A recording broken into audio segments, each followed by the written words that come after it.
MYG Jeffy T. I put myself backstage by accident. What is going on, everybody? This is MYG Jeffy T85, and I'm here to bring you the Monday night football game between the Las Vegas Raiders and the Kansas City Chiefs. Two teams that are competing right now for that AFC West title. And right now, you can say that the Raiders have been one of those teams so far has been one of the biggest underachievers so far this season. They right now have just been not getting the job done. They have not been playing well so far this season. Maybe it's the Josh McDaniels effect. Maybe it's not. Who really knows? But right now, this Las Vegas team, they need to get a win. And if they want to be taken seriously right now, they sit at 1-3. If they want to be taken seriously as a franchise, they have to go out tonight in Kansas City against right now arguably one of the best teams in the NFL, in the Kansas City Chiefs, who lost Tyreek Hill, and they still managed to have one of the best passing games in football, even without Tyreek Hill. So I think this is an opportunity right now for the Las Vegas Raiders to put their stamp that they're going to be a team that's going to be able to regather after a very rough 0-3 start to begin the season, and they're going to be able to come together and start making some noise in what is now a very pedestrian AFC, which a lot of people, including myself, thought this AFC was going to be a lot better of a conference than originally. And right now, the AFC West is not exactly the greatest division right now. I mean, Los Angeles Chargers, what the hell are they? I mean, they're a team right now that's in peril. They're a team that's barely over 500, and they have not looked that impressive in their first few games of the season. I mean, like I just mentioned about the Raiders, and then the Denver Broncos. I mean, I don't know what happened to Russell Wilson, but Russell Wilson is not looking like Russell Wilson. Everybody's saying Russ can cook. Russ is going to cook. Russ right now looks cooked, as we've always said. So I'm really curious to see right now what the hell is this Raiders team tonight? And is Kansas City going to be able to continue their dominant play right now, not only in the AFC West, but in the AFC in general? So that's one of the news and notes looking forward to this game. Just going over some of the scores that happened this past weekend. Obviously, starting with the Thursday night game that happened last week. You have the Indianapolis Colts defeating the Denver Broncos, as the Colts are now able to get to at least about two. I believe they're 2-1-1 right now in the season. No, that doesn't sound right. 2-2-1 on the season right now. You have the New York Football Giants. They're all right now starting at 4-1. They defeated the Green Bay Packers. Giants off to a very, very strong start. I'm very happy about that. The Buffalo Bills continuing their dominance in the AFC. They wiped the floor with the Pittsburgh Steelers, 38-3. You have the Los Angeles Chargers, like I mentioned a little bit earlier. They're not exactly lighting it up right now. They defeated the Cleveland Browns by the score of 30-28, barely escaping out of that game. The Houston Texans picked up their first victory this past weekend as they defeated the Jacksonville Jaguars. So that might be a little bit of a comeback down to earth type deal for the Jaguars. And good job by Houston getting their first victory. Last team in the NFL to pick up their first victory. You have the Minnesota Vikings barely escaping the Chicago Bears. The Chicago Bears, for a team that a lot of us expected to be a bottom-of-the-barrel franchise, you know what? They're fighting out there. They're playing hard. It's just right now they just don't have the talent to match up with what a lot of teams are expecting. The New England Patriots go out there and they not only beat the Detroit Lions, they shut them out by the score of 29-0. Kudos to Bill Belichick. I thought this was going to be one of the worst teams in the NFL. I thought this was going to be a down year. You know what? Bill Belichick is still proving that he can be a damn good coach with not the most talent in the world, and he played with his third-string quarterback. Billy Zapp was out there. So that's kudos to Belichick. The New Orleans Saints picked up a big victory over the Seattle Seahawks. Both teams struggled in terms of their defense. Both teams lit it up on the scoreboard, but at the same time, you got to give credit to the New Orleans Saints being able to come up together and have a great start to their season. I apologize right now. I'm having a little bit of difficulty with my computer as I speak. Hey, what's going on, Coach Andrew? How you doing, bro? I'm going to send you the link in the private chat. How do I feel about Matt Rule fired today? It was about time. It was about time Matt Rule got fired. I thought it was a matter of time that Matt Rule was going to get fired from that regime.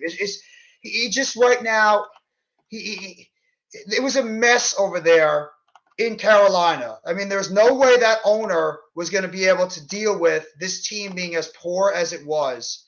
And it was just a matter of time until Matt Rule's fate was going to be decided. It sounds like that Carolina, I mean, Baker Mayfield's injured. I believe he might be going on injured reserve. He might be on his way out as we speak. So who knows about the status of Matt Rule? I mean, who knows the status about these players right now on the Carolina Panthers? So it's going to be an interesting thing going forward. But it's going to be crazy to see what's going to happen when the trade deadline comes around too. So I'm going to be interested in that. Coach, I just sent the link to you in your chat, in the Big Blue Crew chat. I also sent the link over to the Hardcore Sports chat. So if you want to hop on, you're more than welcome to. Damn right, 4-1 feels really good. It does feel really good, and hopefully these people are going to go out there and give the Giants their due respect. Not saying we're world beaters or anything, but it's nice to see this team go out there and perform like the way they have been. So I'm very happy. I'm very pleased about that going forward. So. Well, if the Giants are rumored to go out for DJ Moore, I'd love that. And I did hear about rumors about CMC possibly going to the Buffalo Bills, though I think they might have just disputed those rumors. But you're going to hear a lot of it, especially if the Buffalo Bills keep playing the way they are. But I'm a little bit surprised. I thought they'd be very happy with the running back group they have at the moment. So we'll have to see what's going to go on. If the Giants can pull off a way to get DJ Moore, that would be awesome. I don't know if it's possible, but we'll have to wait and see. As here is my co-host for the Monday Night Football stream, the great, the legend, Mr. X's and O's himself, Coach Ed Gladney. How you doing, my friend? All right, and yourself? I'm doing good, man. Thank you. You're a legend in your own right, bro. You keep doing what you're doing. I appreciate that, man. I appreciate that. And Randy, good to see you, bro. If you want, I put the link in the Hardcore Sports chat. You can hop on if you want and join myself and Coach. It'll be okay. So you must have saw it in the back. It's all good. So we're just getting ready for this game right now. Coach, I was talking about a little bit earlier that I think this is a big opportunity for the Raiders right now to really establish themselves as a team that can be a force in this very pedestrian AFC. So. Yeah, I agree. I mean, they it's an opportunity to put themselves out there, and go out there, battle a division rival, one of the leaders in the AFC, and reposition themselves. After their start. What's up, Randy? How are you, man? So we do actually trade CMC. No. If you're talking about the Giants, we're not getting CMC. We already. I don't know. It's not happening. We already have our franchise running back, but I heard Earl is at Raw. Our good friend Earl Cole is actually in Brooklyn right now for Monday Night Raw. Carr tosses the ball back to Josh Jacobs. Jacobs is going to pick up at least about 3 yards on that play, and it's going to be third down and about four. The Las Vegas Raiders, I still want to call them Oakland, but it's going to take a long time to get used to that. Carl Cheffers is the referee for this game, 15th season as an NFL referee. Looks like there might be there's a flag on the play. But we don't need. Why do? Nope. No, not doing it. We don't need him. And it's a flag, chop block on the Raiders. And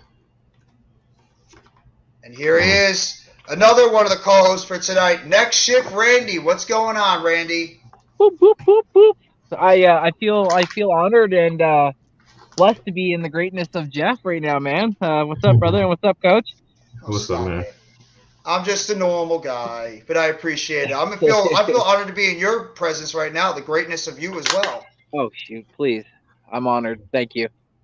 Carr in the shotgun, drops back. Carr, throwing it deep. Carr's going deep, looking for Matt Holland. Oh, Hollins drops the deep ball, was in his hands. That was a big play opportunity, and Hollins drops it on the outside. Third down to 21.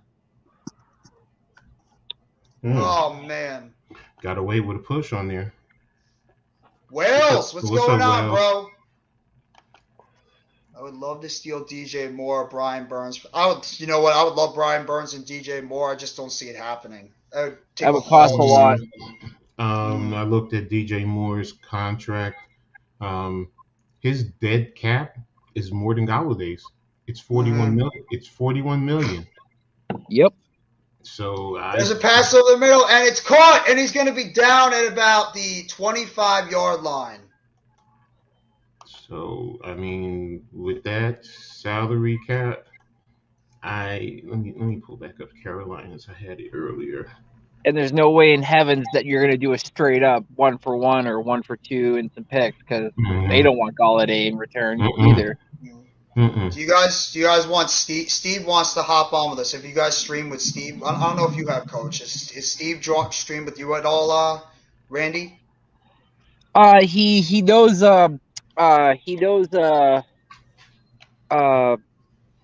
Tony, Philly Rap. Oh, he knows Philly Sports Rap? Yeah. Okay. I mean, I guess I'll send you the link if you want to hop on. I mean, that's no problem. Unless, let me see. I got to just try to do this. Yeah, if you get him, you definitely got to keep him. Wow. Panthers are a disaster right now. That's the truth. 41,800,000 for this year dead cap, and next year is 35.7 dead cap. Jeff, check the chat. Oh, well, it's too late now. I just sent it. Okay. Crap. Okay, let me see.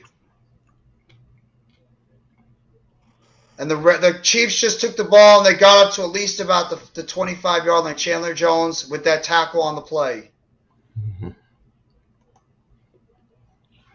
Everyone just has to remember to respect the host and let him call the plays. And if you're ahead, just let him call the plays just out of respect. Terrace Marshall would be a nice player that we could go after. I like Terrace Marshall on the Panthers. He's a young player, too, with upside. I don't know why the Panthers would trade him. That's nuts. Yeah. Mahomes in the shotgun. Mahomes takes the snap, drops back, looking to his right, running to his right. Chandler Jones on his ass, throws it to the middle field, dropped right by Travis Kelce looking to catch that ball. That was actually great. The backup tight end, incomplete. Good defense there. 3rd down and 8 for the Chiefs offense. Definitely. Nice pursuit there by Chandler Jones. But you know how it is with division rival games. It's always tough. Oh, yeah. Especially between these two teams. The AFC West has got a very nice history as well. And you know the Raiders want to do everything possible to try to take out the Chiefs. I mean, these two teams do not like each other at all. Back. Mahomes drops back. Looking over, he's going to get sacked. Maxx Crosby right up the middle with the big sack. And the Chiefs are going to have to punt. And he's doing what O.C. Umenyiora did a long time ago with the bird. Remember O.C. did this flying around on the field? They got a hell of a pass rush. The Giants called about who? No, I can't. Who did the Giants call about? I don't know about that. You have to put out an article who said that. Who do we got in this game? I'm actually going to go with the Raiders. I think the Raiders are finally going to get it done. I think they're like the Bengals right now. Their talent is too good to be this bad. I really believe in this Raiders team. Maybe it's false hope, but I think this Raiders team is finally going to get it done tonight. They're going to want to prove a point out there, and their pass rush is really good. Their pass rush and their passing game can get it done. If the Chiefs do what I think they should do, and that's run the ball to set up the pass, it's going to be hard to beat them. Yeah, I'm with Coach on this one. I feel like I got the Chiefs. I don't like the Raiders. He says that we called about DJ Moore and Terrace Marshall. Okay. Good job. Good job, Shane. Miz, what's going on, bro? What's up, Miz? I know. By the way, if you guys have not already, check out Miz's video that he did earlier. How fired up he was when he did his Miz in the Morning video.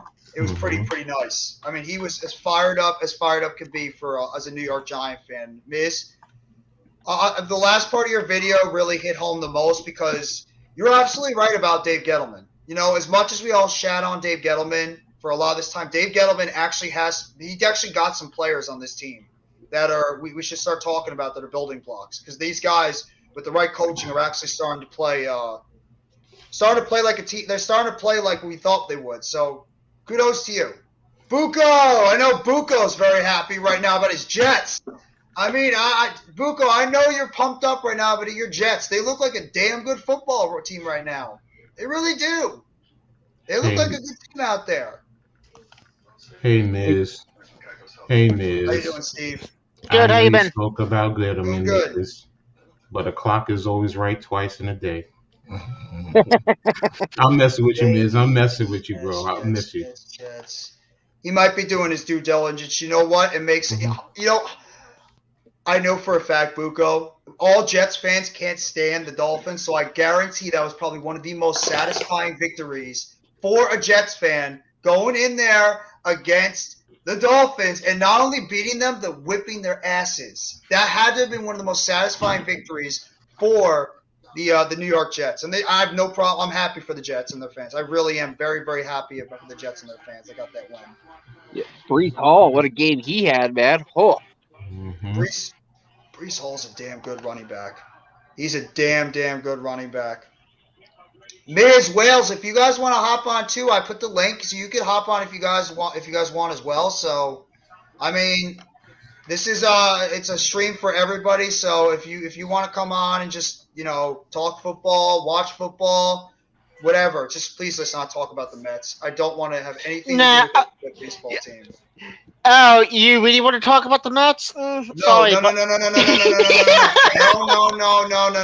I already got my frustration out about them last night. I made a video about that. I don't want to talk about that friggin' team. The less talked about, the better. Let them go sit at home and think about what they did to their fans. So, the less talk about them, the better. If you want to watch my video, you'll get everything and all my frustrations out about them. What I did last night. But the good thing is the Phillies are in the NLDS, and Rob Thompson is no longer an interim anymore. He's officially the manager of the Fighting Phillies. That's true. I'll give credit to the Phillies where credit is due. Carr drops back, pressure in his face, caught by Jacobs on the deflection. Jacobs right in the middle of the field and gets up to the 41-yard line. Nice play by Josh Jacobs. That looked like absolute disaster. As it looks like Bolden had a pass rush right in Carr's face. Carr actually stood in the pocket and was able to deliver the ball to his open running back. And good job by Jacobs being able to make the catch and getting up the field for that big play. So kudos to him. Yankees run New York. Oh, well. You know what? Beat the Guardians. Beat the Guardians. That's all I got to say. Beat the Guardians, the Yankees. Yeah, beat the Guardians, please. Guardians or whoever you want to call them. Pitch back to Jacobs there. Jacobs is making a tackle in the backfield. Jacobs power running, and he gets up to the first down line, but there's a flag on the play. There's a flag on the play. Josh Jacobs with good hard running there, pause, and he was able to get past the first down line, but there's a flag on the play. And it looks like it might be on the Raiders. You know what, Jeff? In the end, it's only going to be one team winning it all. Everyone else is going to be miserable too. So that's true. But when you're a team that has over 100 wins, though, Coach, and the expectations go up because of that, it's very, very, very difficult to deal with a team that goes out that quickly. It's the fan perspective of it. No, I know that. You're right in that regard. So I love when he always says this. It's one of Almighty Finesse's favorite lines that he always puts out there. F the Nets. I love it. I love it when he always says that. F the Nets. It makes me laugh. I don't know what the hell a Guardian is, Miz. What is it? What the hell is a Guardian? It's third down and 13 for the Raiders. Carr in the shotgun. Drops back. Pressure in his face. Throws it to the sideline. Caught. And he's going to be down to at least about the 40-yard. Oh, he's going to power his way. He's going to maybe come up at least about a half a yard short. That was close. He was down at the 39-yard line. 4th and 1. That was a close play on that one. Definitely was. Phillies beating Cleveland. Yeah, true. Yankees in 3. Cleveland Indians sound better. Well, I mean, we all kind of hope they go back to their old name, but I don't think that's happening. Oh, what a catch! Holy crap! That's a damn catch!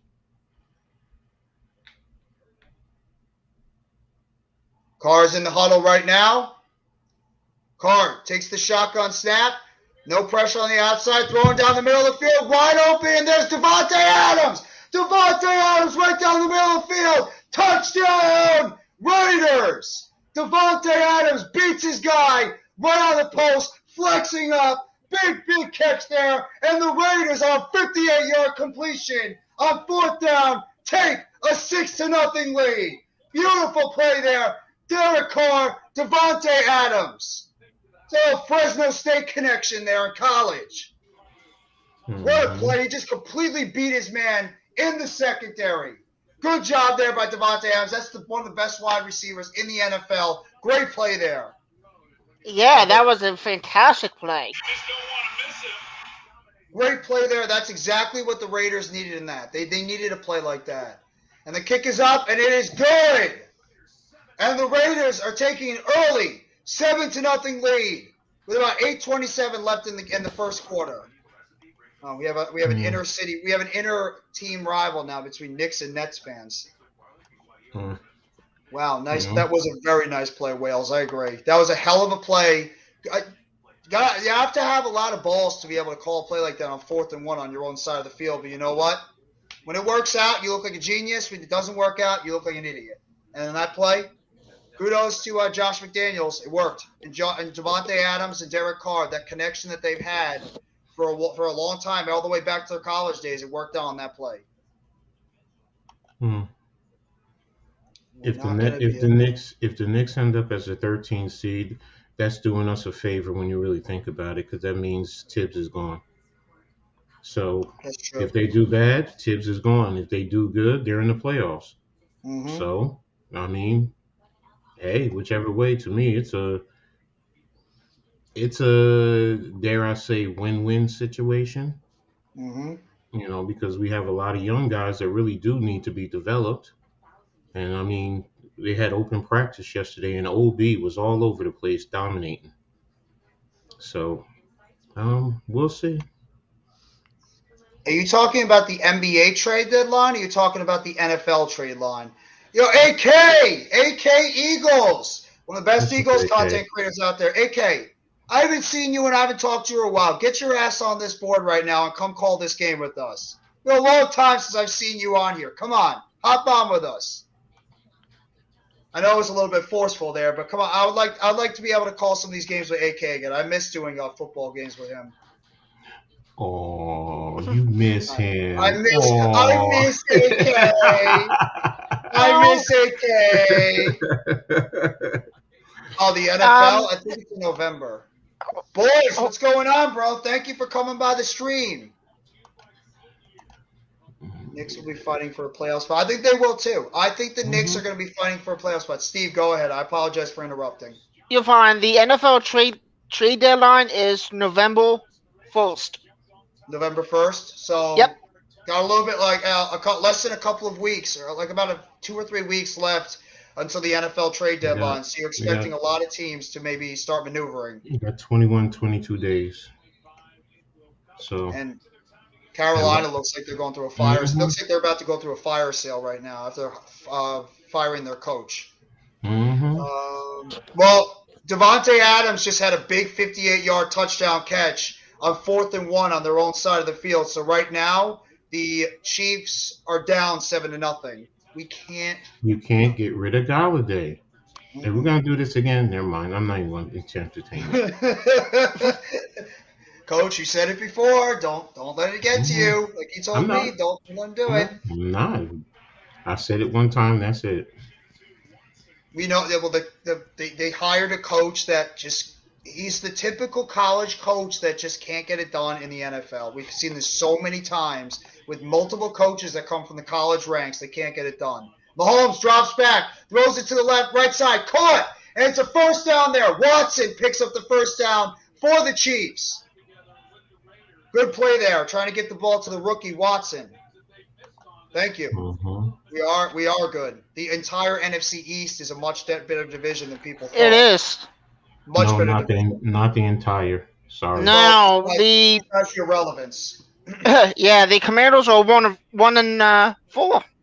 They're terrible. Mahomes in the shotgun. Hardman's swinging around the outside. Swing pass. Hardman. Hardman's over there on the left side. He's going to pick up at least about, looks like 5 or 6 yards on the play, all the way to the 41-yard line. Second down and about 4 for the Kansas City Chiefs offense. 7:37 left in the first quarter. So let's see. Oh, They're attacking the flats. Matt Rule signed a 7-year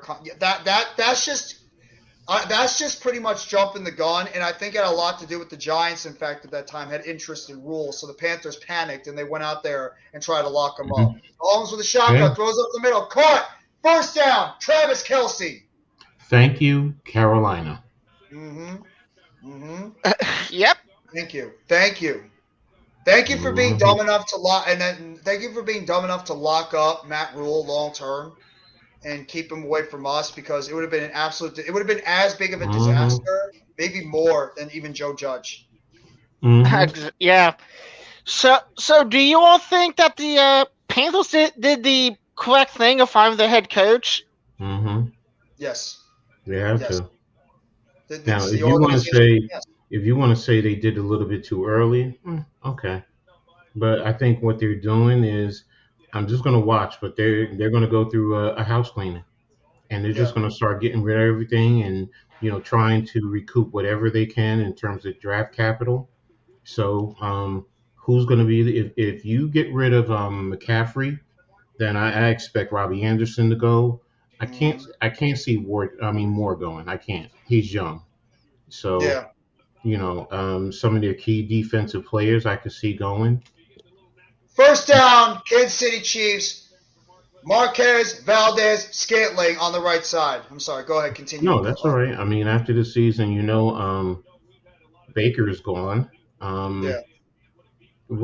me see. What's his name's contract? Burns? No. What's his name? The other quarterback. Oh, Darnold? Yeah, I'm trying to see what his contract. I think he's a free agent after this year because it's his 5th year. So I think he'd be a free agent. Yeah, he came in with Barkley. That's right. So yeah. Wait a minute, but did they re-sign him? I don't think so. I think he was. They picked. I think he was picked. Had his 5th-year option picked up by Carolina last year, and then he had the bad year, and now they obviously brought in Mayfield. That team needs a quarterback. No, they have Matt Corral. Do they have faith in him though? He's coming off a serious injury going into next year. I don't know. Yeah, I mean, I get it. I understand, but you brought him in for that reason. Yeah, but if this team is going to sell off all the players that they might sell off, and it looks like they're going to be willing to just tank, you know what they're probably thinking? We want one of those top quarterbacks that are going to be coming out in the draft. And maybe Corral stays for as the backup, or maybe he fights for a starting job. But if they're really selling off all these players, Coach and Steve, there's a possibility that they might be looking at that quarterback class and be like, you know what, we're going to go after a Bryce Young, or we're going to go after a Stroud, or we're going to go after these guys because maybe they just don't think that Corral's the guy. I don't know. I'd still give him an opportunity because he hasn't played yet, but we'll see. Raphael, what's going on, bro? Another Raiders fan right here. I hope you're having a good time. I hope so too. I want to see what Wilkes is going to do as the interim head coach, because that's the other thing. I mean, he's going to want the opportunity because he didn't get a fair shot in Arizona, so he's going to want to prove himself. So, and if he gets them to win, so I mean, it's a catch-22. I mean, you got to see what they're going to do before the trade deadline. Levance, that's very true. Peace and blessings to you as well, Levance. Good to see you in the chat. I hope you're doing very well tonight, and I hope you had a fantastic weekend. I know you're probably a frustrated Mets fan too, because I know how much you love the Mets, but we got the Giants, bro. So just think about that. Let's see. So, what do you guys think about this game so far? Tight game. That's all I'm going to say. Typical game. I mean, it's still early, so. That's true. It is. This year I did not coach. I was vice president of minor league semi-pro league. Actually, the championship was just played on Saturday, so the season is over with. Will I be going back on the coaching field? There's a strong possibility. There's a very strong possibility because I miss it. Mahomes drops back, running up the middle. Mahomes trying to make something out of nothing. He slides down at about the 40. Looks like about the 40. Actually, the 36-yard line. He had Chandler Jones running right at him. And yes, I think we actually talked about this yesterday on. I forget it was the Big Blue Crew. We put it out there about the Falcons trading Deion Jones to the Browns. That's a good move for the Browns. He can stay healthy. That's a solid inside linebacker for that team. I've coached every It definitely level. would. I've coached every level except on major college and, of course, the NFL. Mahomes in the shotgun. Mahomes drops back, pressure in his face. Mahomes scrambles out of the middle. Wide open field for Mahomes. Slides down to about the 21.5-yard line. Patrick Mahomes doing Patrick Mahomes-like things, firing up his teammates, runs right up the middle, and picks up a first down right near the 20-yard line for the Kansas City Chiefs. Good play there by Patrick Mahomes. Their pass rush is not staying true. I mean, they're giving too many gaps for him to sneak through. Yeah, that is very true. They are giving him way too many gaps. AK's here. What's up, AK? There's our guy. You're on mute, AK. And he's on mute. If you call, I shall come. What's up, buddy? Glad to see you, bro. It's been a while since we actually did a live stream together. How you doing? He grabbed him. I'm doing He good. grabbed him. Yep, he grabbed him. Just long work days, man. Ooh, that's interference. That's interference. It is? It doesn't look like it is at all. It is because the ball was in the air when he grabbed him. Hold on. Mahomes in the shotgun. Pressure in his face. Mahomes tosses over the middle, and it's incomplete. Trying to get the ball to Juju Smith-Schuster. Wilson with the covers there in the slot. 3rd down and 10. Thank God for college basketball right around the corner. Good luck to your Syracuse Orangemen. Good luck to your Syracuse Orangemen, Levance, in the college basketball season. How you doing, Jameson? Good to see you in the chat. Thank you so much. Oh! I hope you're enjoying your day. That was a close one. Juju Smith-Schuster is a guy that sort of fell off a little bit. You think so? He's a top little wide receiver a couple of years ago. Some people say it's because of Antonio Brown, but he was putting up really good numbers at the beginning of his career. A good, nice blitz off the outside. Nice blitz there. Good defensive package by – there's Jonathan Abram coming off the outside. Good job by Patrick Graham. Blitzing the safety right on the outside and without anybody seeing him. And he rolls right out, and he puts the pressure on Mahomes, and Mahomes can't do anything except throw it right into the ground.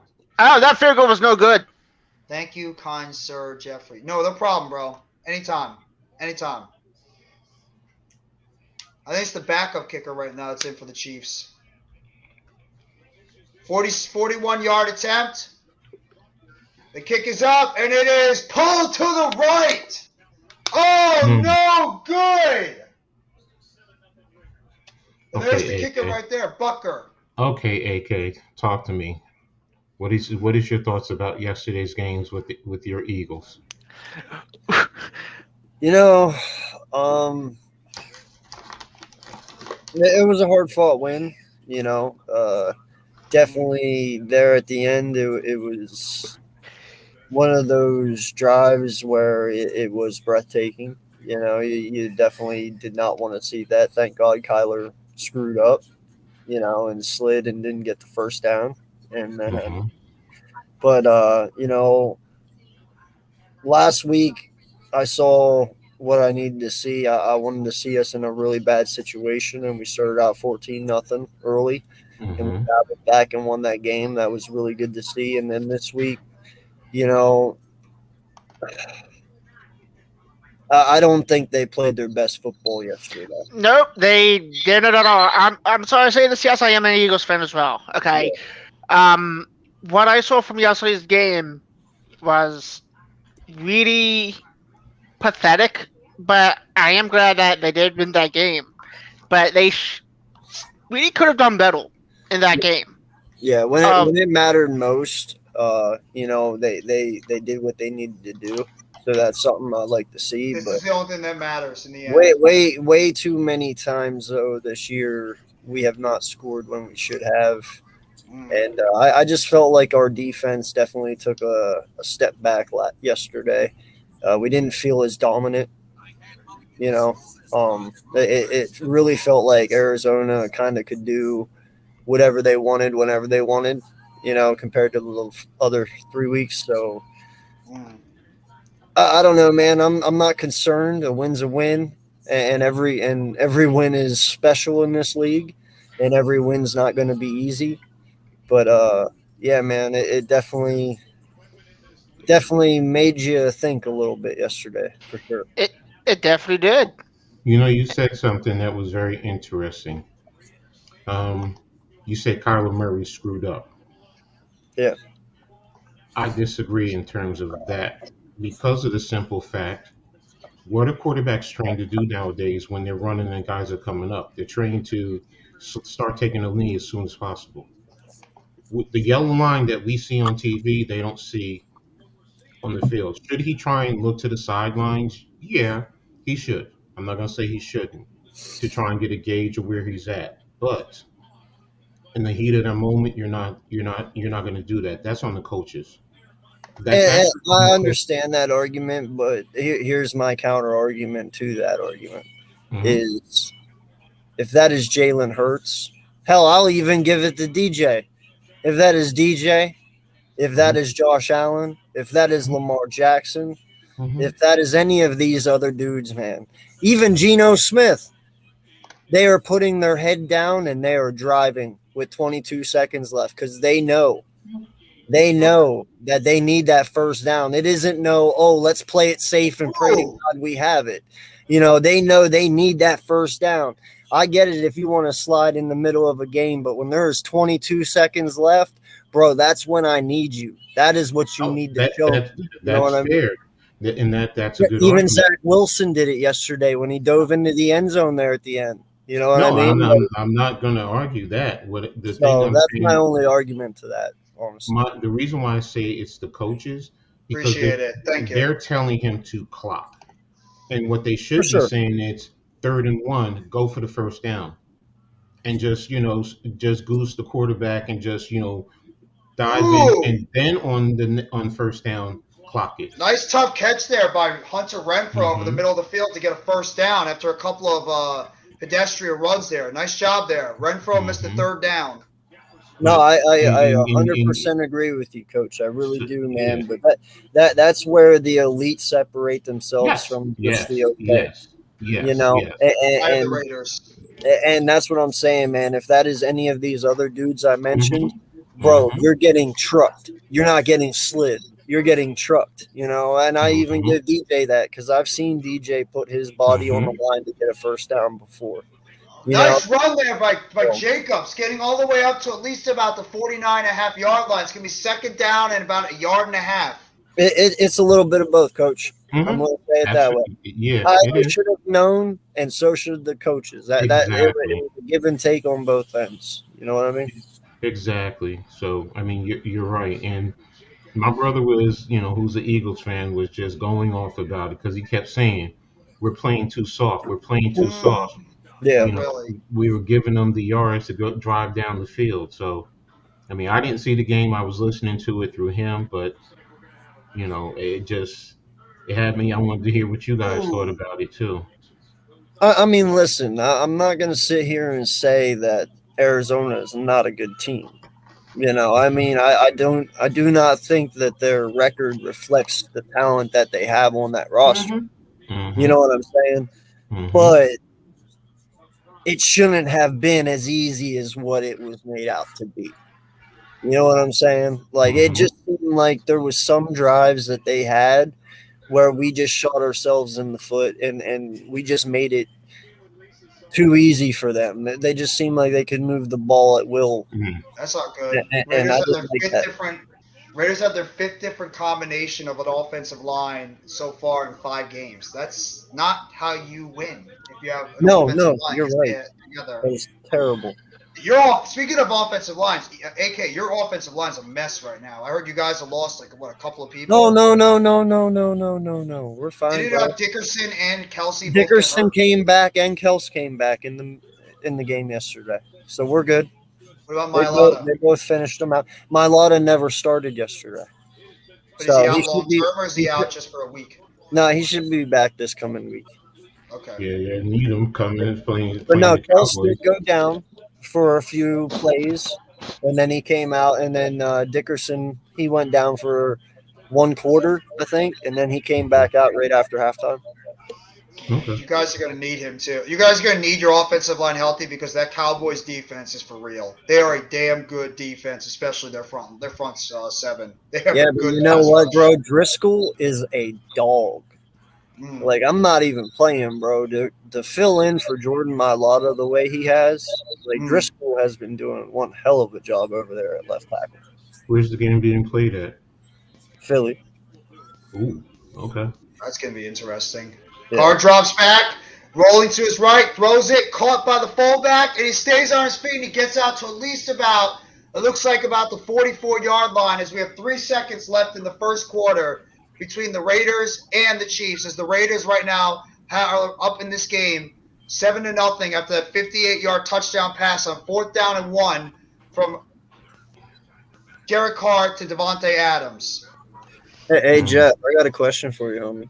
7-0 right now. Go ahead. Where's this NFC East leash shit?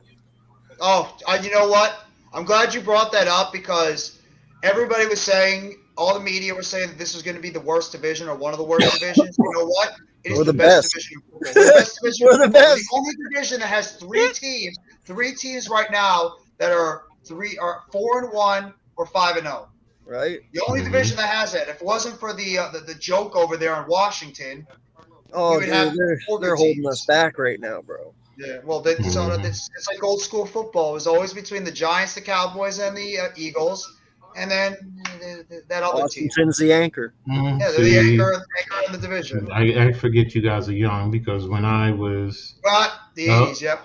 it was, John Riggins and the Fun Bunch and all of those guys. So, I get it. So, yeah. Yeah, I do think that the Eagles game against Dallas will be a test to their point and see how very good contenders is the Eagles against the Cowboys. I think the Eagles are better. Yeah, I do too. I do think that it's going to be a hard fought game Sunday night. Oh, absolutely. It's an NFC East battle. NFC East teams, they always battle it out. These games are always close. And we saw it with the Commanders didn't show an effort against the Eagles, but the Giants and Cowboys. They never did.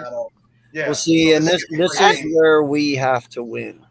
Because when it comes down to it, it's the best offense versus probably the best defense, when it comes to how some people look at it. We'll just put it that way. Right now, I guess Dallas's defense is considered number 1 in the NFL. Okay, if they are, so be it, whatever. But you got the best offense going against the best defense, and then you have a top 5 defense, if not top 3 defense, going against especially if Dak's not playing. What are they offensively? I have no idea. I know their run game is pretty solid, but we can stop the run pretty well too. Defensively during, on the passing game, as long as Slay's 100% and Bradbury's 100, and I know we've really been missing Maxx a lot lately. You can tell the missing Maxx is hurting our defense. Scott's doing good, but he's no Maxx. Let's be honest. So I think if we come into this game healthy, bro, it's going to be flag on the play. Devontae Adams draws a big flag on the right side on a deep pass from Carr to Adams, and they're going to get the ball. It looks like all the way down, nearly about the 25-yard line. Sorry, AK. No, it's fine, man. All I was saying is this is your test. Who's better offensively and defensively? Who's going to win? Is it going to be Philly with their offense, or is it going to be Dallas with their defense? We're about to find out. I think it's going to be actually a test of both defenses against both offenses. I mean, now is Dak Prescott going to play? And if he does, remember he's just coming back. So, it's going to be, both teams are really going to have to be physical with their running games to set up their passing game. So, and that's where both defenses have to step up, and both defenses have good front sevens. So, ooh, nice play by the Frank Clark there with a big tackle for a loss in the backfield that they tried to hand it off to Josh Jacobs. It's a loss on the play. Well, and in all honesty, Coach, I mean, Josh, what's up, if bro? we're talking about it, bro, I want Dak to come back, and then we thrash. So that next Monday comes out, and it's like, oh, cool, QB controversy. Because they're going to be like, well, we just won 4 games with Rush, and now we just lose with Dak. What are we doing? Why didn't we play Rush? Blah, blah, blah. Because you know that's going to happen.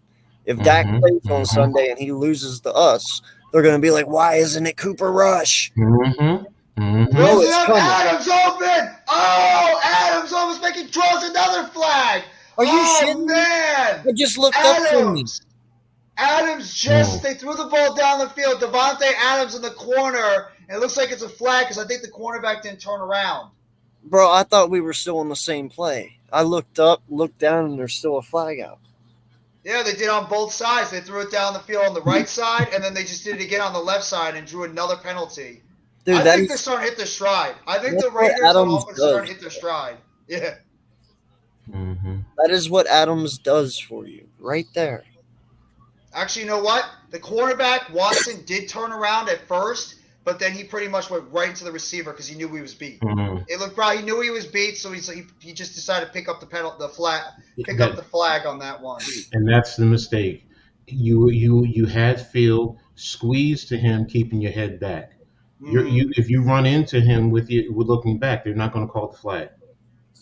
And takes the hand up, drops back, throws it to the outside, and there might be another flag. As they're looking for Matt Collins in the end zone. Nope, no flag on the play. Fenton was there on the coverage. 2nd down and goal. Bro, does no one run the ball anymore on the 1 yard line?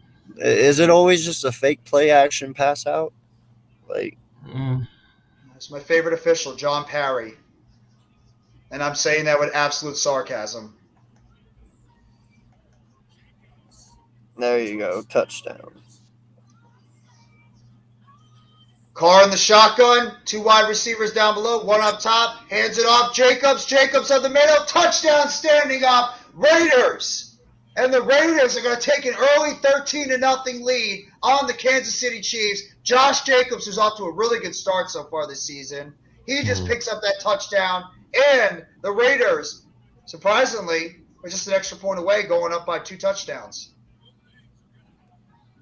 I think they're like the Bengals. I think this team is starting to hit their stride. New York Giants rumors and news reported the same thing 8 hours ago. The Giants called about Moore and Terrence Marshall. I mean, they're doing it. Moore, but can we afford him? Yo, what's up, Levance? How you doing, bro? I mean, technically, his salary this year. Where is he at, DJ Moore? I think his salary this year is $1 million. You talking DJ Moore? Yeah, his base Carolina, salary. it looks like they're going to go on a fire sale after they fired their head coach. Remember, they're about to do a fire sale. Remember, his dead cap goes, all the signing bonus and everything goes to Carolina. So his base salary is $1,035,000, and that's going to be prorated.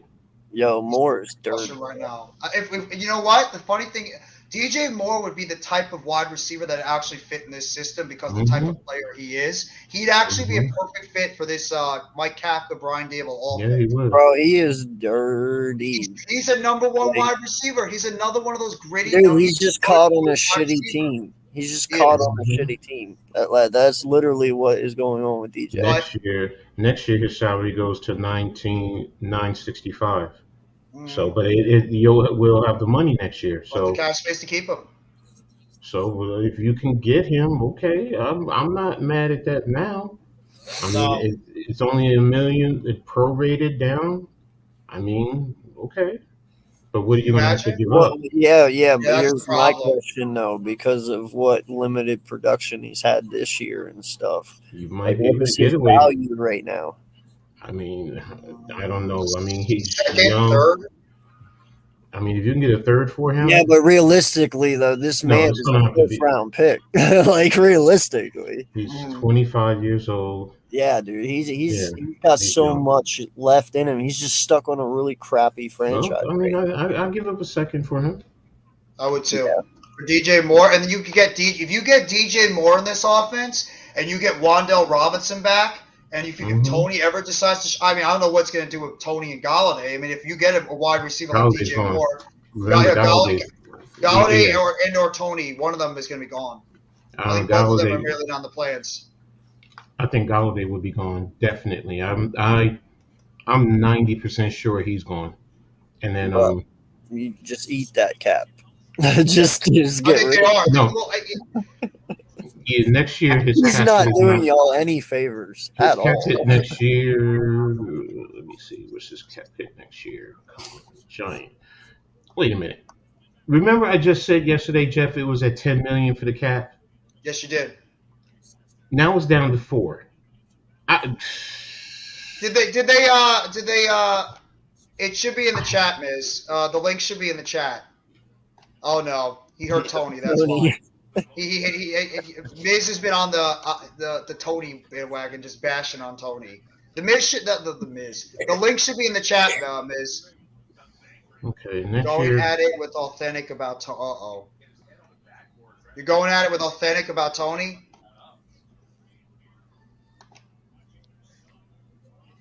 Here, Miz, I'll send it to your Twitter chat.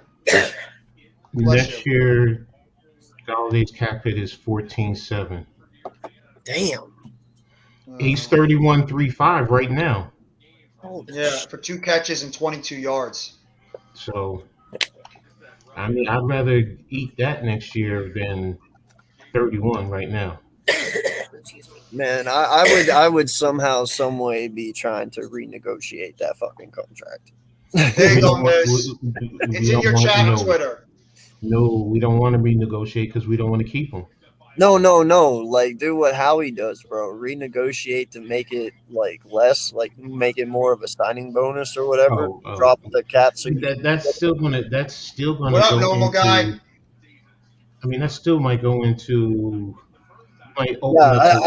That's out of my league. I'm just saying, like, I'd figure there's always a way. You know what I'm saying? Always like, a way. I'd move money somehow, some way to just, I don't know. But if that's ridiculous. When you renegotiate, you're actually throwing money down the road. Yeah. You know, when you put it into a signing bonus, you're gonna have to eat that somewhere down the road. And we already have. Kelsey takes a hit after he's gone. Down. I think $3 million that we still have to eat once he's gone. Miz, it should be in your Twitter chat right now. I literally go to your Twitter and go to the private message I sent to your Twitter. It should be right there. Miz is gonna just unload on Tony. I can't wait until Miz is just gonna unload on Kadarius Toney. That's his favorite football player. Bless you. Bless you.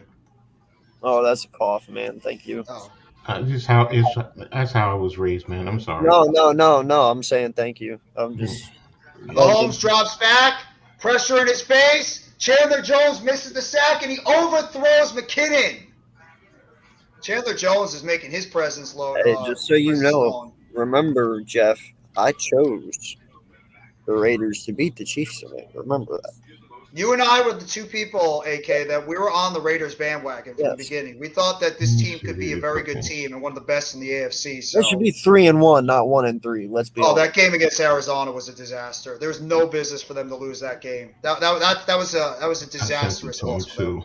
I've just chalked it up that Jeff McDaniels or Josh McDaniels. I don't know. I also sent it to him too, Jeff. So, Miz, you can also check my. Everybody send a private StreamYard to Miz's chat. Let's all do it. Everybody send it to Miz. See which one Miz is going to get first, because I know that Miz, if there's anybody that's the most critical about the injury stuff with Tony, it's the Miz. But I can't disagree with him completely because a lot of things he says are valid. The guy just can't stay healthy. I mean, he's literally he's our Sterling Shepard of this era. Yeah. I get it, bro. But just remember, though, too, I mean, y'all were saying the same shit about Saquon here just a little bit ago. I had never said that about Saquon. Well, Never. I mean, he's had the injury bug the last 2 years. No, hasn't he? Saquon's had bad luck. No, the thing Well, with it's still injuries, bro. it's injuries, but with Tony, it's the type of injuries. You had a hammy all of the last year. You still yeah. started Hey, this Mitch. year with it, and then it goes. You were on course to play this week. Went to practice, and then all of a sudden you're Can somebody downgraded. send the link in the StreamYard Oh, for well, Miz? see, I agree Hold on. with you there, man. I do not. Just drop it in the chat, bro. I got yeah. it. I got it. Like, Let me no I got lie, it. I agree with you there. Oh, I I've got you. always believed that Oh, okay. if you are out there pulling hammies, man, you are just being lazy when it comes to stretching. Here, You know she'll what I send it for you. Like, It's not only that, it's what are you putting in your body, because that Right? also factors. Yeah. You're a professional athlete. I mean, are you out there eating pizza and chicken wings and not because you think you're seriously, you think No, I because know. you're an elite athlete that you're young, that it's okay? Because I know guys who have done that. I've known guys who were supposed to No, I be know. training. They were supposed to be training for the No, NFL, Miz. and Hey, that's what they're Miz. doing. Yeah, That and what up, also Miz? smoking weed. What's up with Miz? No, I get you, bro. What's going on, guys? I always look at hammies though as just being a lazy stretcher. I always, because I mean I like to think of myself as an athlete too. I still play ball to these days, and dude, I never have pulled a hammy yet to this day. Knock on wood, but I stretch my hammies out really well. You know what I'm saying? So, Miz, talk about your favorite player, Kadarius Toney. Tony. I'd rather talk about Dicker the kicker, who got us the game-winning field goal. How much time do we have? No, go ahead. Go ahead. Take it. What am I going to say that I haven't said already 6, 8, 10 months ago? Come on. I've been getting on this guy from day one. And I'm not going to change my mind until he gets on the field and changes my mind. That guy doesn't want to play football. I don't care. I don't buy no hamstrings. And I heard the coaches are sick and tired of him too, so that plays into it. And this all started back in the summer when he didn't want to show up to OTAs.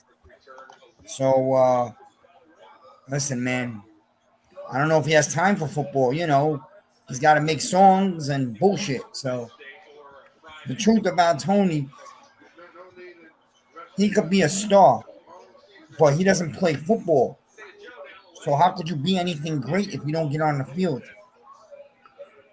All I've heard about is hamstrings all year, and then last week he was ready to play on Wednesday. Oh, nice And he run popped by his other Josh hamstring. Jacobs.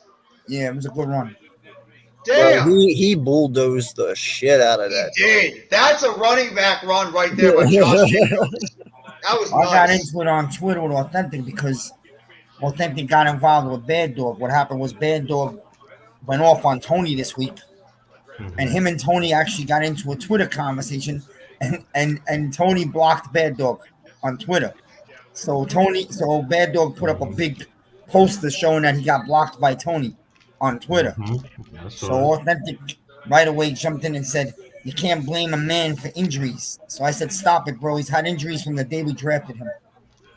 This is not something new. Like, the guy's full of talent and can never get on the field. We got a taste of it in Dallas last year, and we haven't seen it since." Well, Miz, did you hear about the rumors that the Giants made calls over to Carolina for DJ Moore and Terrace Marshall? Oh yeah, I heard that this morning. That would be cool for you guys. Here's what I can tell you, man. Coming from someone who was rebuilding last year and is in a good space this year. You guys are in your rebuilding and you're doing great as well, sitting at 4-1. If he has a cancer, give him his walking papers. You don't need the bullshit. Well, if he don't play this year, AK, if he doesn't get on the field and have a second half of a season, they're not going to bring him back next year because these guys aren't playing no games. I agree. Yeah, but that's what I'm saying, Miz. Like, it's about a brotherhood. You guys are building a good chemistry over there, a good relationship in the locker room. If he is being a distraction, get rid of him. And you know what this past week did? The Giants went out there and they played with guys that were on the practice squad, backups, bless you. And they play with all these guys, and you know what? The offense looked the best in terms of the passing game they have all season. So that's going to make guys like Tony and Galladay, it's not going to make them as invaluable as we might have thought originally because these backups did the job out there. They weren't great, but they did the job for this offense. The offense was opening up with Marcus Johnson, David Sills, Richie James, and Darius Slayton. So there might be a message sent to those guys that you're not irreplaceable on this team. All right, so real quick, Almighty, I got to ask you because these guys up here I trust. I mean, they are friends of mine. I've done a lot of work with them in the past. What do you like about him? Because they're saying that he's never on the field. So if he's never on the field, what do you like about him? I know what he likes about him. We've seen flashes of an athlete that there aren't many freaks like him in the NFL. You know, so yeah, he's got game-breaking potential. He's got cut and stop like nobody in this league. But with the way, Coach Ed, am I wrong? Listen, with the style that Tony plays, and believe me, I want Tony on the field more than anybody because it's going to make the Giants that more lethal on offense. But the style that Tony plays, you don't foresee him having injuries his whole career? Percy Harvin. That's what reminds me. Hold me. Because now we're talking about long term. I've seen guys with the same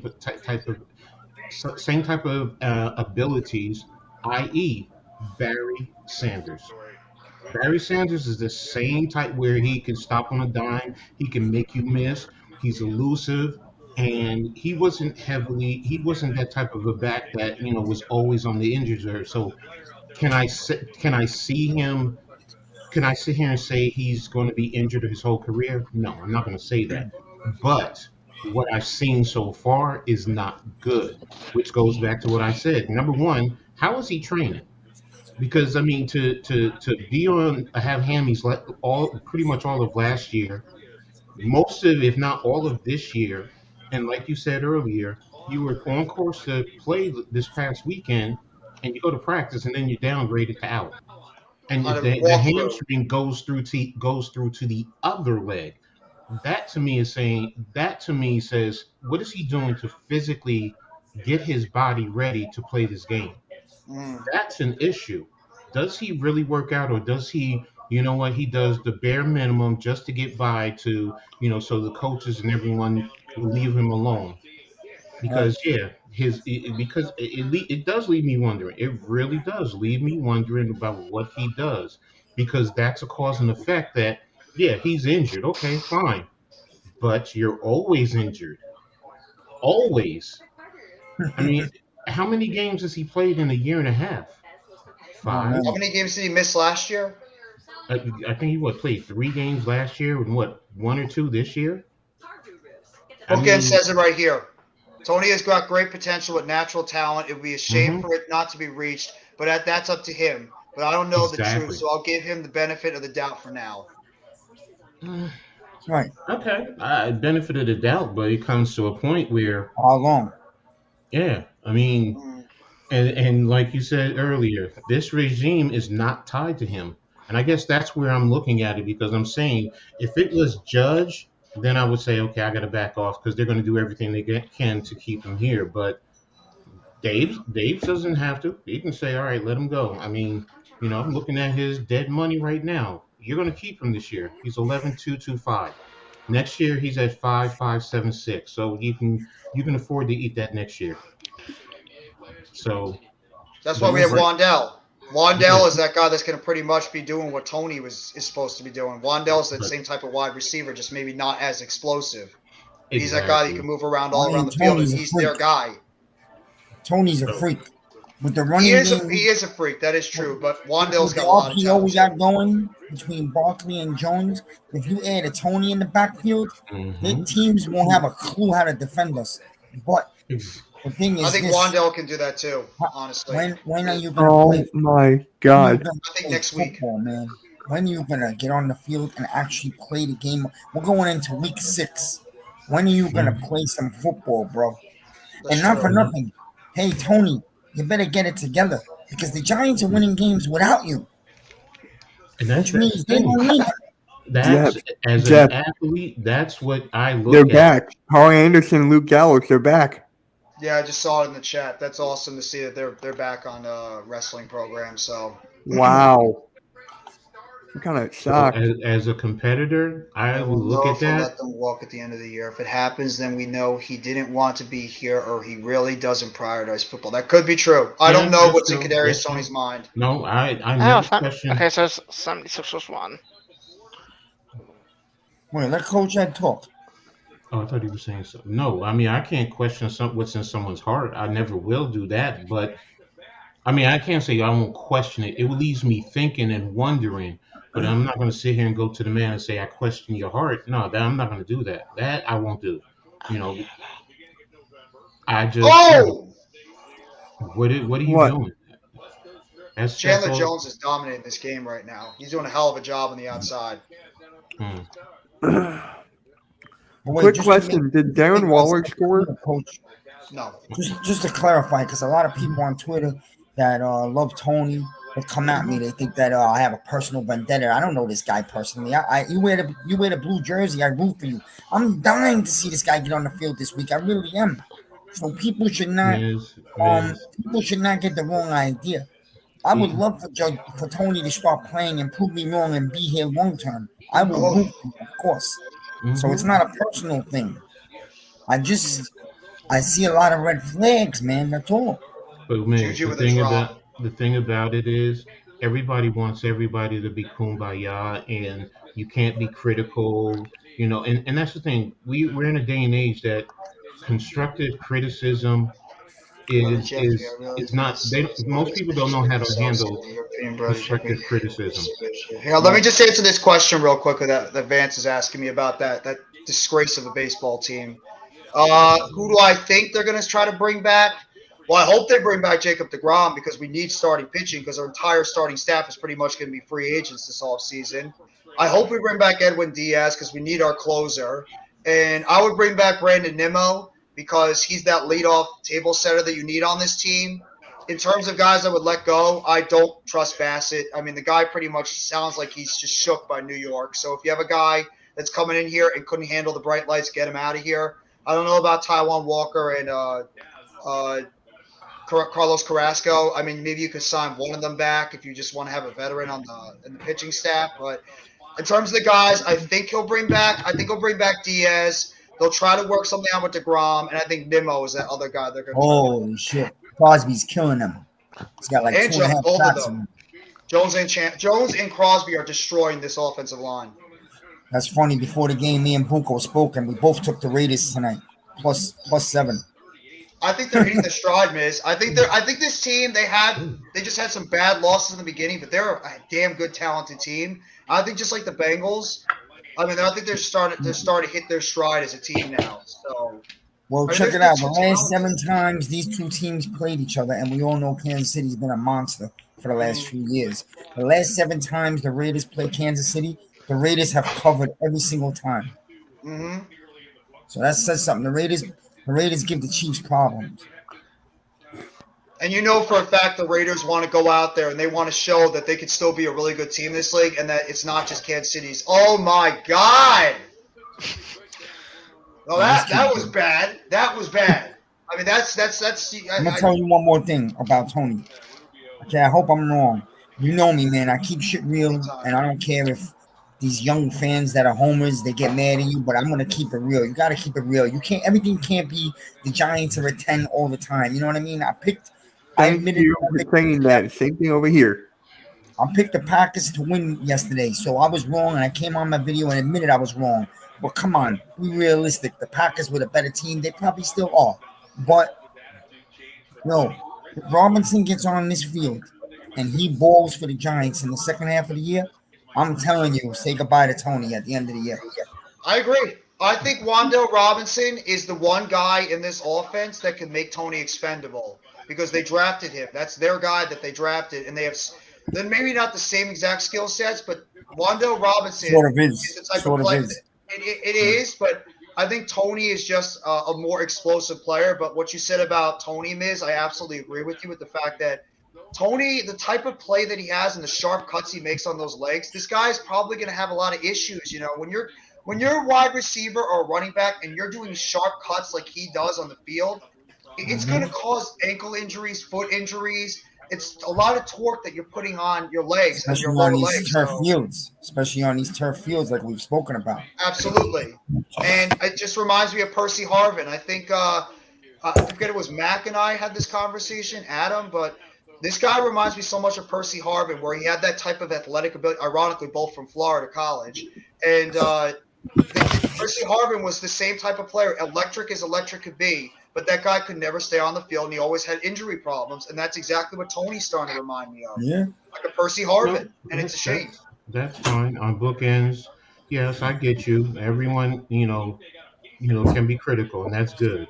And I get you don't know the truth. None of us know the truth. I mean, we're just guessing. No. I mean, I'm speaking from, as a coach, from my perspective. If I had a player who's always, Chiefs are in the red zone, by the way. who's always injured, number one, just, do what you got to do, get yourself together and come back and see me when you're 100% ready to get on the field. Not before that. I don't want to go back and forth. So in a sense, it's out of sight, out of mind. Athletes, they don't like that. They want to be around the fellas because they're used to that and they need that. So yeah, you want to believe he's injured and you want to believe that he's doing everything he can to get healthy. But again, we don't know. And I'm just taking a guess, just like, you're trying to be objective, and I get it and I respect it. Me as a coach, you know what? I a whole year and now another start of another year. Nice catch by Edward Solaire. I apologize to interrupt, Coach. No, that's all right. Good touchdown there. The Chiefs needed that touchdown. Nice catch over the middle. They just scored. Like Edward Solaire, and the Chiefs are now on the scoreboard, 17-6. An No, I extra think point he's away short. from cutting it. We're gonna bring it back, Jeff. He's gonna be down on the 1 yard line. Was he touched? Yes. Yeah, you're right. So, He's going to be down at about the half-yard line. Good call on that one, Miz.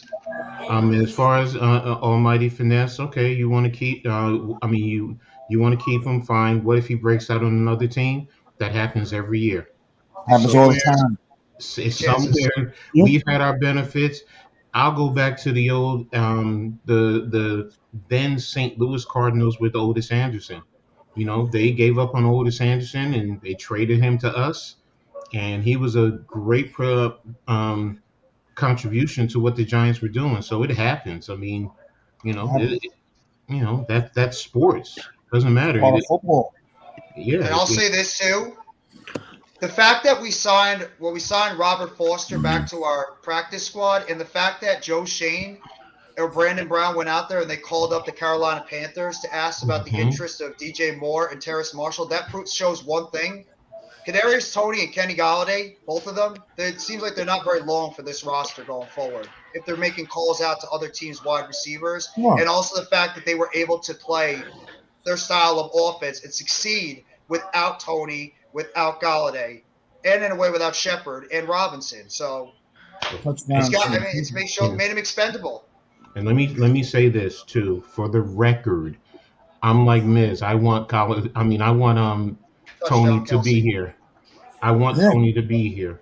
I mean, he does something to the offense. I mean, that potential is it's a beautiful thing, and it really helps the whole team.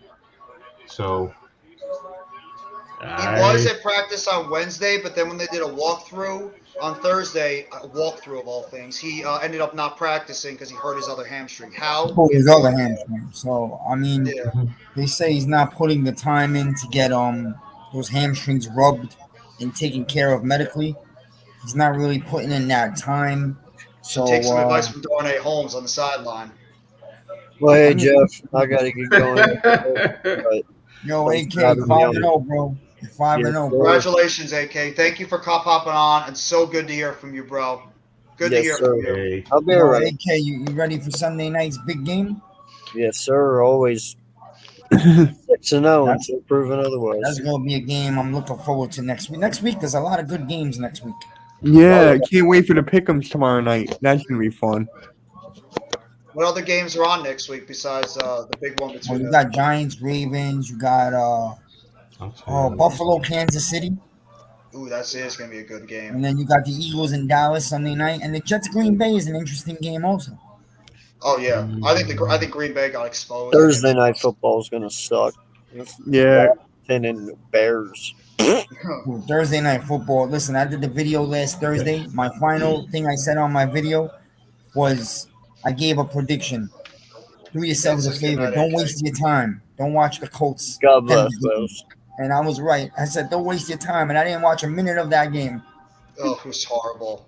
Roses are red, violets are blue. Here you go. Quarterback is Carson Wentz. Your season is through. Here's the full schedule. Yeah, true. Yeah, but next Monday it's a Charger. Here's Broncos. full schedule for you. Thursday, Commanders at the Bears. Sunday, the early games at 1 o'clock are 49ers at the Falcons, Patriots at the Browns, Jets at the Packers, Jaguars at the Colts, Vikings at the Dolphins, Bengals at the Saints, Ravens at the Giants, Buccaneers at the Steelers. The late games were Panthers at the Rams, Cardinals at the Seahawks, Bills at the Chiefs. The 8 o'clock is the Cowboys and the Eagles, and Monday Fly, night, Eagles, fly. Monday night Yes, is sir. Broncos and the Chargers. So that's the full week 6. There's some good games. Even the Browns Patriots is a very interesting game. Yeah. Almighty, which channel are you talking about? Are you talking about AK's channel or are you talking about Miz's channel? I think So, No. all right, guys. it's Miz. Have a great night, Bye. AK. Thank you for Bye. hopping on, bro. Good. Yes, sir. Congratulations to your team, too. As Thank much you. as we hate you. We hate your team. Well, congratulations to you guys as well, man. Well, yeah, wait, are you congrats gonna to say- are you Jeff gonna on being finally rated say- again. Are you finally going to say that Daniel Jones is a pretty good quarterback? No. No. Okay. Hey, Jeff, if you have a beat you chance, guys in Jeff, December But- then. But, on my but, channel, if you Saquon, have a chance. but Saquon is one hell of a halfback. You'll get that. Shake What's up, Miss? Daniel Jones is not the worst Plug your quarterback in channel. the division. If you could throw my channel in there, fam. Oh, yeah. Somebody wants to sub up. Mitch, can you throw Mrs. channel in the chat? Yeah. If it's okay. Yeah, give me 1 second. Okay, thank you. Or throw it. But if you Daniel can, Jones try to is throw not the everybody's worst chat quarterback there. in the division now. That's Carson Wentz. Carson Wentz sucks. I mean, that Carson team is an Wentz is absolute finished. disaster. Yeah. That is a disastrous football team. I mean, from top to Yeah, bottom. sub We up actually on feel mine. bad. I'll sub up to you also. I I did a actually video feel earlier bad. today. Check it out. But the Washington team, what I said last week in one of my videos was the problem with Washington is that there's like an infection in the upper organization, and it has spread throughout the entire team and organization. There you Dan go. Snyder. Dan Snyder, that's the problem. I also feel that Ron Rivera wants to get the hell out of there. He's not going to come out and say that, but I think he's hoping to get fired I agree. because it's a disaster over there, and it's all because of the ownership. Mhm. That's Yeah, a great it's not going to point. get better, bro. It's not going to get better. Has anybody No. seen Chase Young in about a year? What happened to him? Who knows? Yeah. I don't know. There was rumors about this guy that in the offseason he re-injured his knee again, but they haven't really said anything when he might be back. I mean, he could. I mean, I think he's on what the PUP list right now, so I'm guessing he'll be back after this week, if anything. But who knows at this point what they're going to be doing with Chase Young? He really, really messed up his knee on that injury last year. I mean, it was probably as bad as Barkley injured his knee, except maybe worse. But did he got surgery on it? Yeah, he actually, what ended up happening is he actually had to, I think, take out some of his patella tendon from his opposite leg to repair his, the one he tore his ACL in because of how much damage he did to that one knee. Oh, There you go. He'll He never be the just same. subbed up to you, Almighty, Miz. hey, yeah, thank you. Yeah, check out my video. I'm gonna sub up to you guys also. Yeah, Miz, sub up to me if you haven't already. Sub up to NYG Jeffy 85. Hey. Hey, You got rated yesterday. Come on, let's I not don't make think- it about what happened to me. Okay, this is everybody over here. I don't feel Chase Young's gonna ever be the same. I Because agree. if Chase Young damaged his knee, and he's a big guy. He's a thick guy. It's gonna be hard to come back. He's Like, getting be the Jadeveon same Clowney Chase vibes. Young as he was before, you know. Are you getting Jadeveon Clowney vibes with him? That he was this very hyped up prospect coming out of college, and then he just never was able to live up to the hype. Not Yeah, all but his Chase, fault though. his rookie year, he was great. Chase Young, his rookie year, he was great. He was, but it's probably that injury that he suffered early last year is, like you said, he's not gonna be the same, and I think it's a lot going to be due to. Same thing happened with Clowney. Clowney, I think, had a microfracture surgery early in his career with the Houston Texans, and then he was never the same after that. So, Hey, He's I'm still gonna on be the right back. Browns, right? I have to go real quick. Be right back. that's Hold fine. on, Take your time. he's still on the Browns, I believe, right? Clowney. Yeah, he is. I don't know if he's injured right now or I'm not injured, sure, but yeah. yeah, he's always injured. Clowney's another guy. Oh, that just by the way, oh wait, go ahead, Mitch. hold on a second. There we go. By the way, Coach, I saw you put my link in the chat. Thank you. Oh, you're welcome. Yeah, I just saw it. Thank you. You're welcome. I don't know. Look at that. Steve. Eagles and Giants fans can't get along sometimes. Not all Yeah, the time, but sometimes. Hey, I get along not, with Cowboys fans. I don't know how, but I do. So let me tell you all this. Okay, I was at the Super Bowl point in Philly, and the Giants fans allowed Nice the Eagles fans to go inside their house. Wow, what a hit! For Adams with the catch, and then he just gets smacked, and that ball comes flying out of his hand. Sorry, Steve. Apologize, You're good. but that was a damn good hit. I think that was L'Jarius Sneed that just went up and just bodied him right in the body, and Devontae Adams. That ball just went flying out of his hands. That was pretty nice. Let me see. They're playing in the dome. 3:30. Wow. Does NC State beat Syracuse? If we get DJ Moore or any wide receiver, you could kiss Kenny Galladay's ass goodbye. He's gone because they pretty much are getting him, and Galladay is out of here. He's gone. I don't think you're going to see Galladay. I don't think you're going to see Galladay again. I think they're going to phase him out because I think Slane's about to prove himself a real receiver, which I think some of us knew. And that Marcus Johnson kid, he actually did a pretty good job. He's a bigger receiver too, and he was able to get open and make some plays in this offense. So that's going to also make somebody like Galladay expendable. And even Sills was actually making some nice blocks out there when he had his limited snaps. So I mean, if you're getting that contributions for guys like Marcus Johnson and David Sills, it's going to make Galladay completely exposed. And he's not. Right. I agree. I don't think he's going to be back either. Vance, I'm going to say no. NC State doesn't. Syracuse is coming off a bye. NC State just barely beat Florida State at home, 19-7, and I mean the Syracuse still is undefeated. So, let me see. Let me look at their last. Oh, they just blew out Wagner. That's right. They blew them out 59-0. So, let me see Syracuse's full schedule.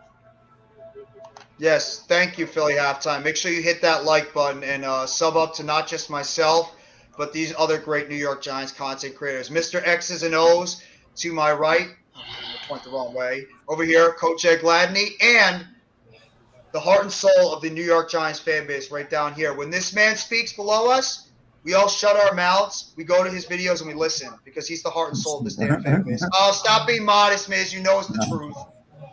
Everybody's all the time, a bro. fan. Yeah, but when you speak, bro, when you have that passion that just is not, it's not, I can't think of the word. I'll tell you, Pat had a good video on Tony today. I was surprised. He's starting to come over the fence also. He's getting tired of him. Everybody is. I mean, this guy's just not staying on the damn field. I mean, it's like we don't want to hate. We don't want to be frustrated with this guy, but at what point is he going to finally get on the field and start contributing? And the fact that this team is already going out there with practice squad guys and backups, and they're making plays, it makes Tony look expendable. And if Robinson goes out there, which I think he'll be back because he was close to coming back this past weekend, if Robinson goes out there and he plays well, that's a sign right to Tony that we don't need you in this offense because we have another guy that was drafted by this regime that can do your job. It's going to be a close game. They're both common denominators. UConn. Syracuse won by 34. North Carolina State won by 31. So I'm going with Syracuse. I'm going to go with Syracuse. What's the line in the game? What's the line? I'm not a gambler, so I don't do lines, bro. I'm not good at that. Like my brother calls me and asks me, and I'm like, bro, I'm gonna look right now. I just don't know. You know me. Let me see if they do. FanDuel, baby. FanDuel. Look, I'm afraid that I'll gamble and I'll waste and blow everything. Nope. Yeah, don't get started, coach. Oh. Carr drops back. Carr looking to the left, tosses it over the middle, and it's caught. But it looks like it's going to be a loss on that play. Syracuse. Yeah, against NC State. I'm looking at the DJ FanDuel. Right. I'm looking for it. Mid-season excitement. The firing at New York Giants. Many teams are expected to make calls for the Panthers attempted his snags. Are they serious? We didn't even put it up here. It's probably early in the week then, that's why. Oh my God. DJ Davidson suffered a sprained MCL. Is that like the injury that is of the New York Giants this year? Another guy with a sprained MCL? It's like 6 or 7 guys that have sprained their MCLs on this team. Tell me about this kid more. I don't know a lot about him like everybody else. What is his age? How tall is he? He's about 6 foot. He came from Maryland a few years ago. He's actually a multiple 1,000-yard wide receiver. He's a good route runner. Not a speed guy. He's quick in and out of his routes. He's a good player, though. I just think he's just not in a bad system, and also because the quarterback. Look at the quarterbacks on Carolina. What would it take to get him? I think maybe a second, maybe a third at this point. He's a good player, though. This guy's and he's young, too. I think he's like 25, he's 26. 25 years old. Right now, his current salary is a little over $1 million, so it's going to be prorated. Next year it goes up to 19, yes. But, currently, we'll have the money next year, especially if you cut Galladay, cut a few, and others are going to be free. So, can you got a lot of money next year, coach? Money's not even a problem. No, I know. So, can you get him? There's a possibility, yes. Or let me rephrase it. Should we look into it? Yes. Is it a strong possibility? I don't know. I like this guy too. Who? Terrence Marshall. I was crazy about him coming out of college, right? LSU. He was on that team with Chase and Jefferson, the third wide receiver. He's a big physical guy. And he's a downfield guy too. He's a big guy that can stretch the field, so he'd be a perfect type Go of get this guy Jones a wide receiver. It's just not fair anymore, bro. What are y'all looking at? That's a fumble. He took the ball right out of his hands. Oh, Andy Reid looks like he's about to punch somebody. The ball never went up, never touched the ground. Yeah, go get this guy Jones. He's earned it the last few weeks. Go get him a weapon. You know what I mean? He's earned it. Daniel Jones has earned it. Go get him a weapon. We don't really know what Tony's role is or will be. He hasn't been out there enough. We know they want smart and tough and dependable. So if he really isn't hurt and they're not trying to get back on the field. You want to know why Tony rubs people like me, a lot of people, the wrong way? Because 2 weeks ago you watch a game where Tony can't play, right? The guy comes flying out of bounds. He's able to leap over him and make a juke move on the sideline and laugh about it. And then you want to know, I can't play because of my hamstring, but you look pretty damn good flying on the sideline right there. And that's what bothers people. That's why people question, does Tony really want to play football? Is he all in or not? Well, he's become the new Sterling Shepard of this team. And for me, that's a little bit of an insult because it's a different story. He's not a Shepard, man, because Shepard busts his ass to try to come back every year. There's a difference. I think he came back too early. I can't with these officials. I really can't with these officials, man. Well, you did. The officiating's horrible. Did you see that sack on Brady? Oh my God, that was garbage. That was garbage call. That was absolute bullshit call on Tom Brady. That's a Tom Brady call there. Look. That's called a wrap roll technique. I've taught that for years. I've taught it for years, and I don't understand. Because if you can't tackle like that, then how are you supposed to tackle? What are we talking about, Brady? Brady tackle. That's so. That's exactly Well, what I'm Brady telling Jarrett's you, supposed to do. Is it's not elementary about football. football. It's not A about lot of football. these. Tampa was about to give the ball up. Atlanta had full momentum. They were going to win the game, and that would have gave Tampa 3 straight losses. The league can't have Brady not make the playoffs in his final season. You understand? That's what that's about. That part I'm not gonna. Well, I love you, Miz, but I. Oh, Chris go ahead, Jones has Steve. actually just looked at that I know, referee on that play. I know you Chris don't want to Jones buy looked at into that it, play. Coach, but I'm telling you, that's what it is. I don't want to believe that nonsense either, but I have a feel, it plays I get into you. it. You're not the only one who said it, but go ahead, Steve. You were saying something. Yeah, so like I was saying, a lot of these officials suck. They do. The Bears are not going to want Because Kenny Galladay. Why the hell would the Bears want Kenny Galladay? No, Nah, no, they no, don't want no, that. no, Nobody no, no, wants no, that no, no. It's guy. not even that. no, We keep saying the same thing. If we trade him, if we cut him, we are stuck with $31 million. I just said something's happening with the salary cap. Either way, if it's 10 million or if it's $4 million, if it's $10 million, that means we still have to come up with $21 million. If it's $4 million, we have to come up with $27 million. So to trade him, we also have to cut guys. Yeah. That's true. You're right. This and So comment Right. right here is You the don't understand definition of what he's financial saying. thing. The difference is Shep would die to play on and play and be healthy. It's killing him. He couldn't be on the field with his team. We don't know what Tony's thinking. I mean, it's true. You think Shep's happy that he just suffered another severe injury? No. We don't know what Tony's thinking. That's the biggest question right now out of everything is what the hell is in Kadarius Toney's mind at this moment? And is he actually trying to go out there and get himself healthy and do whatever he can to get on the field to help this team out? That's the question. That's $1 million question. It could be killing him that he's not out there.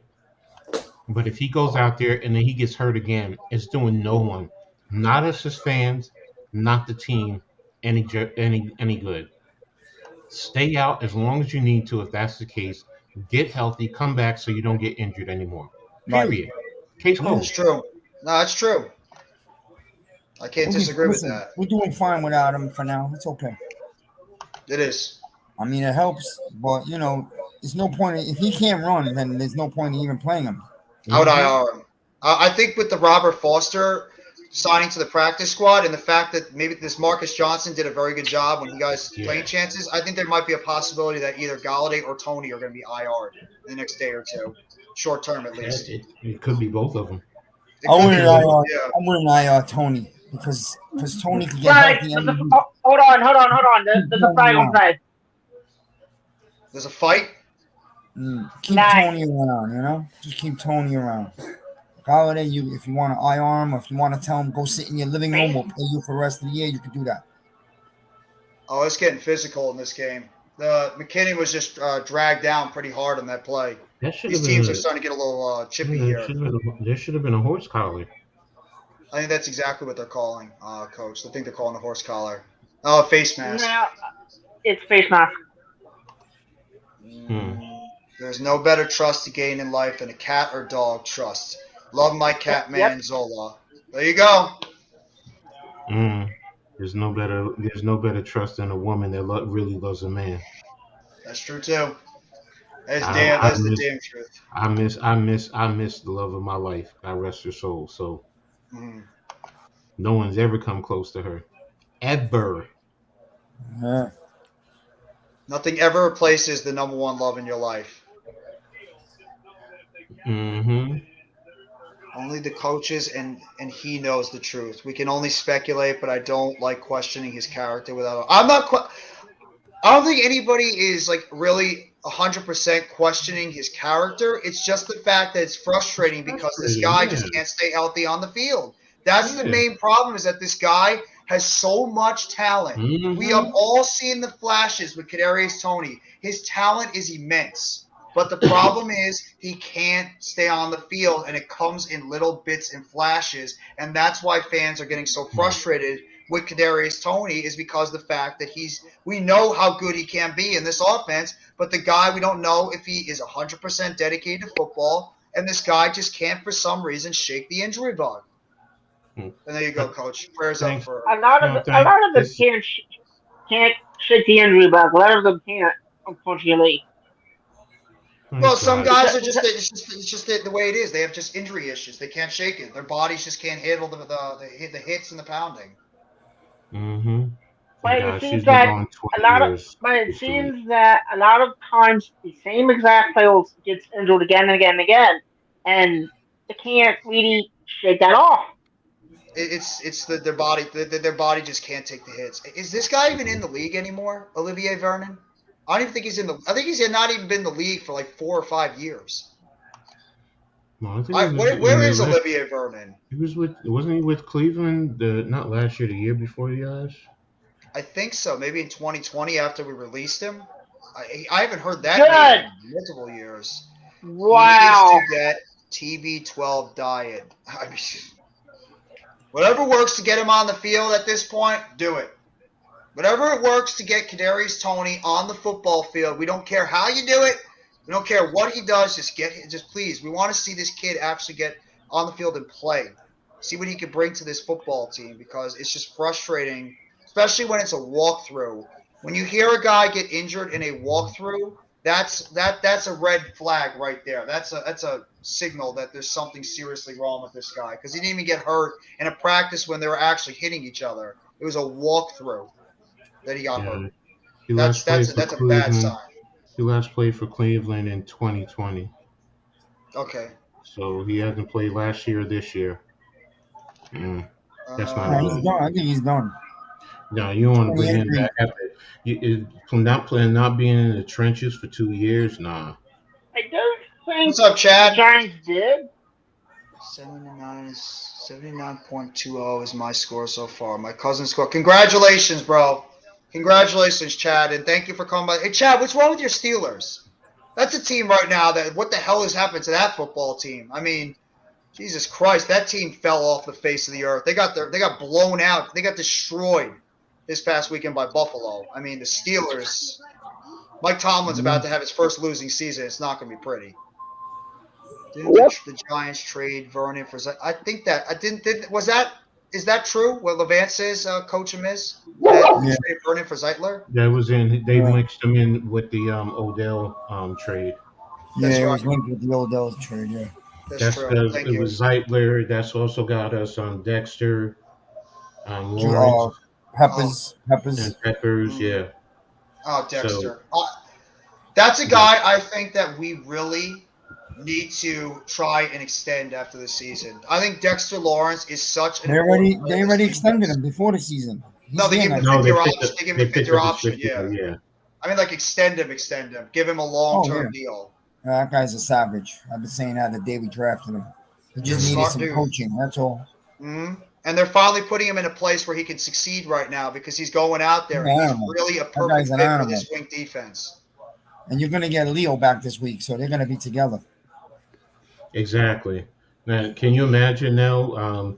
Right now, Dexter is going to allow Leo to slowly get back into the game, but when they're both on par now, man, that interior is just. And I mean, KT hasn't gotten his sack, but I'm sorry. Go ahead. Yeah. No. You hit it right before me. I was going to go there. Go ahead. Yeah, KT hasn't gotten his sack, but he's doing a great job of pushing pushing guys to the pocket to get sacks, and eventually the sacks are going to fall right into his lap. And that's what I was going to say. When you bring Leo back to this line this week, and you rotate him like stunts, listen, you're going to see how much Kayvon Thibbs is going to become a factor now with Leo back on the line, because they haven't played together yet. Yeah, we haven't seen that full defensive line yet in this season, and who knows when Ojulari's coming back. I mean, I'll give Ojulari a few weeks off. You know why? Because Ward is a beast. Would you put him on IR short term? Get that calf right? No. He probably needs about 2 weeks or so. Let him have it. It's okay. Yeah, because Ward could hold it down, bro. Ward could hold it down. And you're adding Landon Collins to Jalen Smith now. You're adding Landon Collins and as a blitzer. And O'Shane Ximines has been doing the job too. I mean, O'Shane Ximines, I think he's Right. got 2 or 3 sacks on the season right now. So I mean, he's having an underrated Yeah. good start to his That guy's to his come a last long year. way, man. I believe he tipped one of those balls at the end of the game. So I think he tipped the one before McKinney got that last play that turned the ball over for Green Bay on that last play. So we've all been yeah, bashing Zimenez, but this dude right. is, you know what? He turned it around. You got to give credit to him. Good job by O'Shane Zimenez. That's why. That's why I went. That's why at the end of my video I made sure that I the people hate him, and I understand Gettleman wasn't perfect, and he has this old school cocky, arrogant prick way about him. I get that, but people got to also give some credit where it's due. That guy brought in a lot of talent, and it's showing up right now. No, Miz, I absolutely agree with you what you said, and that's when you did your video this afternoon. That's the part that I took out of it the most, and what you said, and you're absolutely right. I mean, Gettleman, he did make some bad moves. I mean, what GM doesn't make bad moves from time to time? But you look at the talent that he's brought in. Andrew Thomas is a top tackle in the NFL. Xavier McKinney is a top safety. Dexter Lawrence has become one of the best defensive tackles in football. Daniel Jones is turning it around, whether people like it or not. Saquon Barkley's back to his top form. Julian Love, look at Julian Love now as a player. He's a 4th-round pick by Gettleman. He's playing well. I mean, Tate Crowder, Mr. Irrelevant, he's doing a nice job in the middle of the defense. I mean, this guy's done a pretty good job. Thomas said it. Leo Williams, he brought him in on that trade. Leo looks like an important piece on this team right now. So that's what I took out. He also went out and got Adoree Jackson for us, right? Exactly. Adoree Jackson as well. And Darnay Holmes, I mean, I don't know what to think of. Darnay Holmes, the only thing on Adoree, he's one of the lead guys in this defense. Any news on Adoree? No, they haven't released anything on Adoree right now. I think he said that Dable said he was going to maybe release it in the next day or two because of the fact they just got back from London. I'm surprised the DJ Davidson news broke out, but yeah, I think we might know about what happened with Adoree next. I'm not even trying to jinx or anything. I would not be shocked if it was a sprained MCL. It seems everybody on this team is getting sprained MCLs for some reason. It's the injury of the Giants this year. The thing is that turf they played on in London yesterday is almost the same shit as MetLife. I don't know if you've noticed that, but I did. No, it was grass. I did notice that. It was grass. A lot of players got hurt. So Coach says it was natural grass. Yeah, they play on grass overseas. They do. You're right because of soccer, but not that one. Not yesterday, Coach Ed. Go back and look at it because I made sure my eyes examined it the whole game. That was bullshit turf.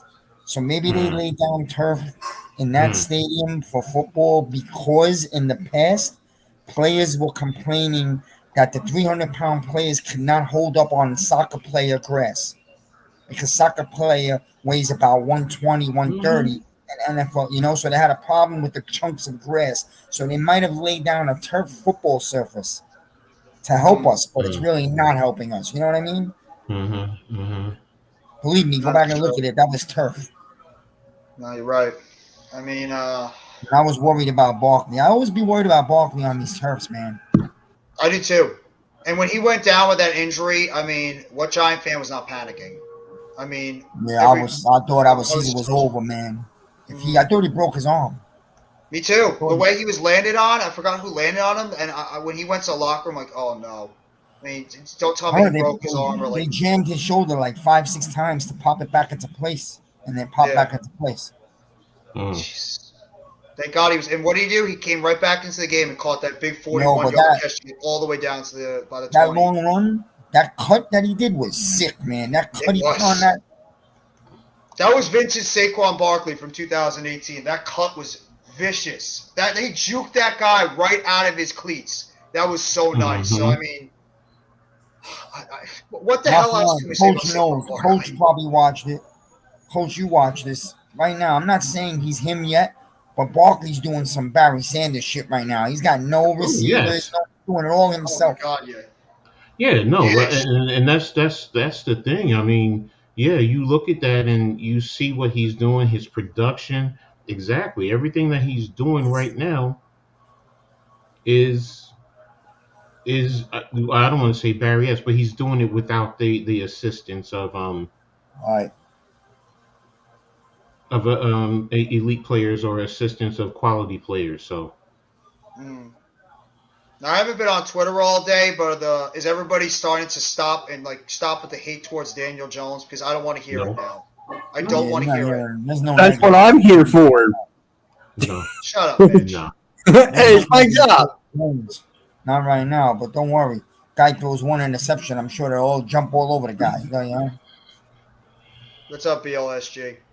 What's good, Jeff? You saw my YouTube short. I already knew because I tagged you about the Mets choking the first round. You saw it. Thanks for rubbing it in. I appreciate it. Thanks. Okay. You know I had to do it for the one time. Make sure all those Knicks or all those Mets fans would shut up.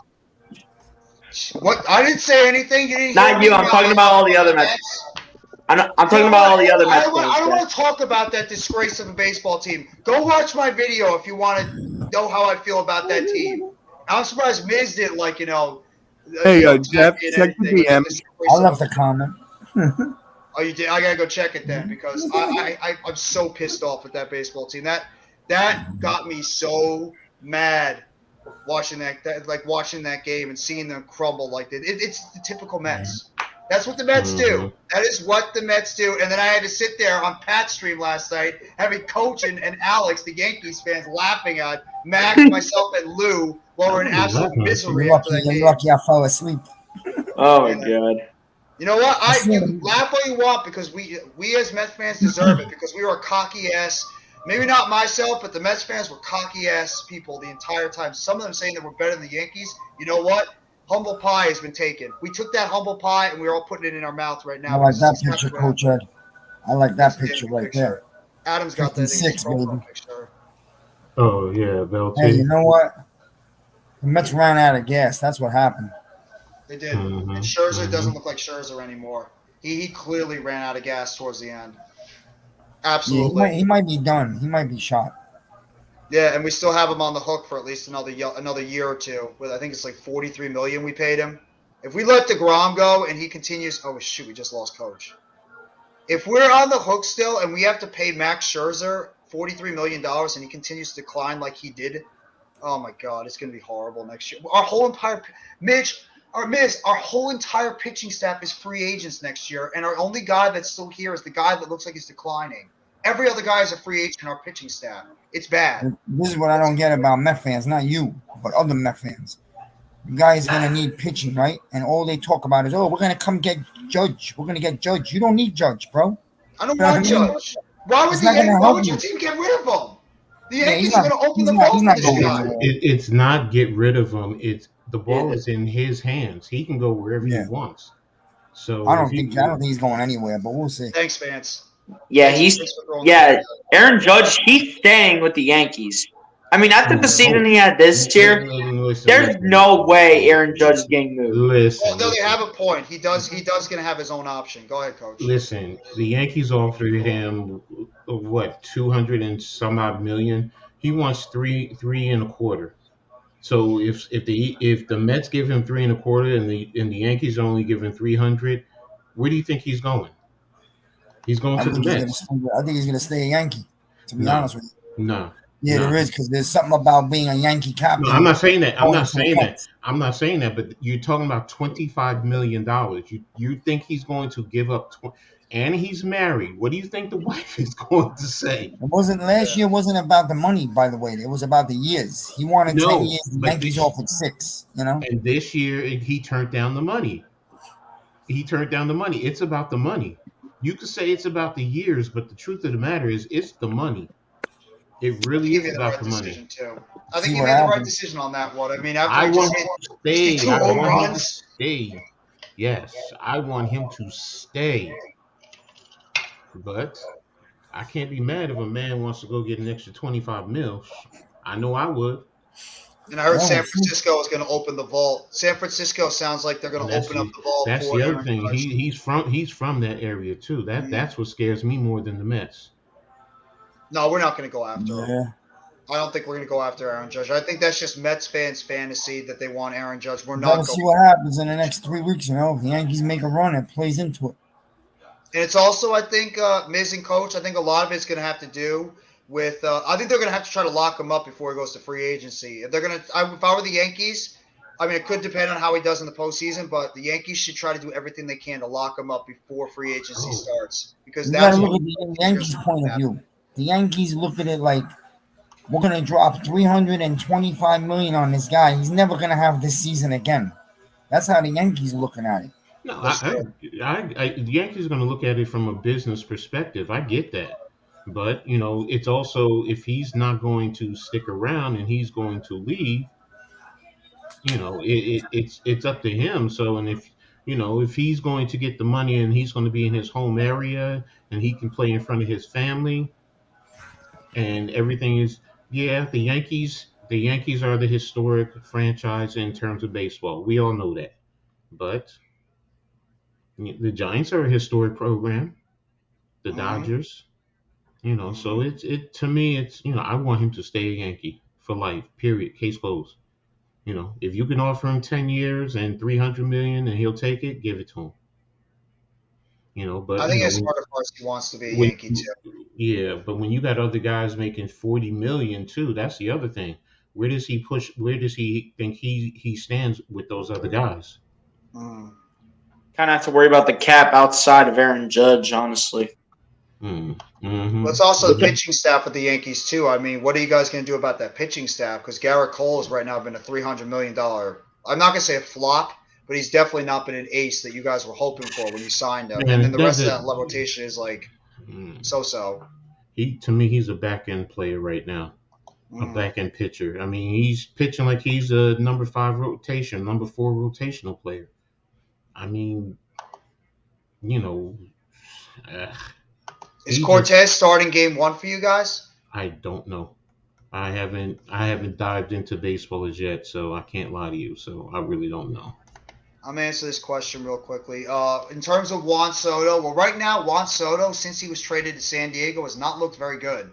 Juan Soto has actually not been playing well since he was traded to San Diego. So I don't know if the Mets were willing to pay up the amount of money that the Washington Nationals, and especially why would the Nationals trade him to an in-division rival? There was no way that's going to happen. So this is the best decision for them, because why would Washington want to help out the Mets? So that's why it made sense to them to trade him out to San Diego, and San Diego's going for it right now. The way that AJ Preller is making moves, they want to go for it.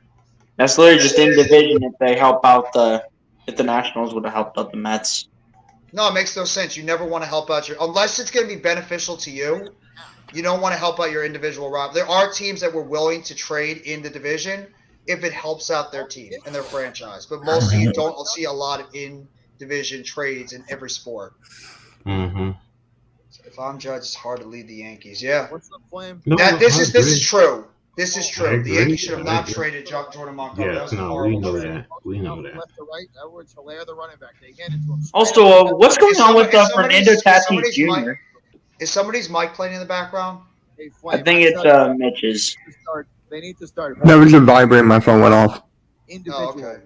You screw up a call, and you. Miss, can you just? Is it okay if you can mute that? Thank you. Also, does anyone know what happened to Fernando Tatis Jr.? He got suspended. He got suspended for using. I was like, no wonder why he hasn't been playing in the league. I was like, where the heck has Fernando Tatis Jr. been? He got suspended. I fixed it. Jeff, please check your DMs. Huh? How long? Like 80 games? Please check your DMs, Jeff. I was like, why didn't Fernando Tatis show up on the injury report for the suspension? I'm like, what the heck? I forgot that he got suspended. That's for sure. That's true. But like, if he got suspended, why wasn't he on the injury report? Because people do good on the injury report for a suspension, though. That's for sure. Maybe it's just how the MLB works. I don't know. Mm-hmm. All right, I'm gonna get back to calling the game because that's the main reason why I was sitting on Hey, this. BLG, we're gonna have a lot of people in here, so it's okay if you step out. Like right now, or like in a few minutes, like right now. Yeah, I'll step out. I gotta be up early tomorrow anyway for school and all that. So I'll step out real quick. I'll talk to you. Yep. All right, I'm gonna get back to calling the game. I apologize for diverting off. Thank you, Mitch. Jeff, sorry about 20 that. to 10. No, don't worry about it. It's 20 to 10 right now. Raiders are up in this game. 11:56 back in the third quarter. Second down and 6 right now for this Kansas City offense. Heidenreich is in the chat. Well, that's an interesting one. Oh, it's Juice. No wonder. 2 wide receivers down below, 1 up top. Mahomes in the shotgun. Takes the snap, drops back, looking to the left, throws it. It's incomplete, but there's a flag on the play. It looks like it's going to be holding or illegal contact on the Raiders.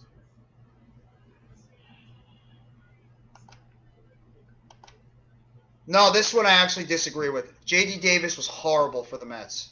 He was horrible. He was absolutely an abysmal player at the DH and third base. I actually did not mind that the Mets traded him. The problem is the guys they brought back were as bad, if not worse. So I actually had no problem with trading away J.D. Davis. It's just they couldn't find anybody to upgrade him. That's true. Good point. Okay, Tommy. Well, yeah, they're not going to fire Buck Showalter. Mm-mm. 2 weeks till D-Hop is back, a.k.a. the fantasy lockdown. Well, we'll have to see. See how he's going to come back after missing 6 weeks. There's a run up the middle by Kansas City. It's going to be second down at about 8. Thank you, guys. Before we continue, thank you, everybody that's in the chat right now. I appreciate it. My guys over here, Mitch Kovsky and, of course, Coach Ed Gladney.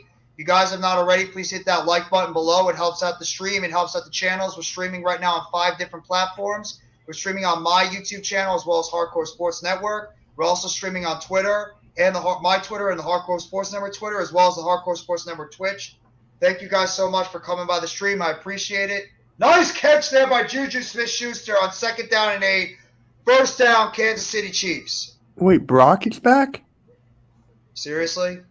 Again? Thank you, Levance. Thank you always for the support that you thank you so much for the support that you always show, not only myself, but Coach Ed and everybody else in the Big Blue community. Appreciate it so much for you being here. Thank you. I don't see anything. That's a good catch. That was a nice play by Juju, too. Yep, Brock is back. When you're driving. All right. You got Brock for last they got Sky Moore in the backfield. 24? Yeah, but they did the little shuttle thing. They did the zone read and then shuttle to what's his name, the tight end. Thank you for hopping on, Steve, and I hope you enjoy the rest of your night. I'm just going to keep it with the guys I have on now because I just want to try to, I don't want to have too many people on the stream right now. So, but I appreciate you hopping on earlier. So thank you very much. And thank you for the support that you're giving the channel. Oh, what was that? Is that Pop? Is that Pop in motion? What was that? I have no idea. Well, who's he throwing to on that play? I have no idea. That tight end was covered, or that receiver was covered. Yeah, I think he was going to Juju in the end zone, but the cornerback had him covered. He had him locked down that whole time. Thank you, Amadi. This is where you actually should have run a little bit to get it a little bit closer, man. Mm-hmm. Because now they know you have to pass. Yeah. At least if you get into 3 yards, 2 yards from the goal line, you still have to run. Touchdown. Travis Kelce right over the middle of the field. Touchdown, Kansas City Chiefs. And the Chiefs are going to be, the next time, I don't know when I'm going to be going live next, but yeah, if you want to hop on for a little bit, that's fine. So the Chiefs are going to cut this lead. If they get the extra point, they're going to cut this lead within 3. Any update, Brock Lesnar? Oh, thank you. Thank you very much, Juice, for the update. That's insane. And Earl's there. Mm-hmm. Earl's at Raw right now. Jeez. The kick is up, and it is good. Oh, off the uprights and in. Off the uprights and in, and the lead is now 20-17. Raiders over the Chiefs. Well, Triple H is not playing over there in WWE. He's trying to make that program as good as possible. Really is. I got to check out the highlights. Maybe later tonight or tomorrow, I'm going to check out the highlights, what happened on Monday Night Raw. But at least everything I'm hearing right now, it sounds freaking awesome. So I'll make sure to double check that. The Eagles that wants access to deep, detailed dive of their defensive scheme. Okay. For all you Eagles fans on Twitter, Honest NFL gives you a deep dive into their defensive scheme. If you want to follow this person. You hear that, Mitch? Yeah, it's me. No, Coach was talking about the Eagles. There's a guy, Honest NFL on Twitter. He gives a deep, detailed dive into the defensive schemes if you guys want to follow him. Oh, okay. I mean, I know I've gotten a couple videos from him, so him, her, whoever.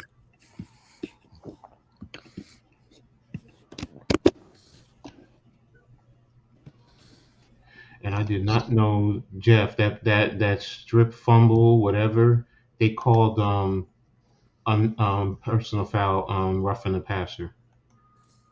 Was that really a roughing the passer? Yes, because Twitter is going crazy with it. I mean, Micah Parsons. What did he say?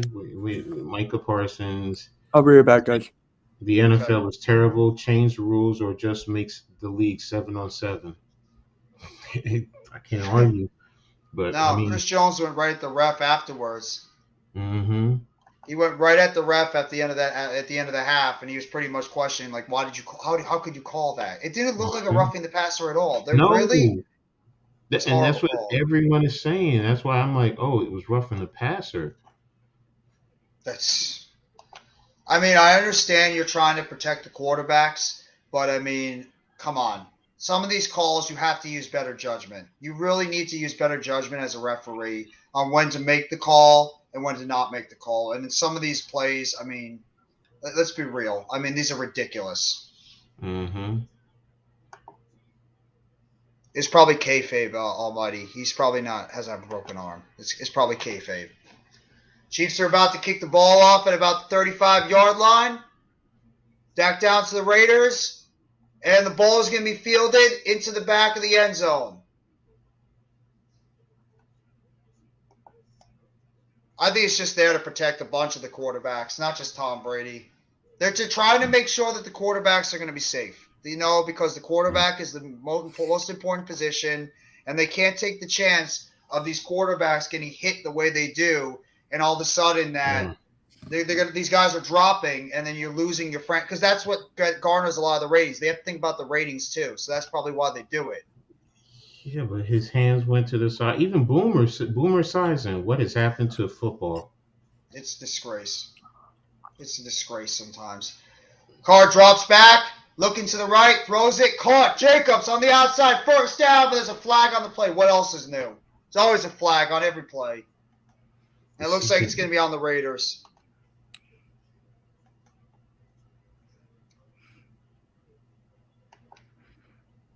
What? Pass interference on Mac Hollins. I like this one.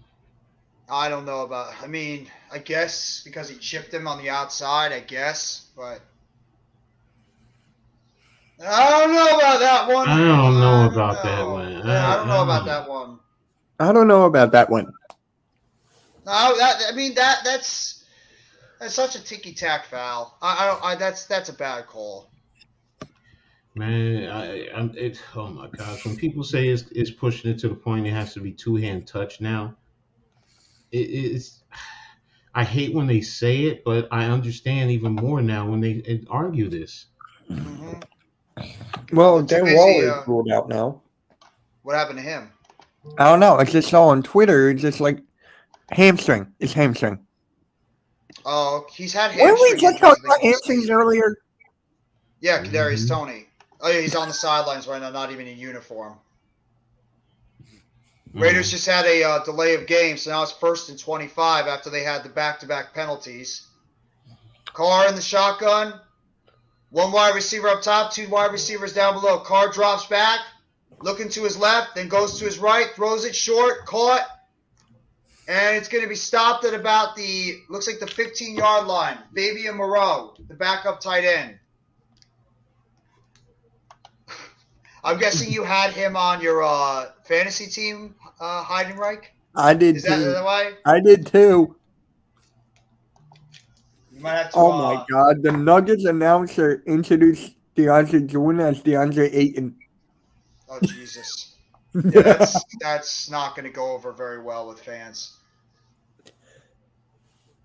Carr's in the drop back. Two wide receivers up top, two down below. Jacobs flanks him to his left. Carr drops back. Good block on the outside. Carr looking for a receiver to be open. He just tosses the ball. That might be intentional grounding.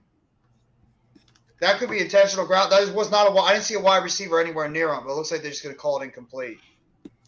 3rd down and 20 for the Raiders offense. I think they give you, and I think he was outside the tackle box the way he ran. That's probably why then they're just calling it. Are they going to call it? Are they going to call it? It looked like because he just tossed it to nowhere. Yeah, but it was by the line of scrimmage. Remember, it has to get to the line of scrimmage. And it does, everyone thinks because it goes to the sideline, but, you go, as long as you get it to the line of scrimmage. Yep, they're throwing it. They're throwing the flag, intentional grounding. I thought he was in the pocket. Outside the pocket. No, I guess he was still in that pocket on the outside. Okay. Well, Vance has a question for you, Coach. Hold on a second.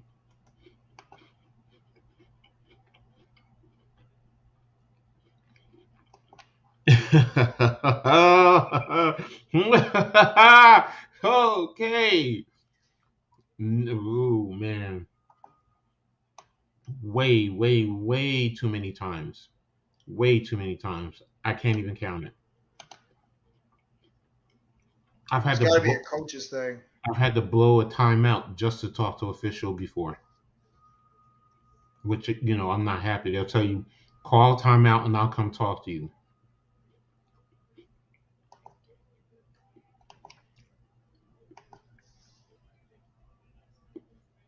And they're going to be kicking the ball. They're going to be kicking the ball off now. The Raiders, they went pretty much nowhere. They actually lost 2 yards on that last play. It's 4th and 22, and the Raiders are going to be punting from deep in their end zone. What's going on, Jamar? How are you doing, bro? Hope you had a fantastic weekend. You know what? I'm sorry about your Falcons, bro. I know you and Blake are pissed off right now because of that bogus call. No, Jamar's upset too because I'm killing him in fantasy right now. No, but he's a Falcons fan. He's probably not happy after what happened. How could you how could you be happy after that call? If you're, let's be another flag. I'm tired of the friggin' flags. You get a flag. You get a flag. They picked it up, thank the Lord. They did. No, they did. If you're being a realistic NFL fan and you're taking your bias away, the Falcons got screwed. Let's just be real. There was no business at all why that call was made, and the only reason why it was made is because it's Tom Brady. That's it. There's no business at all because Grady Jarrett did absolutely nothing wrong except take Tom Brady and sack him to the ground, and for some reason they decided to call it necessary roughness. I don't understand it. I don't get it. I just don't. Like I mentioned earlier, you want to try to protect the quarterback, and that's fine. I completely understand that, but let's be real here, and let's just be honest. When is enough? And sometimes as a referee, you need to look at the play, and you need to make what is the best judgment call. Especially if it's something that looks like a legal hit, because that's exactly what it was. It was a legal tackle. But because he went down a little bit hard, that's why the flag came out. And it's just... No, because he also landed on... They're saying he landed on top of him. But if you look at Chris Jones, his left arm went to the side. So he wasn't landing on top of him. No, I was talking about the Grady Jarrett play on Tom Brady. Oh, Grady Jarrett. I'm sorry. No, both of them. Yeah. Neither one of them should have been called what they were. No. It's ridiculous. Exactly. How are you a defense? The coach said thing. How are you as a defense supposed to play? What are defensive ends and outside linebackers and defensive linemen supposed to do? You can't even touch the quarterback at this point anymore. It's getting ridiculous now with these flags. You blow on the quarterback, it's a flag. Very much so. It's frustrating. It's aggravating. As a football fan, it's sometimes embarrassing when you have people who are not deep into the game ask you questions, and it's just like, I can't really explain it to you. Yeah. And it's not even just defensive linemen. It's also cornerbacks don't get it. Sometimes the flags on cornerbacks make no sense either. I mean, it's just, if you're a defensive player, you're at such a disadvantage now in the NFL compared to what it was about 10, 15, 20 years ago. It's ridiculous. I mean, everything's always going to be favored now to the offense because of the fact of fantasy football and because of what is going on in the NFL now. They want scoring. Mm-hmm. Edwards-Helaire picks up 2 yards on that play. It's going to be 2nd down and 8. It's the one thing, as much as I love the NFL, Coach and Mitch, I can't stand the flags. I can't stand the flags. I can't stand them all the time. Most of the time, they're actually ending up deciding football games, which is the worst part. The referees should not be out there deciding football games. That's the thing that frustrates me the most. And I even you need to know as a referee when is the right time to throw the flag and when it's not. Well, you have to make a good judgment call. And unfortunately, it's not even the referees that are completely, it's not all their blame. It's because of the stupid rules they've been putting in every single year. That's probably confused the hell out of these referees when Roger Goodell and those owners keep putting out rule after rule after rule after rule every single year. And at this point, the referees don't even know what to call. So I feel for them a little bit. Not completely, because they need to know better too, but the referees at some point they're handcuffed because of what the NFL's given them. Mahomes drops back, throws the ball down the field, wide open at the 30-yard line. And it's Mecole Hardman with a big catch over the middle. 1st down, Chiefs.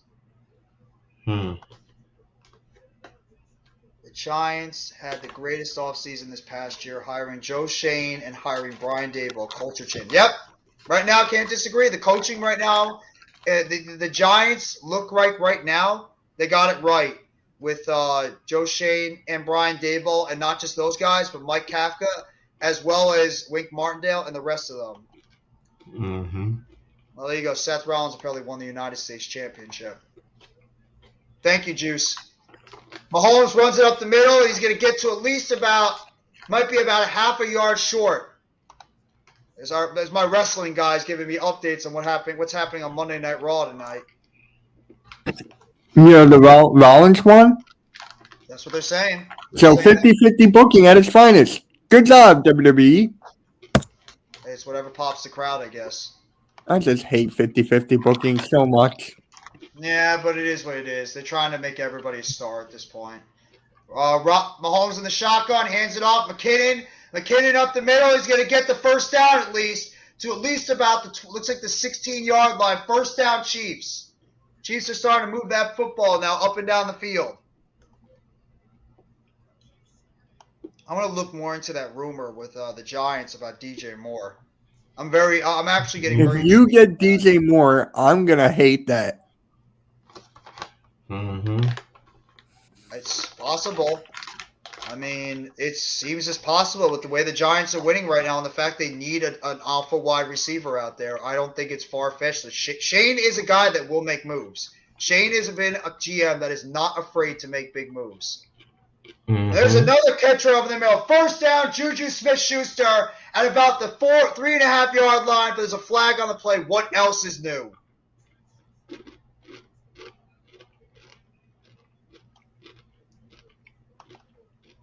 And it's a flag on the Raiders defense, and the play will count. Yeah, I don't mind people. I don't care who talks anymore at this point. At this point, I don't care who talks. Just get W's. That's all I care about. Just get W's. Hey, we can talk right now. Well, I mean, you guys are fine. Well, you can talk. That's fine. Michael Thomas is back. Michael Thomas is going to light up Eli. What happened to Michael Thomas now? What injury does he have got now? injured. He was out last week. I forget what for. Oh, Mahomes stumbles, gets back on his feet, and he's going to get sacked on the play. Looks like he tripped over a center on that play, and there's a sack there by Denzel Perryman. Second down and goal for the Kansas City Chiefs. They didn't throw a flag on that for roughing the passer. All right, good job, referees. Looks like his right guard stepped on his foot. In your opinion, how much credit does the New York Football Giants offensive line coach get? I think they get a good amount of credit. Bobby Johnson's done a pretty good job with the players he's been given. That's the same type of thing that happened to Brady yesterday. Same thing. Same exact play. Yeah, of course, Brady gets it.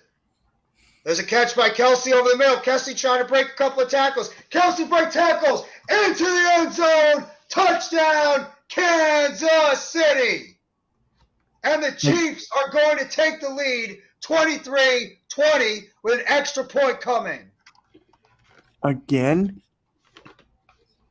Oh, I didn't even update on it. DJ Moore, we're not. No. Stop it with Godwin. Please stop it with Chris Godwin. Please stop it. I think the Manning cast is not on this week. They sometimes do it every other week, every other 2 weeks or so. The Manning cast usually every. Oh, no. There's another flag on the play. Is that going to be called back? I don't know. You know what? It might be. They might call a pick play. That was late. Yeah, that's. Or it could be a flag on Hardman because he threw the guy down. He literally did. He took his man. Personal foul on the defense. Touchdown? No, it's personal foul on the defense, so the flag's going to count. So, on Diablo. So it is a touchdown. Yeah, it is a touchdown. Yeah, well, what can you say about that? I'm confused, but I thought Hardman was on the team. You were not getting Chris Godwin. Stop. Chris Godwin just signed a long-term deal with the Tampa Bay Bucks. They're not getting rid of him. Hardman, yeah. Hardman literally just took his defender and he just threw him down on the ground. I mean, nice block. I'm surprised they didn't call a flag on that one. Kelsey gets another touchdown, and the Chiefs are now leading in this game 24-20. All right, Good play I there. got to go, get ready for bed, and I'll talk to you guys later. Have a good night, guys. Have a great night, Mitch. Take it easy, bro. See ya. Have a good night. See ya, Wales. Brady is protected in this league. They've been bending the rules around him for years. That's the damn truth. Mitch is getting tucked in. Jesus Christ. Juice. Big time facts, Brother Wales. That's right. Shiver me timbers. Man. This is a big drive coming up for the Raiders. I mean, once again, the Raiders have had a 2-touchdown lead, started off strong to begin this game. They were up 17-0 at one point, and once again, the Raiders can't keep the lead. This is the second time they've done this already in almost consecutive weeks where they've had a lead in the game and they couldn't hold on to it, and the other team was able to come back and regain the lane on them. So this is a big drive right now for Derek Carr in this offense. They have to answer with points. They cannot go 3 and out. No, exactly. I mean, the Chiefs are starting to get their rhythm, so they have to match it. And they have to go down at minimum. You want touchdowns, but you have to at least kick a field goal. You have to drive down and get a field goal just to get something on the board and to break the rhythm that they're in. Because especially if you go 3 and out, you're setting yourself up for a big letdown. So, I mean, right now I want to know what happened to them getting the ball to Adams, because he seemed to have been causing so much havoc, drawing penalties, and making plays.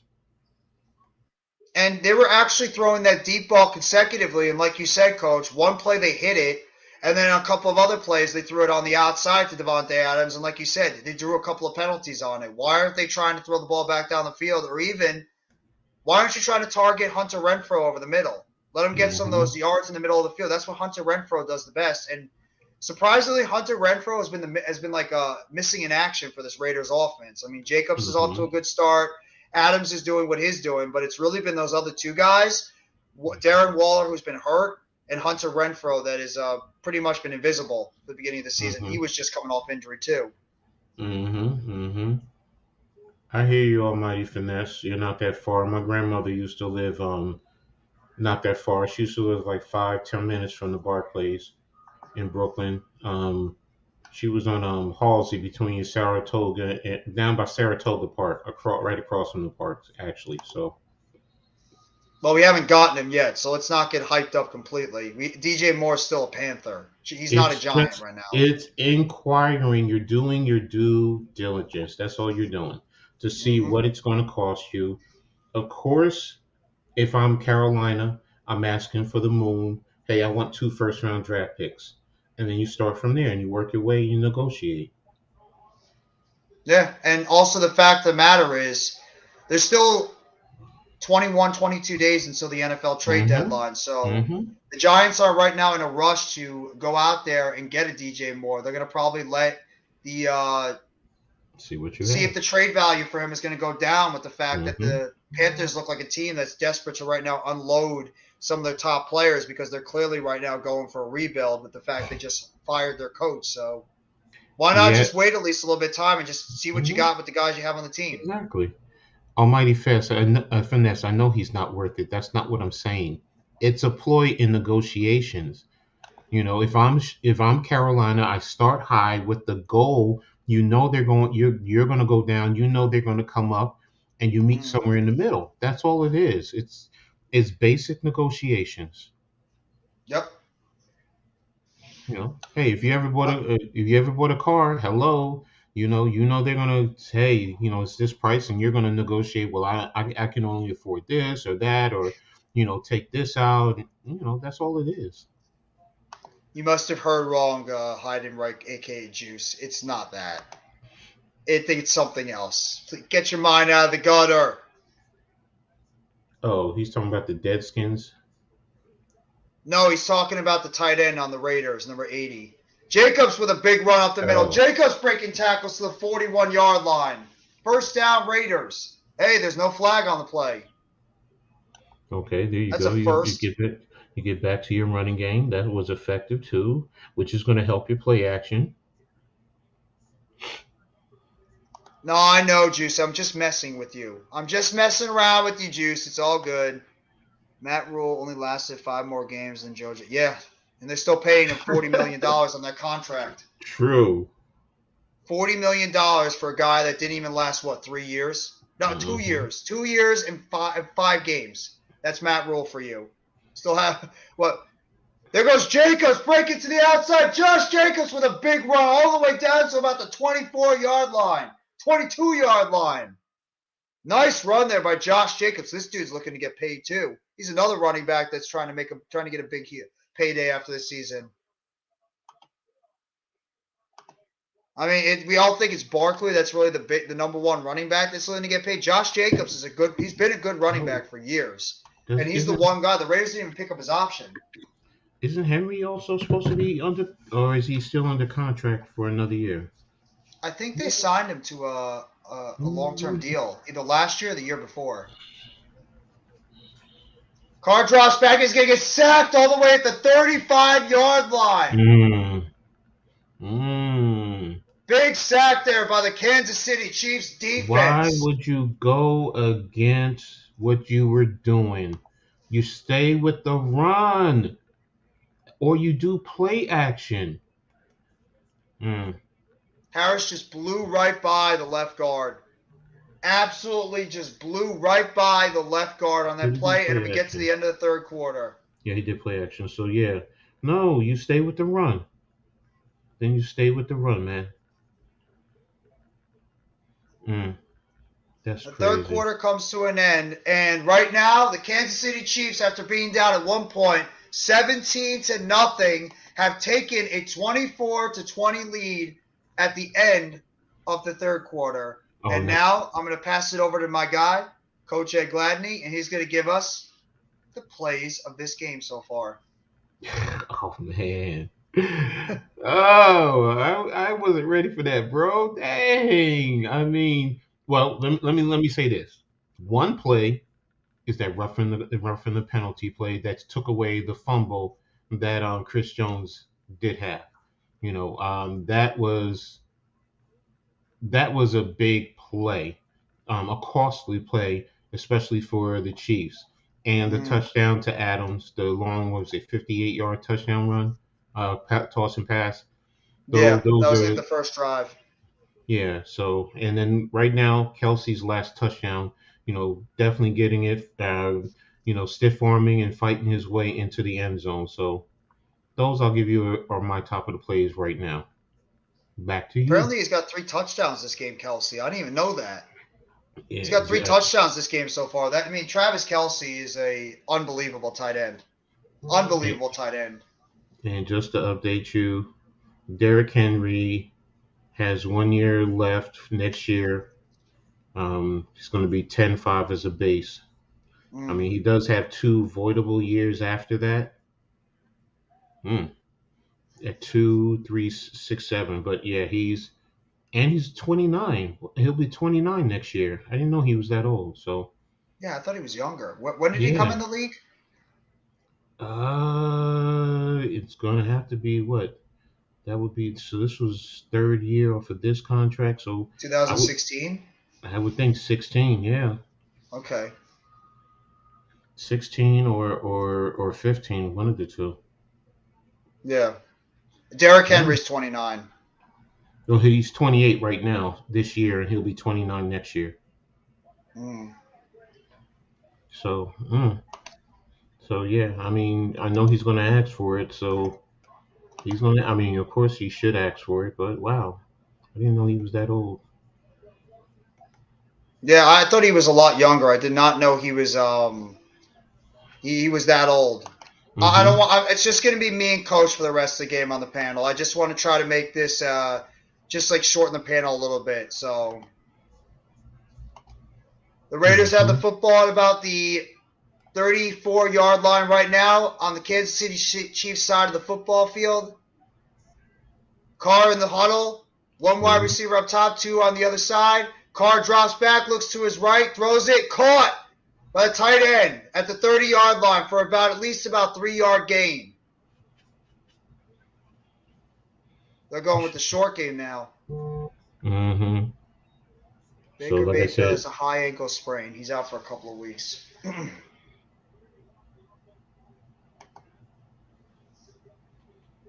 don't know about this one. Xavier McKinney and Derwin James, they're both top-end safeties in the league.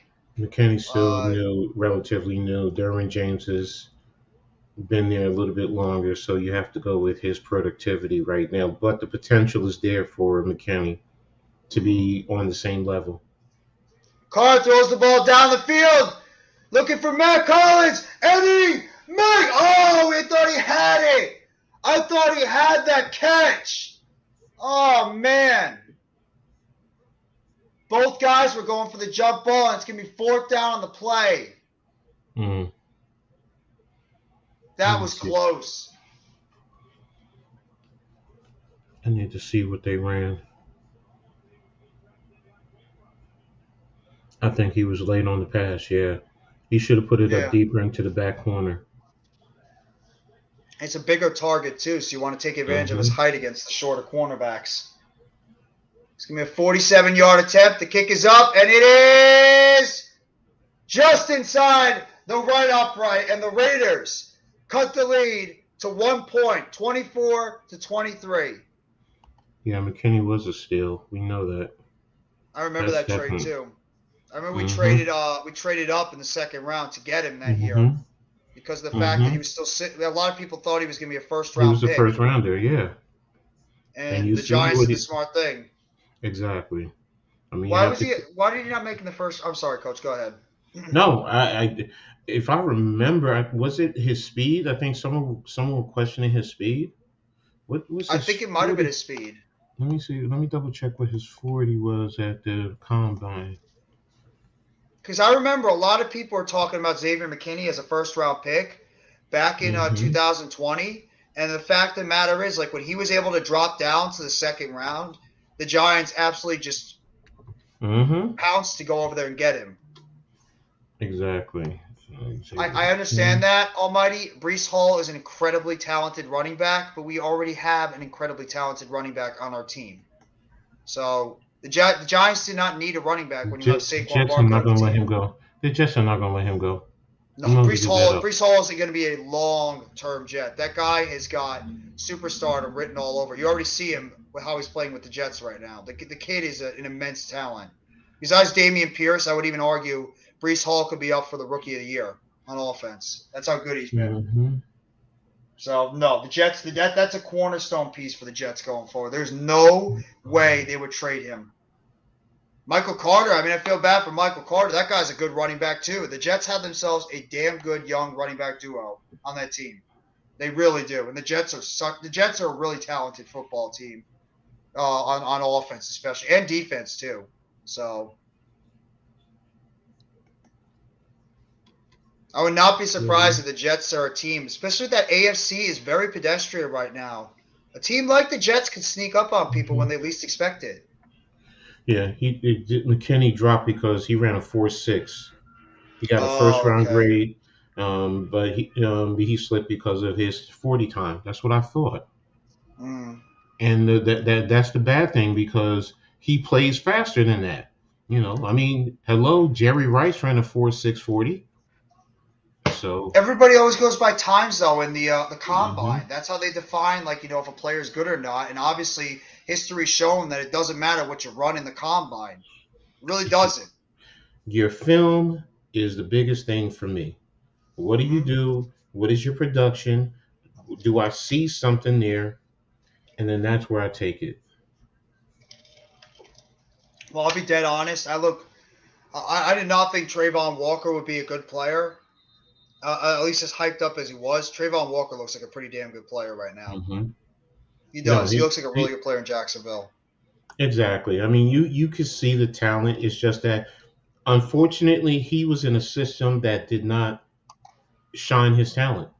That's really what it boiled down to. But if you're a good evaluator, you can see that he had good talent. So, and I'll get to this comment right afterwards. After this play, Mahomes in the shotgun, fakes the handoff, drops back, looks to his right, throws to his right, and it is caught. Nice catch there by Marquez Valdez-Scantling, all the way up to the 41.5, 42-yard line. First down, Chiefs.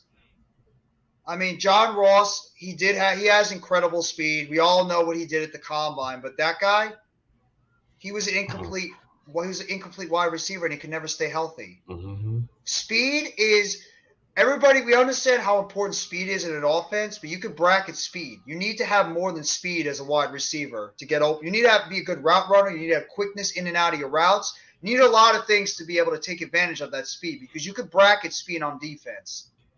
There's a run up the middle on the outside to about the 47-yard line. It's a pickup of at least about probably about 5-6 yards for about second down. Go ahead, Coach. You can be a slow receiver, not elite speed, but as long as you know how to run your route, to get good separation and sell, routes, because that's how you can beat a defensive back. If he thinks you're going to invert and you're running a quick out or you're running an in cut, or even a post, or if you're running a post, you run a post corner, get the defensive back to turn one way so you can then separate and go the other way. So, absolutely. And when you're running with the football, knowing how to come back, to get the ball or out of your cut, sometimes you want to run it flat as opposed to rounding it because, if you run it flat, that will give you separation off of a defensive back. And Maxx Crosby is a hell of a football player. He's a damn good football player. That was good discipline by him too on that run play.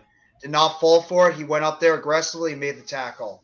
That's what a defensive lineman needs to do. It looks like it's going to be a false start on the offense. John Ross, he did have that good game against the Saints, but otherwise what did John Ross do for the Giants? Nothing. I mean, I know the offense was terrible last year, but John Ross wasn't exactly lighted it up. So, John Ross is a one-trick pony, a deep threat. OBJ is running a slant route in his deadly. Well, yeah, I mean, back in 2014 to 2016, 17, it was. In some ways, 2018. That's what he took advantage of. Odell Beckham Jr. had great quickness. He wasn't the fastest wide receiver, but his quickness in and out of his routes were elite. Mahomes drops back, throws the ball over the middle, and he gets right up to about the midfield to the 50, 49-yard line. There's a flag on the play. What else is new?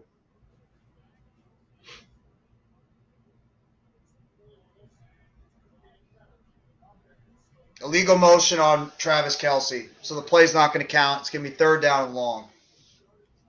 It is close. Well, yeah, I mean, everybody remembers the matchup between Odell Beckham Jr. and Josh Norman in their prime. I was pissed off at OBJ during that game, though. I was very, very aggravated why you would do that in that game. That was... I get it. I understand a quarterback is... I know he was agitating him, but you got to, have a cooler head when it comes to that stuff. You can't do what OBJ did, because that's going to hurt the team. And it's what ended up happening.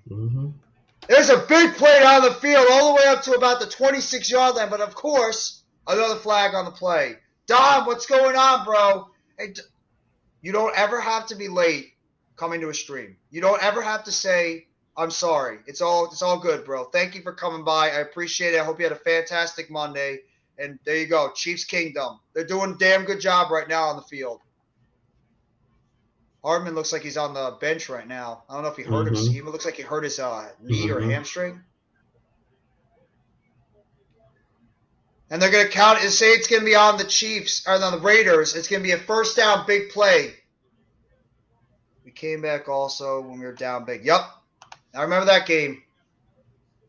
Odell Beckham Jr. had that big touchdown in the corner end zone against the Panthers. And then we ended up winning it in overtime. Looks like he might have tweaked his knee on the play, Hardman. Anytime, man. Anytime. Just appreciate you coming by the stream. And Dom, make sure you sub up to my guy over here, Coach Ed Gladney. He does an excellent job as well. So make sure if you haven't already, go sub up to his channel if you want to get the insights about the X's and O's of the game of football, college and pro. And there's a catch right over there by Gray, the backup tight end. He's going to get the ball at least. He's going to pick up 7 on that play. That was a good move.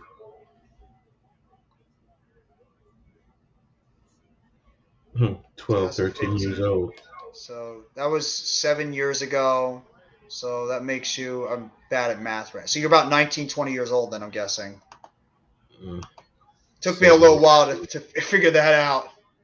12 years ago. 7 years. Oh, wow. Hardman's back on the play, and he gets the end around. He picks up a 1st down on the play. I might already have, but I'll check. Can you drop the link in the chat? Absolutely. Coach, Dom wants to sub up to your channel. He just wants to get the link for it. Coach is going to drop it in the chat for you. Oh, you're 19. Okay. Mahomes in the shotgun. 2 wide receivers up top, 2 up, 1 below. Tries to fake the handoff, and it's going to be sniffed out by the Raiders defense. That play didn't work out. The Raiders defense saw that from the get-go. Chandler Jones with the play. He's been having a nice game tonight too, as well as Nichols up the middle of the field. The Raiders have themselves a hell of a defensive end / outside linebacker duo with Chandler Jones and Maxx Crosby. Both these guys have just been absolutely incredible in this game. Mahomes in the shotgun, 3 wide receivers up top, 1 below. Edwards-Helaire flanks him to the outside, then he goes out to in the slot. Mahomes takes the snap, looks to his right, throws to his right. It's dropped right in the hands of Valdez-Scantling, but he drops the football. It's going to be 3rd down and 14 for the Chiefs offense. What the heck is this?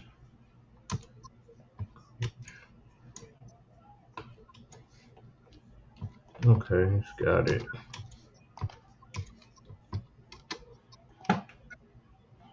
Third down and 14 for the Chiefs offense. If they can't get a 1st down here, they're obviously going to settle for a field goal on this play. There you go.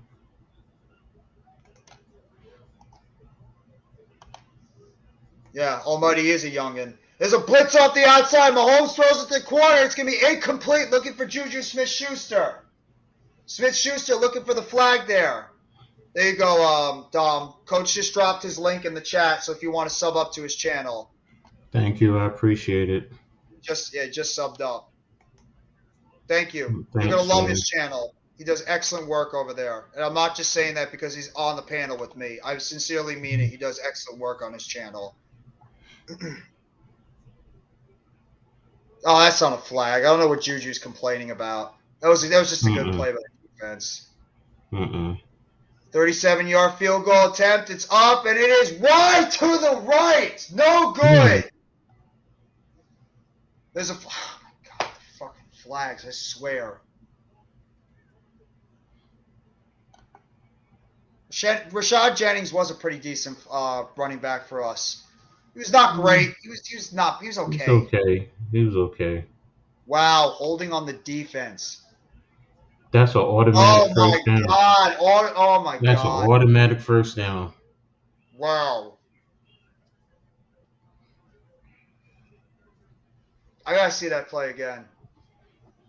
McDaniels is lighting him up right now. I gotta see it too, but it does happen, man. It does happen. They'll grab and hold someone from blocking the other person. I didn't see the hold.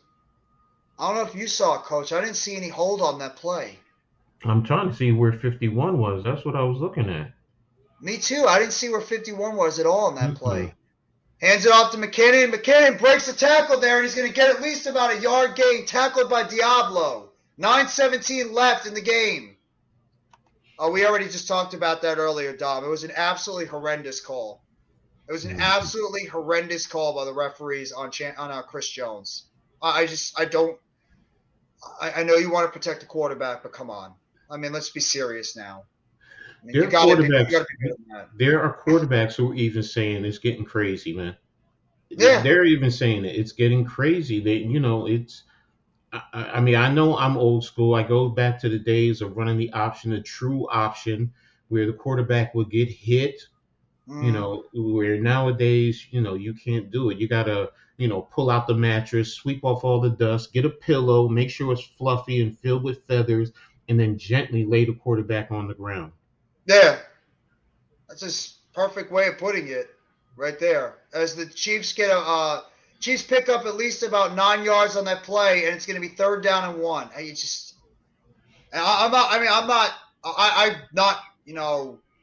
not old enough to see the old school stuff in the 80s, but at least I saw when quarterbacks were allowed to get hit in these games back in the 90s and the 2000s. I mean, it's just ridiculous now with these calls. It's like you can't even play football anymore at times. Slide pass over the outside to Edwards-Helaire, and he's going to pick up the first down with good hard running, and he's going to get down to about the goal line. Looks like the 1 yard line on that play. Go ahead, Coach. No, I mean, I like the play. I mean, I hate passing that at that level. I mean, with that short of a field, but I like the play. Bring the motion towards him, stop, throw the ball to him, turn around and go back. That's a great call. Be honest, he should have been tackled for a loss. Yeah, he had him in the backfield. The guy, he missed him. He missed the tackle on that play. Mahomes in the huddle. 13 personnel. Fakes the handoff, drops back, lobs it over the field. It's wide open. Travis Kelce. Travis Kelce with his 4th touchdown on the night for the Chiefs. And the Chiefs take a 30-23 lead. Wow. Raiders fans look absolutely disgusted right now in the crowd. Yeah, kick. You got to. Part of me is saying, do I go for 2? But no, kick the extra point. You're up 8 points. Yeah, make the Raiders score a touchdown and get a 2-point conversion. How do you not defend him? Yeah, he's wide open. Wow. Are they actually going for 2? Looks like they might be going for 2. Really? Yeah, they're spreading the offense out right now. Wow. Yeah, they're going for 2. Fakes the handoff, drops back. Mahomes throws the end zone. It's knocked down by Maxx Crosby. They fail on the 2-point conversion. I like it. I like it, though. I do like it. I mean, I like the aggressiveness. So, I mean, I'm not mad at it. You're already up 7. So even if Yeah. they score a touchdown, I mean, now unless they go for 2, then, but if not, they can tie the game. That's how I look at it. So, It was a nice play by Maxx Crosby there to knock the ball down. I mean, he did a mhm. really nice job knocking that ball down over on the side. So, Mhm. yes, it's ridiculous. That was a perfect explanation, Coach. Sip. Mhm. Thanks. JPP returning to MetLife this Sunday. You're damn That's right. that's going to be a very, on both sides. JPP wanting to, in a sense, stick it to the team that drafted him, and of course, Wink, and the guys who came over with him from Baltimore that want to, stick it to Baltimore. So, I think that game is going to be very, very intense, chippy at times. So, hopefully our fan base will be out there making it very difficult for Baltimore, and if we can play physically on both sides of the ball, I think we have a good chance. I And it's mean, also what you and go ahead, Coach. no, go ahead. I was gonna say too. It also has a lot to do with you and Mac both said on Pat's stream on Lou's stream last night. Discipline. Hmm. That should be the key word for the Exactly. New York Giants for this entire week is discipline, especially playing against a quarterback like Lamar Jackson. You have Exactly. to stay disciplined on defense because if you Exactly. don't, he will take advantage of that. He will run to the outside. He will break tackles. He will pick up those big yardage plays with his legs. You have to stay Exactly. disciplined as a defense. Exactly. And when you put the pressure on, make sure you don't break the lose contain in your gap. If everybody stays in within their gap and control it, he's he's going to try and get to the outside. On the edges, if you stay to his top shoulder, it makes it more difficult for him. So, Mm. I like Duvernay as a player. I think Duvernay is a very good. He's a speed guy for the Ravens, but I don't think he's a complete wide receiver. He kind of reminds me a little bit of a Kadarius Toney. He is a deep threat at times, but I'm not worried about Duvernay as much. It's Mark Andrews is the one guy the Giants cannot allow them to beat. He cannot beat them in this game because Mark Andrews is hmm the one true weapon besides Lamar hmm Jackson on that offense. You cannot allow Mark Andrews to go wild against that Giants defense. Have to take him out of the exactly, game. Have to take Mark exactly. Andrews out of the game and make somebody else beat us. This is true. You have Patrick Mahomes and Travis Kelce on your fantasy teams. You're probably going to get points most likely every week. These guys seem to always be putting up touchdowns or big plays every single game. It's like this offense has not missed a beat without Tyreek Hill. hmm I'm not worried about Isaiah Likely. He's a nice backup tight end, but he's not somebody that the Giants have to overly concern about. Obviously, you want to try to make sure he doesn't go off in this game, but he's not like a big factor on that offense. Carr throws it to the outside. Jacobs with the catch. Jacobs breaks a couple of tackles, shifts over, and he's going to get up to at least about the 38.5-yard line for a first down. Jacobs is having a nice game this game. hmm He's a good running back. I'm really wondering why the Raiders did not, try to give him the 5th-year option. That move confused me a little bit because Josh Jacobs has just been a consistent running back every year or so. Unless they're trying to make him unless they want him to go see if he can put together a really complete, solid season before they think about paying him.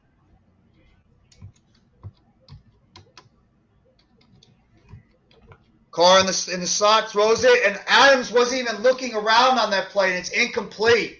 2nd down and 10 on that play. Man, Carr and Adams have not been on the same page since that first quarter.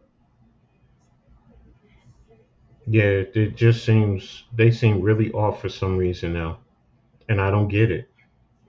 Yeah, he was trying to block on that play instead of actually catch the ball.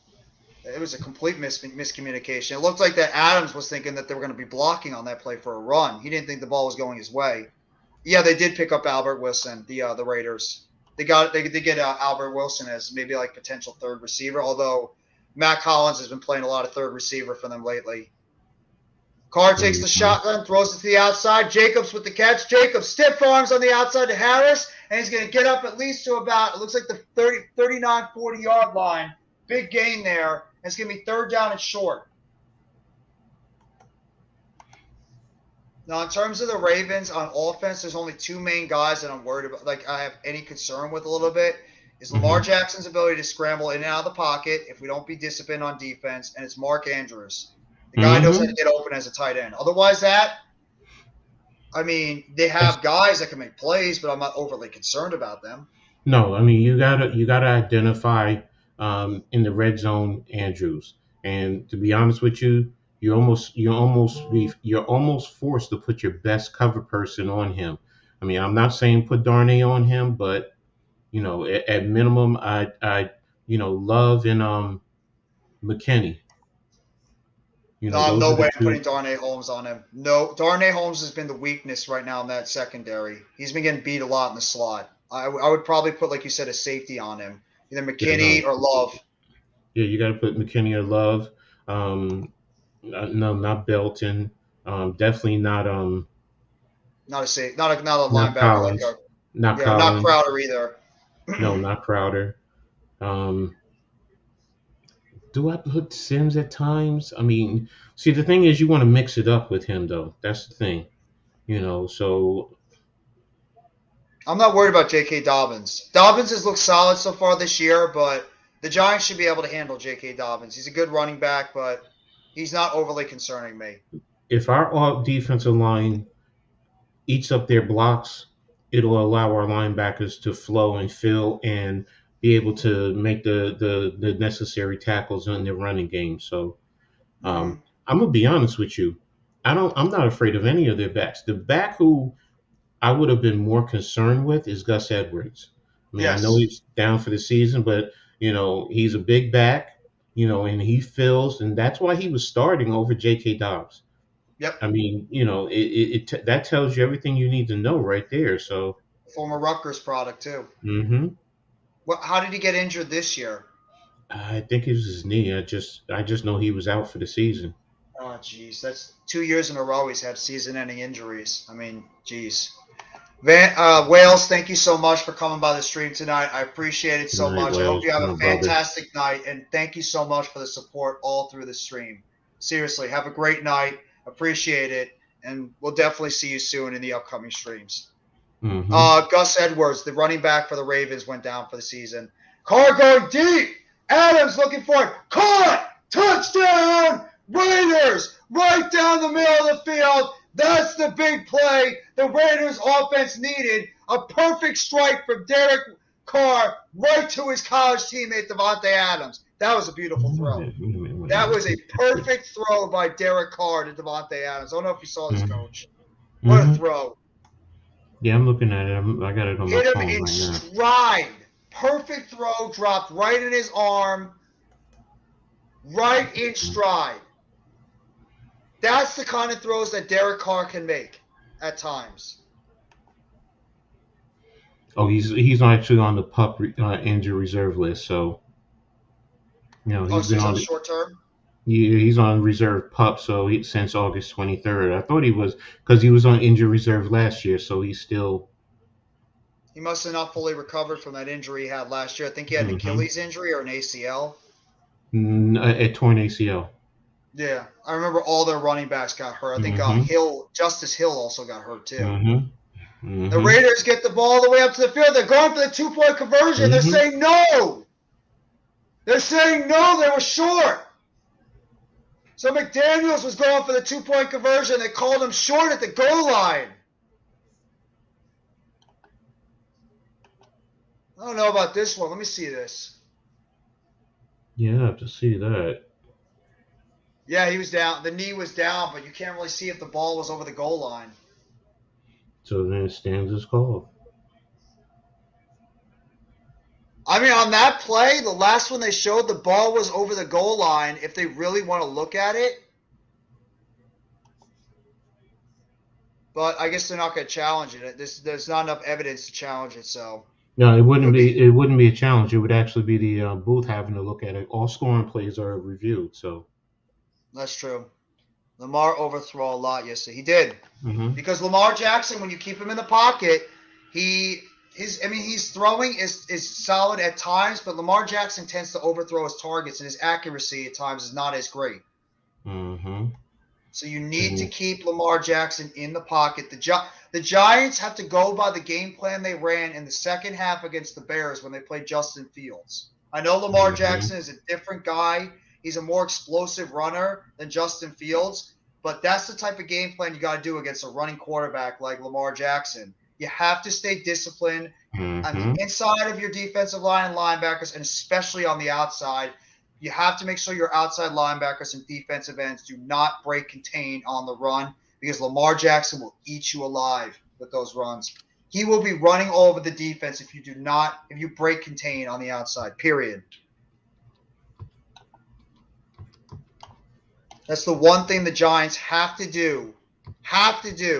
It's essential for the Giants to do this against Lamar Jackson. They cannot allow him to get those big running plays.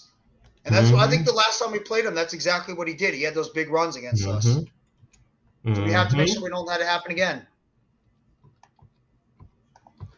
And in terms of our offense versus their defense, I mean, obviously we should just continue to try to run the football. I mean, that's our bread and butter right now. And then take shots against that secondary, because their secondary, while they played better this past week, there's still a secondary that's giving up big plays a lot. So test that secondary with Darius Slayton and some of your wide receivers you have. Make them make the coverage, and also they're very handsy on defense. Marcus Peters is a very aggressive cornerback on the outside. Throw the ball down the field and have him get too handsy on the wide receiver and make him commit that penalty down the field, whether it's illegal contact or a pass interference play. Test out those cornerbacks. Period. I want to know who's going to be sticking on Slayton. That's the first thing I want to know. I think it's going to be Humphrey. I would not be surprised if they put Marlon Humphrey on him. Okay. I think that's their best. I think that's their best cornerback. I mean, I don't know if it's him or Peters. I think it's Marlon Humphrey, but you could flip either or. I mean,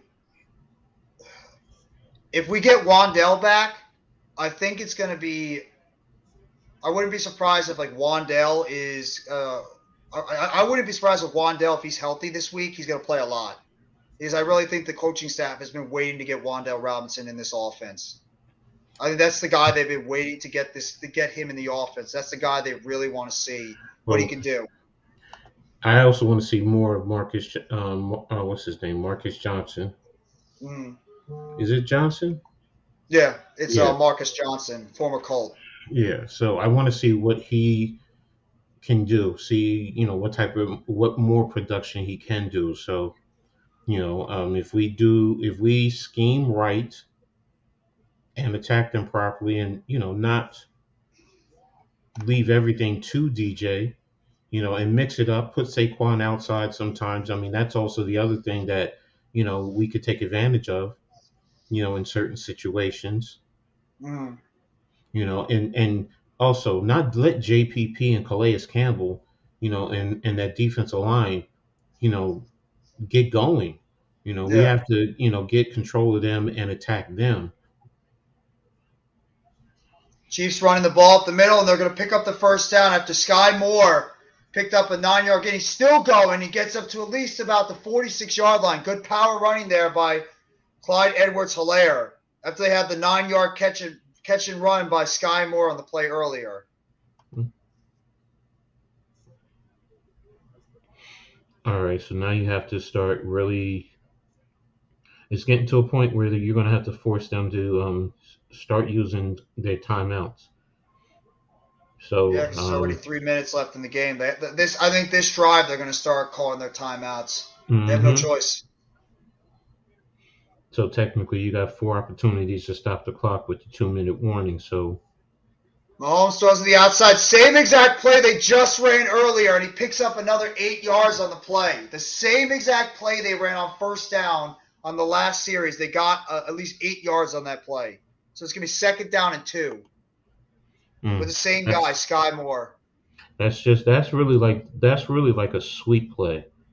The old sweep play. You get the ball out to the wing and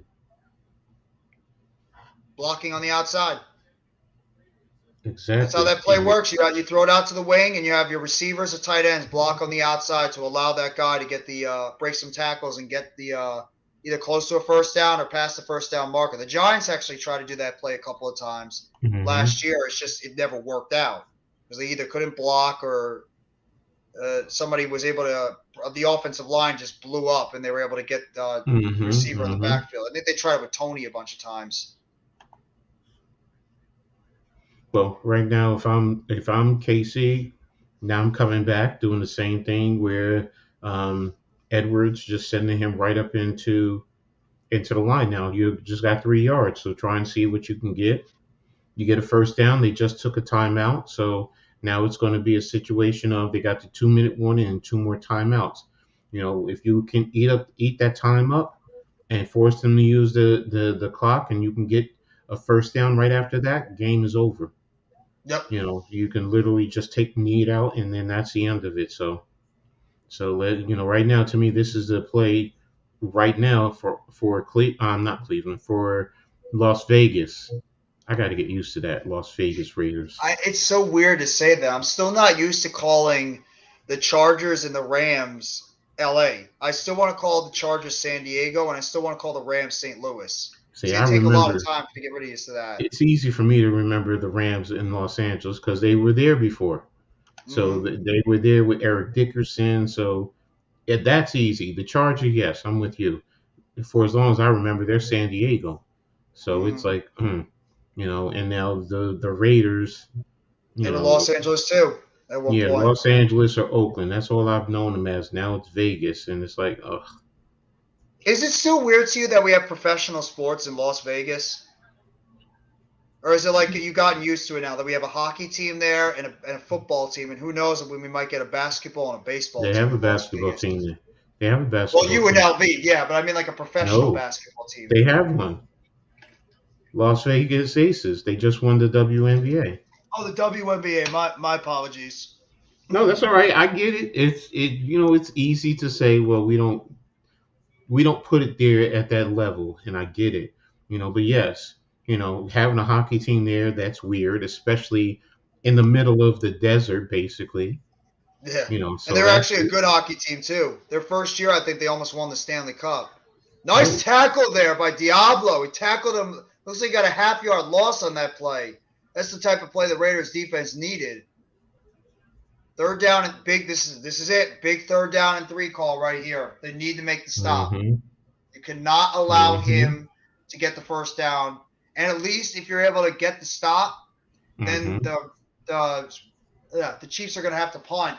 And also, you're still at least going to have that 2-minute warning. So essentially, you're going to have a timeout. But they have to get the stop here. You cannot allow the Chiefs to get a first down. Or like you said, Coach, it's over. Exactly.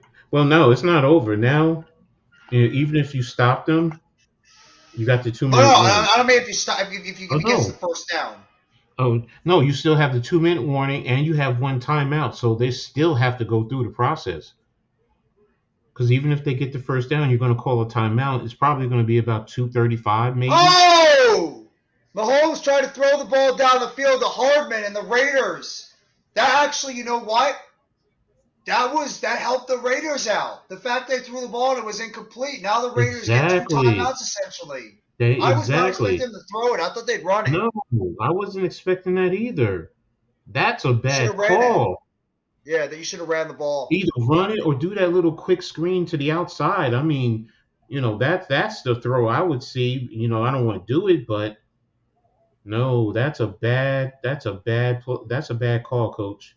Yeah, I understand that one. I don't know what Andy Reid and Eric Bieniemy were thinking on that play. You got to go with the safe play on there. You just got to throw the ball, either a short play like they did with Sky Moore twice, or just run the football. And either way, even if you don't get the first down, you make the Raiders burn a timeout. Now you just gave them not only a timeout to work with, but the 2-minute warning to be able to drive down the field. And remember, they don't need a touchdown right now. The Raiders all they need is a field goal, and that's it. That's it, so exactly. I don't understand that play. And their field goal kicker could hit 50-plus field goals. So I don't understand that play call. I was laughing what he was thinking. Yeah, I don't understand that play call. Honestly, for a coaching staff as experienced as the Chiefs, when you have Andy Reid and Eric Bieniemy, that was a very, very confusing play call. I mean, if it worked, they would look like geniuses, but you have to question it now because of the fact it was an incomplete. You just helped out the Raiders. Exactly. This is the Raiders here. Carr in the shotgun. 2 wide receivers up top, 1 below. Carr takes the snap, hands it off. Jacobs. Jacobs in the middle, cuts to the outside. Jacobs trying to cut to the middle. Nice cut, gets up to at least about the 15-yard line for a pickup of at least about 7 yards, 2nd down and 3. Surprised they're running it, but I guess they want to try to. No, you have to. You have to. You do that right there to get away from the goal line. That's what you do. I'm surprised they're not trying to. Okay, yeah. Runs up the middle. Jacobs picks up another big gain there, all the way up to the 24-yard line, 1st down, and we've reached the 2-minute warning. Mm-hmm. There's reasons why apparently that Eric Bieniemy has not gotten a head coaching job. Apparently he's not very good with interviews, I think. I've heard not good with interviewers. I've heard players have issues with him. Like Shane McCoy doesn't like him. You know, they question his true game management and ability to lead, because it's actually Andy Reid who does the game plan, and he just calls it he just calls it during the course of the game. So I mean, you know, that's not a good thing with a coordinator. Now on the flip side, I say, well, if that's the case, why do the Chiefs still keep him? You know, because if he's that bad, then, you know, so, you know, is it that they're just people are saying that because this way he doesn't leave? I don't know. But, you know, I've heard so many different things. Do I think he deserves an opportunity? Yes. You know, I think he could have definitely done better than Joe Judge. Sorry. What do you think about this thing, what he said? Didn't they say something about Brian Flores? Yeah, the issue with Flores is, here's the deal. I don't think Flores is ever going to get another head coaching job in the NFL because the owners are going to worry about, is he going to squeal on them? I mean, let's be real. You know, if they're doing something dirty or whatever, you don't want once you tell and then you're suing the league, you know, what other owner is really going to, you know, want to take a chance? The only owner who I think would have ever taken a chance is Al Davis, because Al Davis would always want to screw the NFL. Other than that, nah. You know, the rest of them, they do. Every owner does something that's like, okay, bro, you can't be doing that. So you may have wanted him. He wasn't going to be here, man, because of the family that runs the Giants.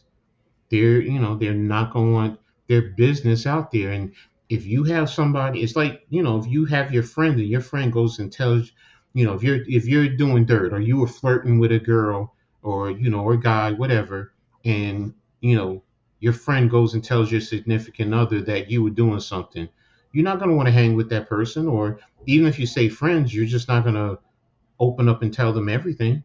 You know, it's just, you know, look, you stay over there while I do my business, and I don't want to know your business. So, you know, I don't Raiders think are back on offense. A coordinator, maybe, but not as a head coach. So, no, I can see it. Maybe a coordinator. Carr in the shotgun, drops back, looks to his right, throws to his right. Caught Hunter Renfrow at about the 31.5-yard line. It's just short of a 1st down. 1:51 left in the game. It's going to be 2nd down and about 1. Yeah, you know, as a Giants coach, you mean head coach or coordinator? Because he's not going to take a position coach. Carr takes the shotgun snap, looks to the middle of the field, rolls to his right, and he's going to throw it into the ground. Incomplete. 3rd down and 1. The pressure was on him on that play. Let's see, could he have gotten away? That was Chris Jones. He was probably, like, you know, waiting for a flag to come out. No, there was a receiver. There was a receiver right there in the area. No, he got held. You know what? Chris Jones got held on that play. And then he also got a hand right in the face on that play. Well, they're not going to call that flag. No, when it initially goes up there, if you work your way down, I mean, well, no, not to the face. I'm sorry. I'm talking about the holding. Jacobs goes up the middle, and he picks up at least about 5 yards on that play to the 37-yard line. 1st down, Raiders. 1:20 left in the game. Now, once we hired Joe Shane as our GM, Brian Daboll was going to be the head coach because of the fact they know each other. It was just going to happen. It was a formality. Carr drops back, rolls to his right. Carr looking to find an open receiver, and he just throws it out of bounds. This is maybe a time where they actually need somebody like a Darren Waller. It's 1:01 left in the game right now. 2nd down and 10. The Raiders are right now just trying to get down the field to pick up at least a field goal to win this game. And this is a big – they need to get this drive right now because it's essential that they get this win. Mm-hmm. They need this win right now to save their season. They dropped to 1-4. It's not good for the Raiders. Carr going into the drop back. To one wide receiver up top, 3 down below. Carr takes the snap. Carr looking to his right, throws to his right. Wide open, Hunter Renfrow, but he's just short of the first down marker at the 45-yard line. Raiders still have that one timeout left. You still have time.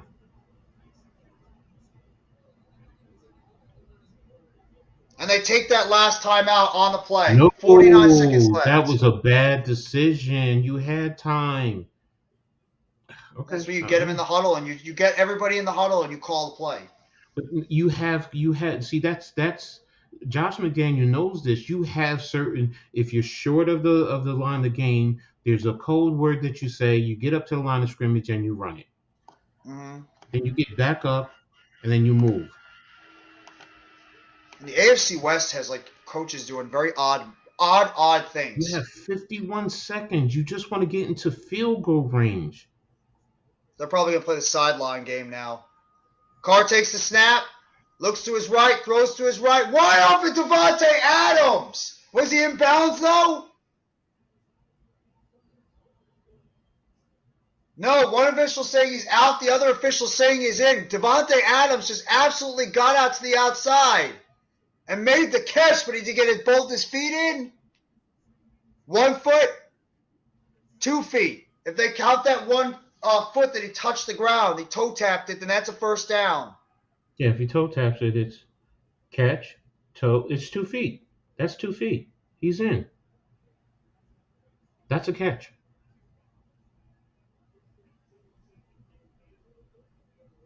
You know what? He was bobbling the ball a little bit when he got that foot down. The other foot was up in the air when he was bobbling that ball. Let's see. So they might not call that complete because when he got possession of it, the other foot was off the ground. So that might be what they're looking for.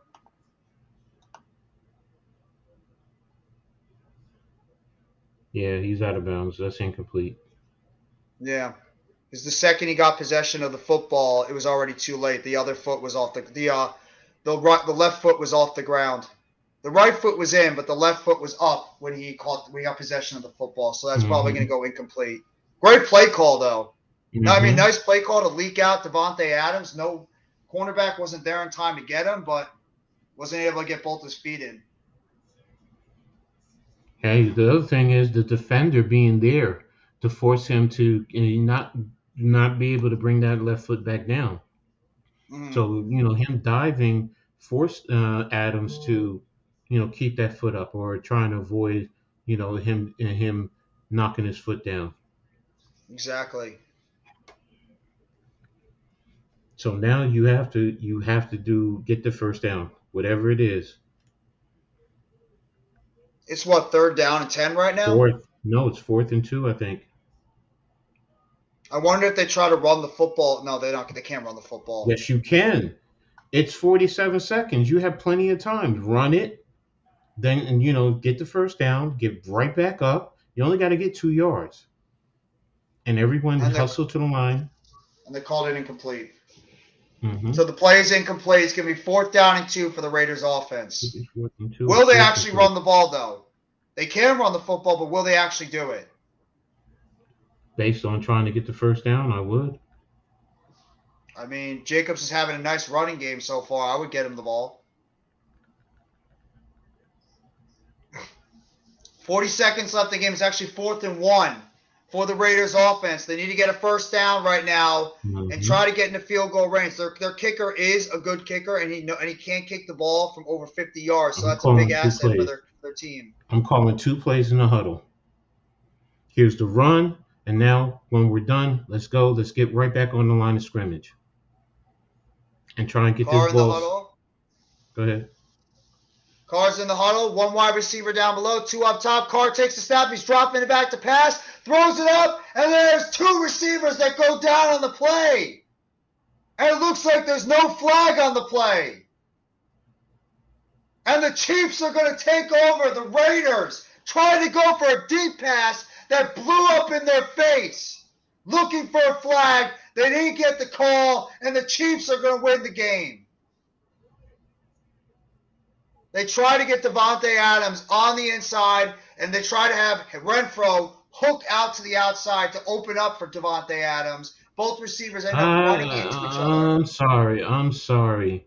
You number one, you send someone to the sticks. If you're going to do that, send someone to the sticks.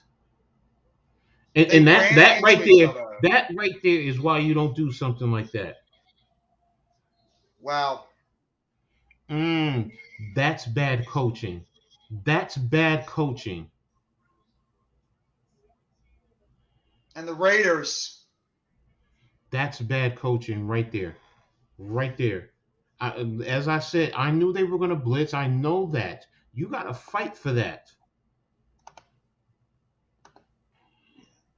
I don't understand why you're not running. Why you're not running the football to your running back who's had a good game. You do two things. You either run it, or you send somebody quick to the sticks. The outside guy clears, and the inside guy runs something out, and then you put that ball to the sideline.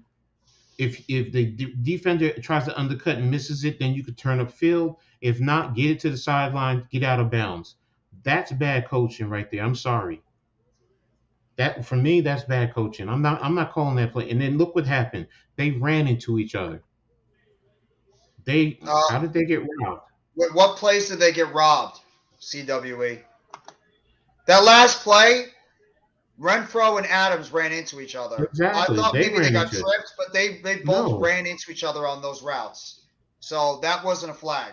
Adams got jammed, rerouted, which is what the defensive back is supposed to do. You force him up the field, push him closer to Renfro, and Renfro tried to go out and ran right into Adams. That's bad coaching. Why are you going to send Adams, that deep? Because he was, around 10, 12 yards downfield.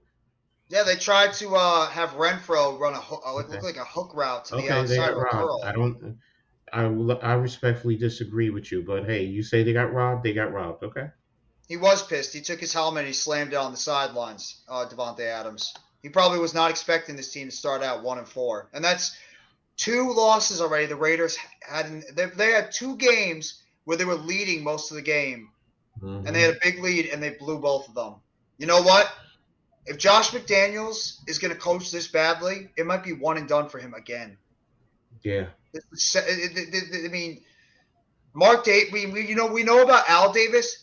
Mark Davis' son has a little bit of a short trigger too. He's got a little bit of Al Davis in him. Not like completely like his father, but he's got a little bit of his father in him. Okay. The Adams' feet was not down initially. He got the ball. He bobbled. He dragged his feet, was still bobbling the ball when he lifted the left foot. And when he jumped to avoid the defender, he came out of bounds when he had then gotten control. That's not robbing him. Oh, wow. I just saw that play that they called the holding on that missed field goal. He was held. Yeah, that you could say the Raiders were robbed on that play. There was no holding on that play on 51. In fact, the Chiefs' offensive lineman was holding him. That was a terrible call. Okay. But then again, the Chiefs had a bad call that the Raiders got on that horrible pass interference on Chris Jones against Derek Carr. CWE bedside. I mean, again, I respectfully disagree with you. All right, so I saw it differently. So let's just agree to disagree.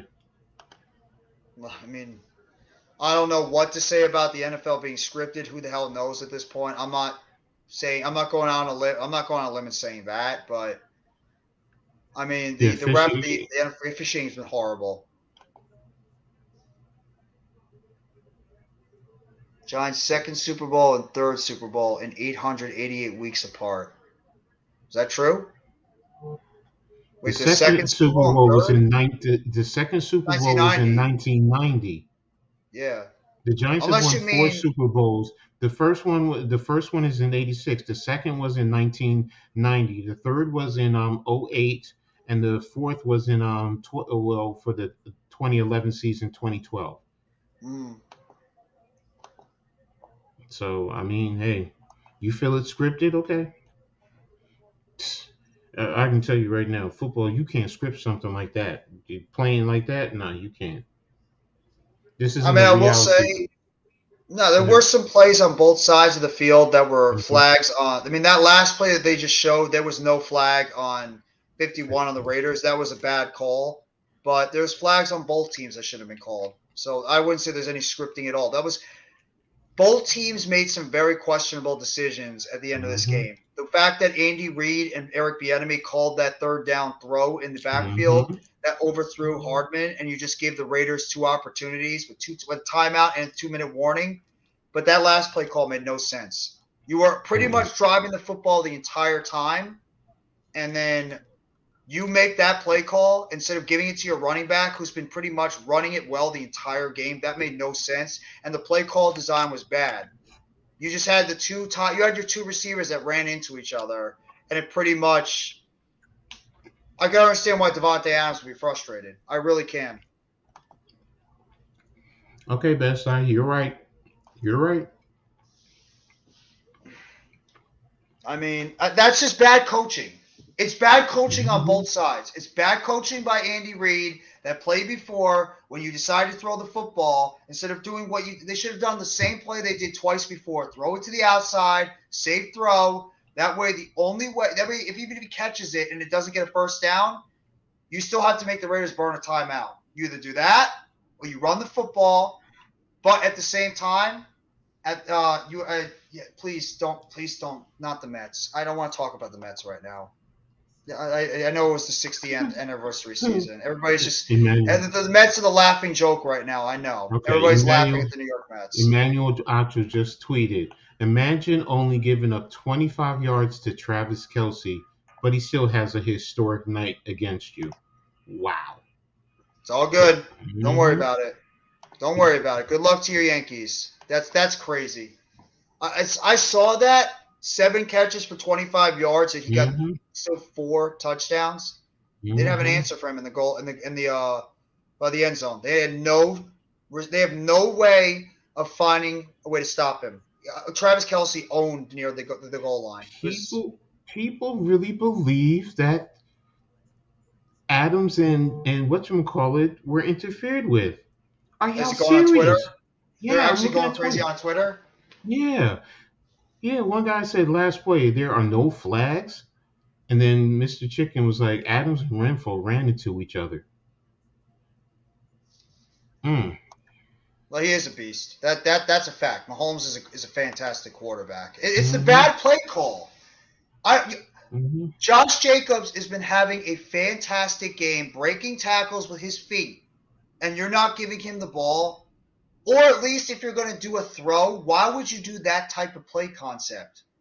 Why don't you do like the type of play that Kansas City ran before with Sky Moore? Like do a safer throw. Do a safer throw. Don't do the play that you just did. I mean, if it works, you look like a genius. But at the same time, I mean, it's a very risky play, and it bit them in the end.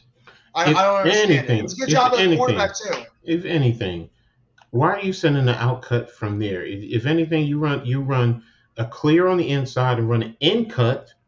So this way you get the ball in, everybody runs downfield, and you go. Or you run verticals, just straight verticals, and make sure that they have good separate spacing. But that's me. That's me. I mean, I saw the blitz coming, but if everyone blocks does what they're supposed to do, you only had to get 1 yard. You only had to get 1 yard. And your running back's having a great game. You just give him the ball, get back to the line quickly. You have plenty of time.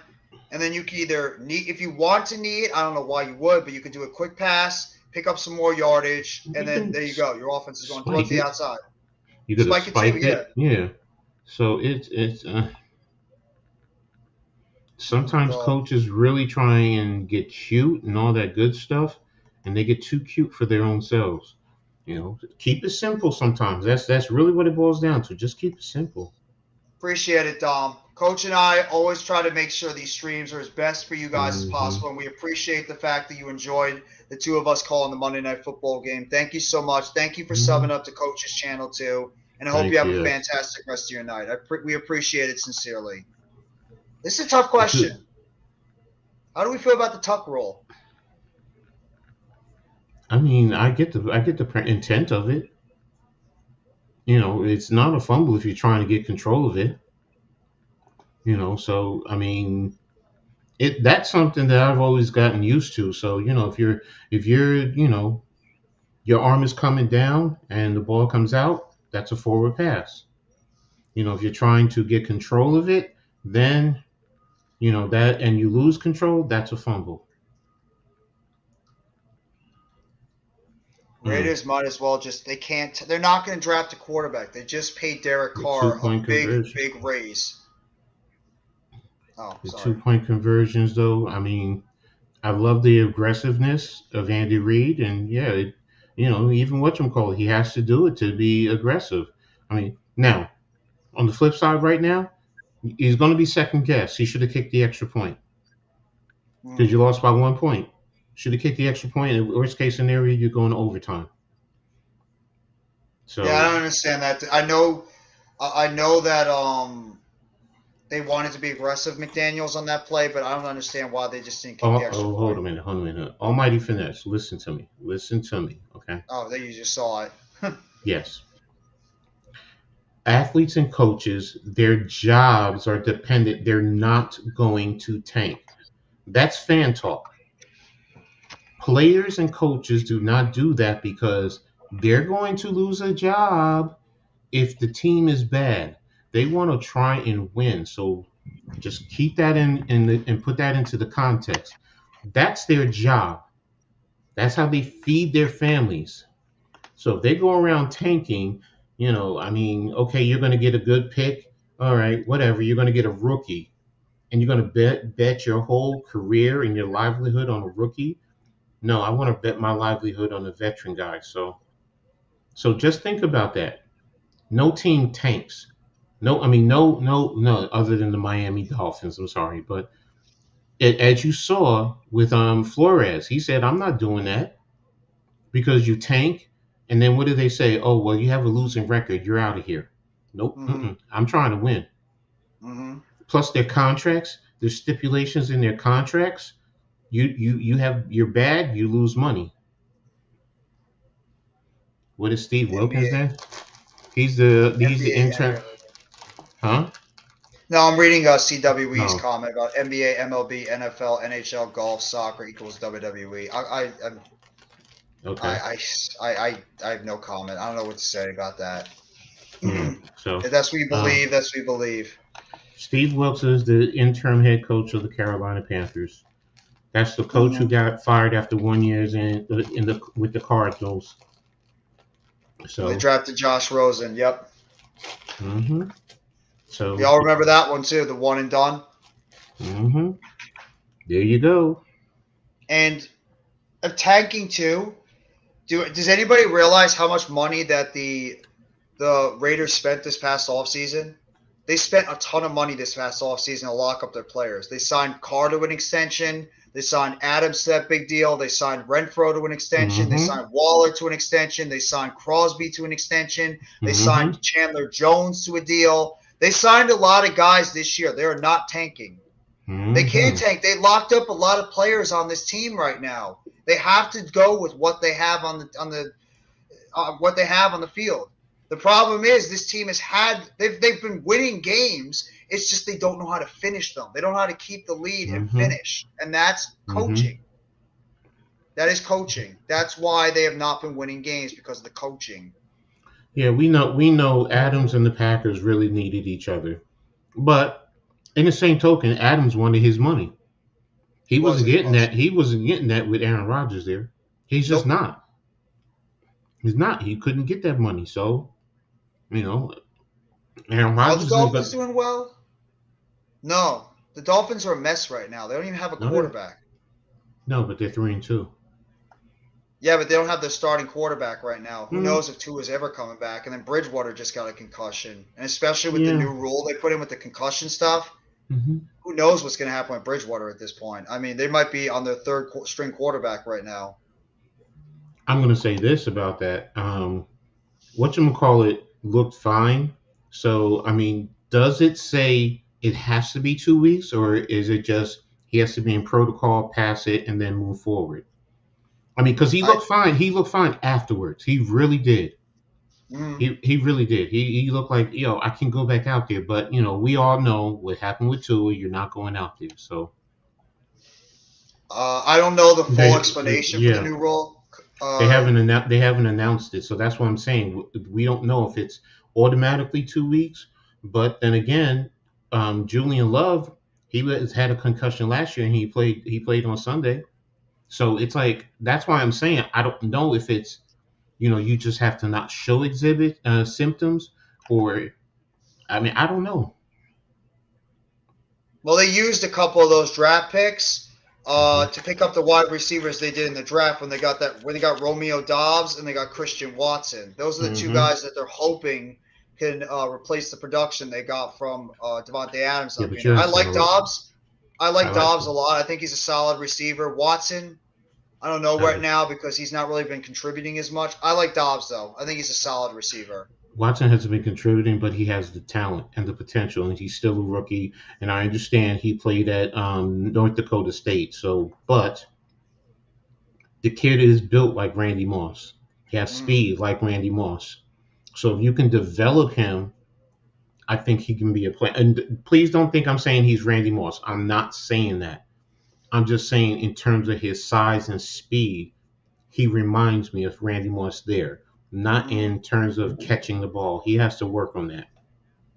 So I like this Doubs kid, though. This Doubs kid can get open on the field. He's a really talented receiver. He seems to be a little bit more developed in the NFL than Christian Watson is. Watson might have the higher upside, but Doubs seems like he's a little bit more developed in the NFL so far. Doubs played at a Power 5 school, and I think Watson played at FCS. So there you go. And at North Dakota State, they're primarily a run teams first. So, it's going to take him some time. I think he can get there, but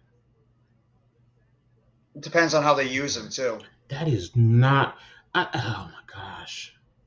What, are you still looking at the play? Yes. Oh my gosh. Allen Lazard is a nice receiver. He's not a great receiver. Allen Lazard is a perfect low-end number 2, high-end wide receiver 3. That's what Allen Lazard is. I like him. He's a good player back in Iowa State. I watched him when he was in Iowa State. He's been a solid receiver in the NFL. I just don't think he's a number 1. I think he's a perfect low-end number 2, maybe low to mid-end number 2, and a very good number 3 because he can make plays on the field. And Rodgers obviously trusts him, but yeah, they need to get – I don't think he's a number 1. I think they're thinking that either Watson or Doubs is going to develop into their number 1. They're hoping at least. They did want to keep MVS. I did hear about them wanting to keep Marquez Valdez-Scantling, but his price range was just too high. And that's because of Rodgers. Everything points back to Rodgers, which is – They had to get rid of Zadarius Smith too because of Rodgers. So Mr. Rogers' neighborhood. That's Mr. Rogers' neighborhood. That's all I can say.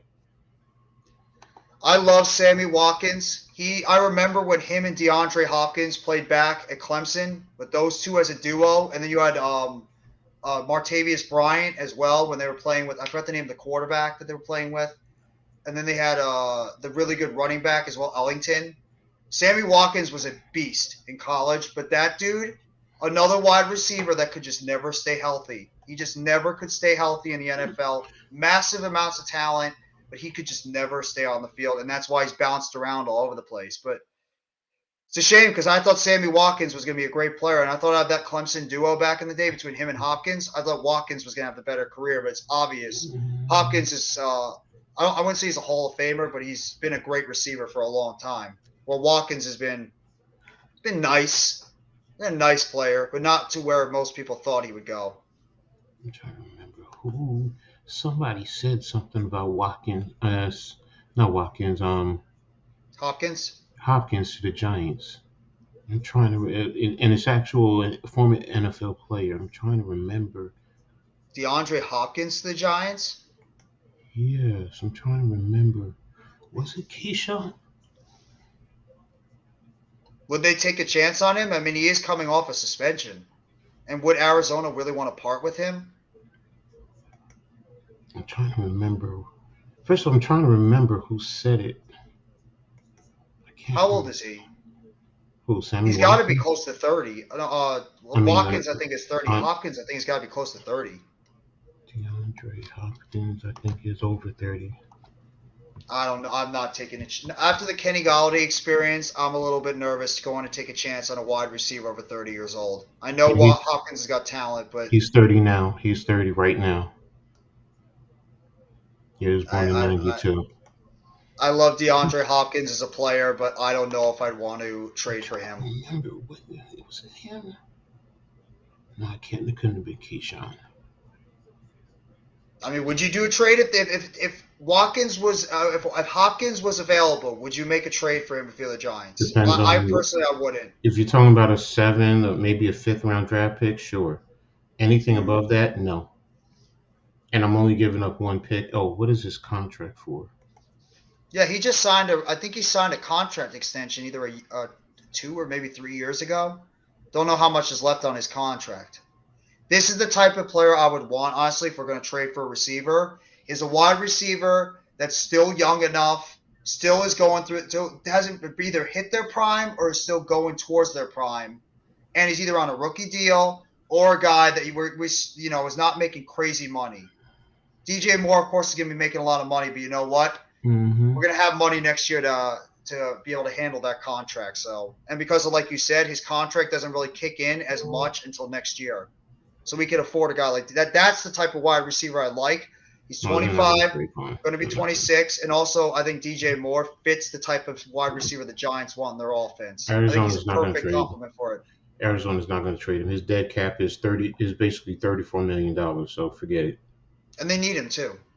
Yeah, they need him on that field. His base salary, if you can get him for his base, is at $4,433,000. But yeah, you're not giving up and eating $34 million. No. I just can't remember who said it. Hopkins got hurt a lot last year, and then this year coming off a suspension. What is Hopkins right now? I mean, he's probably still a very good receiver, but is he the same dominant DeAndre Hopkins he was 2 or 3 years ago? I don't know. Would he be a number 1 on the Giants?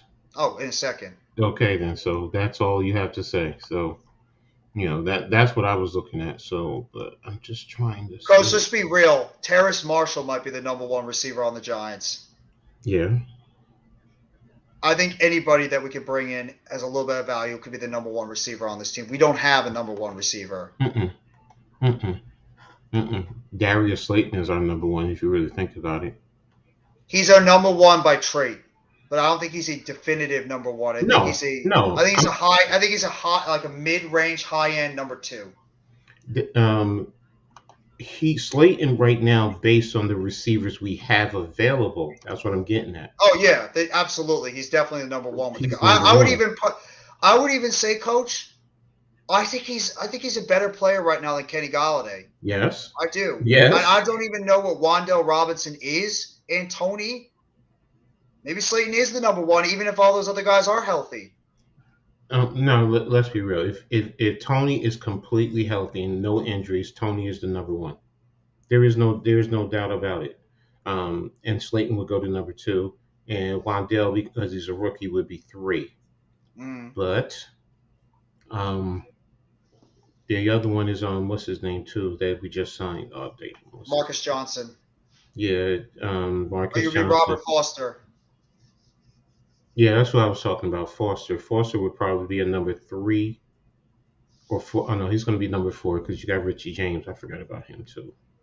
I think he's going to be the number 5 right now because I think Sills still might be ahead of him because this coaching staff just trusts Richie James. No. I'm talking about Marcus Johnson. No, remember in the game, Marcus Johnson got more burn than him.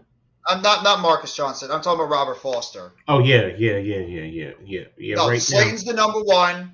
I think Marcus Johnson, just by what we saw, is the number two. Mm-hmm. Richie James is a slot, and then David Sills is going to be that wide receiver they'll put in Yeah. every now and then. Yes, that I agree with. And then Foster will get in at number 5.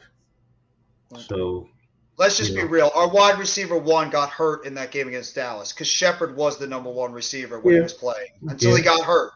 That's the real honest truth, because they were playing Shepard like a number 1 receiver until he got hurt. Yeah. So Slayton's had to take over the role now. That's why I think, we're going to be looking at receivers next year. That's definite. DJ keep playing like this. I'm sorry. That's what Keyshawn said. He said, DJ, DJ keeps playing the way he's playing. You sign him to like a short term, maybe 3 years, $45 million total, 15 a year, 30 million guaranteed. And Maxx Kellerman said, I'd do it in a heartbeat. And I agree with that. Short term, yes. Yeah, sure. 3 Absolutely, years, yes. 15 million a year. Yeah, you can do so much more now with that. And he even said DJ's not going to get the opportunities anywhere else. So, and in that way, realistically, I would look for an interior offensive lineman, wide receiver, cornerback. Those are my first rounders that I would look at. And then maybe in the second round, whatever I don't get in the first round, then I'm going to look for it in the second round also. And then, you take the best available third round from there, unless something just drops to you with your first or second round. So, but, based on where I'm thinking we're going to draft, we're going to be in the 20s or down. So, you just get whatever you can at that point in time. So now, Coach, if, for instance, we go into this offseason, I don't know why. I don't want to talk about the offseason, but I'm just like, I get you. Put it out there. Mm-hmm. We already know that Galladay's not going to be here. Mm-hmm. Shepard most likely won't be here unless he really wants to stay a Giant and he takes a really small team-friendly deal to be like a 6th receiver on the team. Mm-hmm. I don't know what's going to happen with Slayton. Maybe Slayton could find his way. If he plays well enough, they could sign him to some type of 1 or 2 year deal or something to make him prove himself again. Mm-hmm. I don't know what's going to happen with Tony, but say you throw out that idea that Keyshawn put out about maybe signing DeAndre Hopkins to like a 3-year, $45 million deal. Wan'Dale Robinson. It wasn't Hopkins. He said DJ. He said sign DJ. Yeah, he said sign Daniel Jones. Daniel Jones. Okay, yes. Never mind. So, would you go into this offseason still looking for a veteran wide receiver? Like, I'm not. Let me just like a veteran wide receiver. Not obviously pay a lot for it, but like just a guy that can go out there, maybe be like a 3rd receiver, maybe a low-end 2nd. And then would you go into the draft looking for that number 1 in the draft if he's there in the 1st or 2nd round? Number 1, don't forget we have Colin Johnson coming back next year. So if he... But what are you expecting from a guy coming off a torn Achilles, though? That's true. I mean, it's going to vary a lot. The other one is Marcus Johnson. If he continues to play like this, he might end up being your number 3. You could sign him as a number 3 receiver, and you can get him cheap. So, that's true. Slayton plays very well. Maybe he could be your 3rd or, like you said, a low-end 2nd, a number 2 receiver. And then, This one I actually don't mind as much. I mean, Rashad Perriman on a short deal, he's not a bad receiver as like, a depth guy. But I don't mind that as much. Is he a number 1? No. You're not signing a number 1. You go in the draft and you find your number 1. Yes, that's what you're going to find your number 1 receivers in the draft. I'm talking about just like as a depth player. I think Perriman would be a nice depth wide receiver on the team, but I want my number 1 receiver in the draft. I'm not going out there and signing a big name wide receiver, whoever it is. I want my number 1 receiver in the draft. We have to learn what happened with Kenny Golladay. Okay, we have to learn that we cannot make that mistake again. We need to go into the draft and find our own guy on a rookie deal. Or if we can trade for DJ Moore. Now, if you can trade for DJ Moore, then that's your number 1 receiver, and you move on from there. And then if you can get him for a 3rd rounder, I mean, I really want to try and give a 3rd or a 4th rounder, but I'm also going to be real. They're probably going to want more. So You know, top I'll probably end. ask for a second. Yeah, at top end. If anything, I'll give up a second rounder if I have to. But Terrace Marshall, yeah. I don't know if they're going to want to give up on Marshall. They might still want to hang on to him because he's young. He's young. That's what I'm saying. That's why I'm looking And at he's him. affordable too. Yeah, so I mean, if they're really cleaning, now if they say one of the two, okay, that's a different story. So, but like I said, I'm looking on interior offensive line first. I'm sorry if I'm if I'm low in the low first rounders, I'm prioritizing interior offensive lineman first, and that's with it. Even with Gates and the Mew coming back, and you have McKeithen and you have Azudu. I'm still looking for an interior, maybe as a center, because Feliciano is not it. He's not it. He's not. So I need a quality now. Now, number one, if Nick Gates can come back and be the old Nick Gates, then I'm putting him in center, and then I'm good. Then I'm good. But I'm not gonna lie. I'm not really expecting him to be the old Nick Gates, especially with the type of injury that he had. Because how is his leg going to hold up being pushed around? I mean, and what kind of strength is going to be in his legs? So it reminds a lot of Alex Smith, doesn't it? Alex Smith injury that he had. Yes. And Alex Smith, he tried to play. He was able to make it through the rest of the season, but he knew that it just was not a very smart idea to keep playing on that leg. So he had to retire. So we all admire Gates wanting to go out there and try to see if he could still play on that leg, but that is a very, very risky injury. Exactly. So I can't trust Gates. I love Gates. We all love Nick Gates, but it's very, very difficult to go out there and not only to trust him to stay healthy, but then have him go out there and potentially be a starting center. That's asking a lot from a guy who had 7 surgeries, and he also just had a setback in the offseason too. Exactly. I can't rely on Nick Gates. I'm sorry. No, I can't either. So that's why it's like, that's why I'm saying, right now, Lou said it best. We need a dog in the interior, especially at the center, because McKeithen's coming back, so we can't forget about him. He's going to be behind whatchamacallit, and he might end up squeezing Galinsky out the door. Yeah, because Galinsky has been, I don't want to say manhandled, but he's been pushed around a little bit this year. So that's a concern for me. I mean, yeah, we have Azudu and we have Lemieux. They can battle it out. Lemieux has to show. You can take Bredesen out of the equation too, because Bredesen might be a piece on this offensive line. He might be. If Bredesen can slide over to center and handle it, then that might also help out too. But I just need some good. I need a center. I just need that center who can really handle the middle, and that's the biggest thing. Because if we can do that, then I think our line is fine.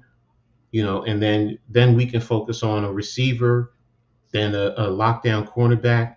I'm sorry, y'all can kill me, but the cornerback I wanted all along is now playing for Seattle. The kid who was at UTSA.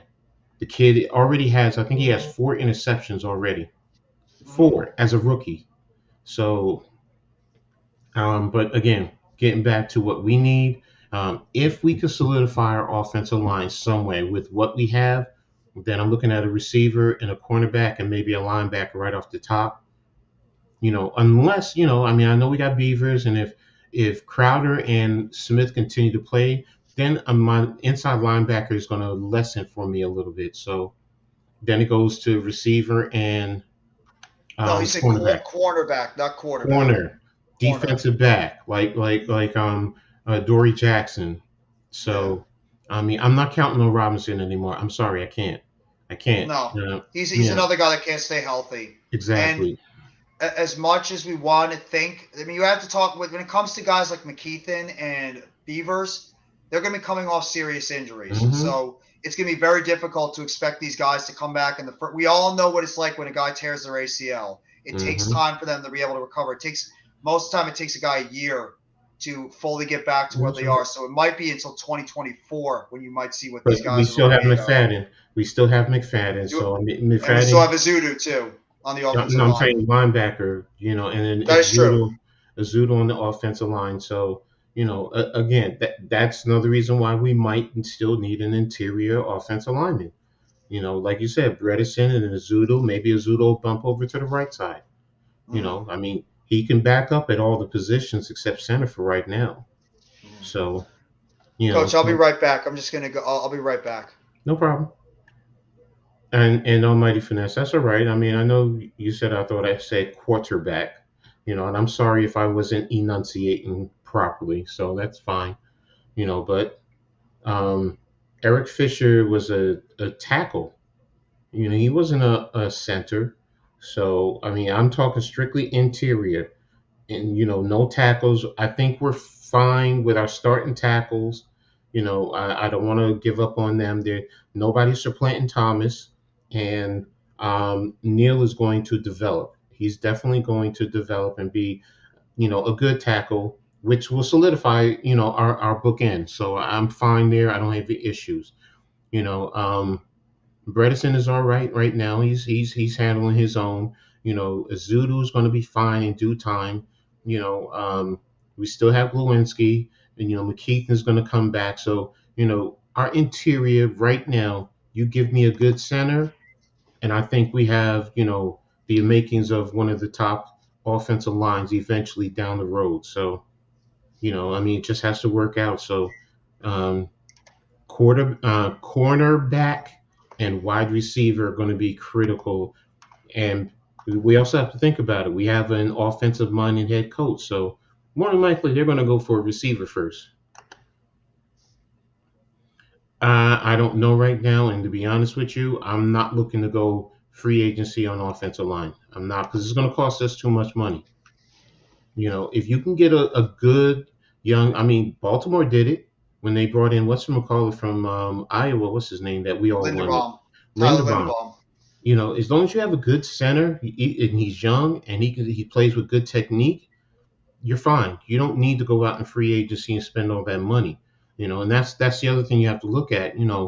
Yes, we may have XYZ amount of money, but every time you sign someone, it's going to take money off of that. So, for example, if we sign DJ for 15 a year, if you have, say 55, 60, if it's 15 off of 60, that's going to leave you what, 40, 45, and that's still, other pieces as well as your draft picks that you got to sign and leave money to work with throughout the year. So, it only gets you but so much and so far. So the other thing is Barkley, so, if you are you going to sign Barkley? No, we've had that discussion. Let's not go there. Let's not go there. He's young. No, I get it. This is the thing too. You have to think about it too when it comes to the money. The Giants have to think about their own guys too. That they're going to have to. What was the one thing that Joe Shane said at his press conference? One of the biggest things that he said at his press conference that really hit home with us: drafting and keeping our own guys. That's what he wants to do. Look at the guys that we would think about. We have to extend. Dexter Lawrence, he was picked up on the 5th-year option. You might have to think about extending him eventually, especially since he's a Wake Martindale favorite. If Martindale's still here and doesn't get a head coaching job. Julian Love, you're going to think about paying him. He's been pretty big asset to this defense. You mentioned Barkley and Jones. Right there, two guys that are eventually, you have to decide if you're going to pay them, which right now I probably lean towards they're going to think about paying them both. Darius Slayton. If Slayton has a good rest this year, you're going to think about trying to sign him.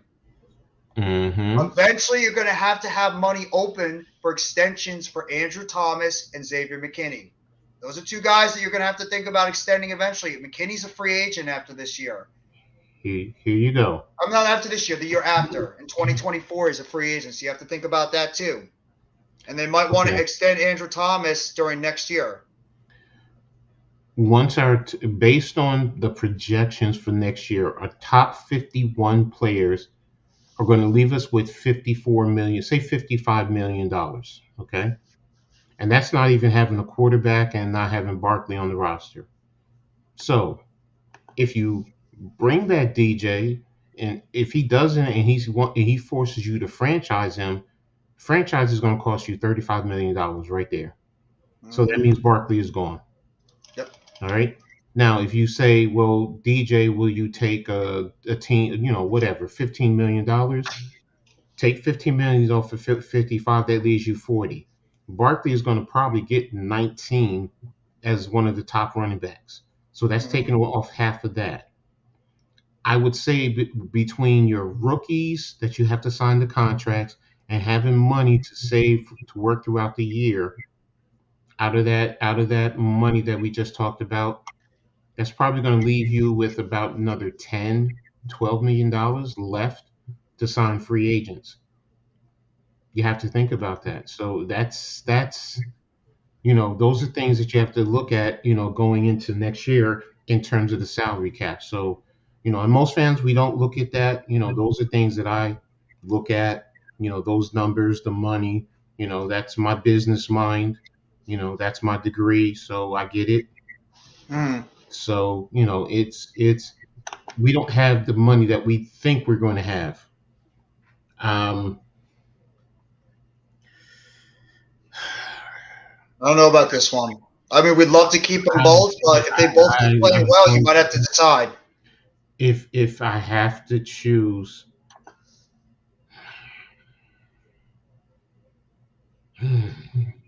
it's a tough because one. if we're in the playoffs or close to it, we're gonna have to take DJ. Because if not, if you let him go and sign Barkley, who's going to play quarterback? Because you're not going to have one of the rookie quarterbacks, so, unless somebody falls to us, then that's a different story. But it's because of the way the league is, it's not like it was when I was young, where I would take a running back in a heartbeat. You have to have a quarterback. And the way DJ is playing right now, so, especially if we're going to get young receivers to put around him, young playmakers. So, what's going on, Marty? Thank you so much for coming by the chat tonight. Go to other fans live stream to ask: does anyone take a trade for me? Oh, you must be a very disgruntled Raiders fan. We'll take 2 bags of kettle chips and Subway footlong for him. Nah, you can have him, man. We love we good with our head coach. We love our head coach. But appreciate you coming by. Make sure you sub up to both the channels, NYG Jeffy 85, and as well as my guy over here, Coach Jay Gladney's Amazing World of Sports. And we appreciate the offer, but we kindly decline. Almighty Finesse, we all want to keep Barkley if we could, but it's a matter of, you keep Barkley, then who's going to play quarterback? You're gonna leave it to Tyrod Taylor or Davis Webb? Yeah. I mean, think about that. All right, the final offer: 3 months of Spotify Premium and a year of subscription towards NordVPN. You drive a hard bargain. You drive a really hard bargain, but you know what? We can't. We really love our head coach. We can't do it. We got to unfortunately decline the offer. I mean, maybe you could go ask the Panthers. The Panthers might be willing to take him. Maybe they'll be interested in taking over Josh McDaniels over Mr. Matt Rule, who's not on the team anymore. So you're going to sign Teddy Bridgewater over Daniel Jones? That's what you're saying, just to keep Barkley. You want Teddy Bridgewater over Daniel Jones. If you sign Barkley, you're basically saying you want Teddy Bridgewater over Daniel Jones. That's what you're saying. Go look at Bridgewater. Bridgewater is smart. Don't get me wrong. He's a good quarterback. He's a good backup quarterback. That's what he is. He's not the kid that came out of Louisville back in the day. He's not that kid. He's been through a lot of injuries. He doesn't have the strongest of arms. He really doesn't. I'm not saying he's not bad. I'm not saying that.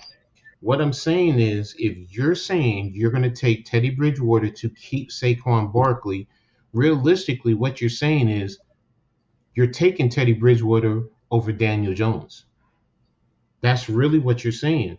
To keep Barkley, you're saying Teddy Bridgewater is better than Daniel Jones because you want to keep Barkley. Now, if Daniel Jones...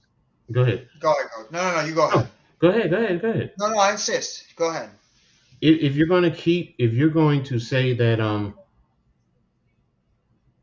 I don't even want a disgruntled quarterback. Why would I want a disgruntled quarterback? Oh, you're asking for trouble if you do that. Yeah, if they're disgruntled somewhere else, if they're disgruntled somewhere else and they get upset here, it's going to be the same thing here. No.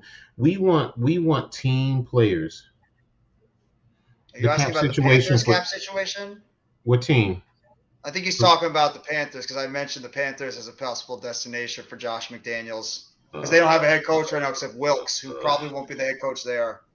Let me go back. Okay, the Panthers 2022 update. Carolina Panthers. Carolina. And for me, when it comes down to Barkley, how badly does Saquon Barkley want to be a New York Giant? Carolina has $9 million of cap space. So they wouldn't even be able to make it work. Mm-mm. How bad does Saquon Barkley want to be a New York Giant? I mean, the way he's playing right now, teams are going to be lining up to pay Saquon Barkley. Even him being a running back, he's still not that old. And the way he's playing right now, teams are going to want to line up to get Saquon Barkley. How bad does he want to stay home and be a New York Giant? The question is, what do the top running backs get? Trade Danny Dimes and 2 late-round picks for Rodgers for a run and see if Barkley takes the team deal. Wait, what? Wait a minute.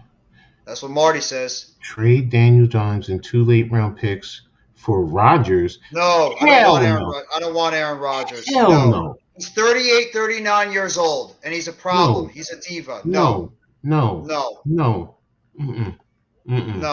I want Daniel Jones as my quarterback, or I want a young guy. I do not want Aaron Rodgers. Sorry, no. I can't I can't. It's not buying low. You're creating problems. He's good up in Green Bay. Let him stay there. I don't want Aaron Rodgers. And like you said, he's 38 years old. 38. Eventually he's going to break down. Eventually. Tom Brady's breaking down now. Rodgers, okay, for the most part, he's made his way through, but how much longer? A year? 2 years? You want a Roethlisberger situation? We saw what happened to Ben Roethlisberger the last couple of years. He broke down. Phillip Rivers broke down. Eli Manning broke down. Drew Brees broke down. Peyton Manning broke down. I'm not taking a chance on a 38-year-old quarterback that's a diva. No thanks. I'd rather go with a young quarterback. Okay, almighty finesse. Barkley wants to be here. Yes, we know that. It's still a business. Please understand that. It's a business. If you go to work, you may want to be at your job, but, if your boss comes in and say, I want to give you low money, and you know your value, you're not going to take it. So it's still a business. He wants to get paid. And to take a chance on Trey Lance, you're going to have to give up a first-round draft pick. Forget that. You're giving up a first-round draft pick to get him. You're giving it up. You have to think about it, too, from Barkley's aspect. This is Barkley's chance right now to get paid and paid big. This is his big contract that he's about to get. Is he willing to not take a lot to stay with the New York Giants over another team that might be willing to pay upwards of who knows? Some team might be willing to pay 18, 19, 20, 21, maybe even higher than that. So I don't know. He's going to want to get his payday. Every player, and you cannot blame them for this, especially in the NFL where they have non-guarantee contracts. Is Barkley going to be willing to take a chance to stay with his team if another team is going to be out there and willing to pay him a whole boatload of money? Money's sometimes hard to turn around unless you really are very comfortable and happy where you are. And you don't see that often in sports. They mostly will chase the money. I'm trying to find running backs. Niners won't trade him. Jimmy is going to ask for a big money contract, filling in for if he goes to the playoffs again. That's possible. I don't think Jimmy G is going to be a 49er after this year. They're probably going to try to give when you trade up in the draft to your third pick to get a guy like Trey Lance, you're going to try to give that kid as much opportunities as possible because the amount of assets they had to move to get up to get him. Okay. So they're going to try to make sure this kid They give him every chance possible to succeed until eventually, Here, if he doesn't work out, they'll move on. here you go. The top running back in the NFL is Ezekiel Elliott at $18 million, a little over $18 million. The contract average is about $16 million. So Saquon is going to want 18 minimum. He's going to want 18. So if you're going to say he's going to give you a discount, he might go to 16. So you're going to need to pay him $16 million right there, right off the bat. And Kenny Golladay is going to account for once you cut him, it's going to account for $14 million. So I didn't even equate that into the salary cap. So if we're at 54, 55, take 14 off of that right there. So that's leaving you with roughly about $41 million. And then, like I said, to sign your rookies, depending on where you're sitting at, and, to have money to spend during the course of the year, take half of that. So you got $20 million to spend during free agency. So if Saquon is taking 16 of that, that's leaving you $4 million to work with everything else that you need to do. All right, Almighty, for this question right here, what if there's another running back that's like a Breece Hall coming out? Running backs are, you know what? This is actually a true statement. Running backs are a dime a dozen. Even though there are some great running backs that you would like to keep, you can always find another running back in the draft that you could develop and put on your team. And maybe that unfortunately is what Joe Shane is looking for. He wants to maybe he doesn't want to spend $16 million, even as great as Saquon is. Maybe he doesn't want to put that many assets and many years into a running back right now, because we all know, look at all the running backs right now that have gotten contracts. Look at all of them. They have started to break down over the years. So does Joe Shane look at that right now and say, do I really want to try to put a lot of money and assets into a 26? I think he's 26. I think he's going to be 27 next year, Barkley. Does he want to put that much money into a running back that has had issues staying healthy at times, as great as Barkley is? Trust us, every single one of us Giant fans love Saquon Barkley. We absolutely love this guy. Love him. But you have to be real about it and think about what's best for the team moving forward.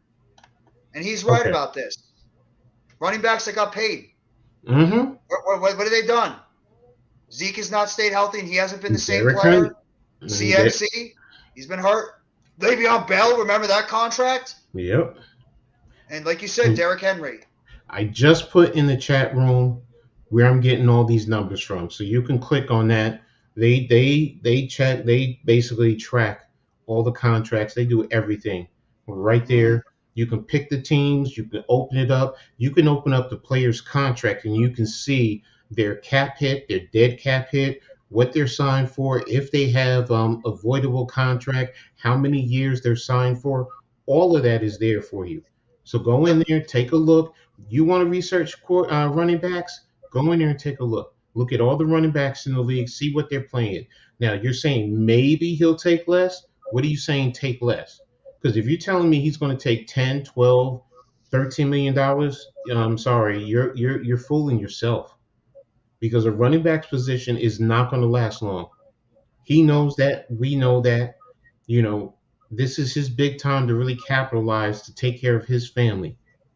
And then after that, by the time he turns 30, he'll be lucky if he gets a minimum vet. If he's in fairly good shape, maybe he'll get $5 million a year, if that. So go take a look at the numbers.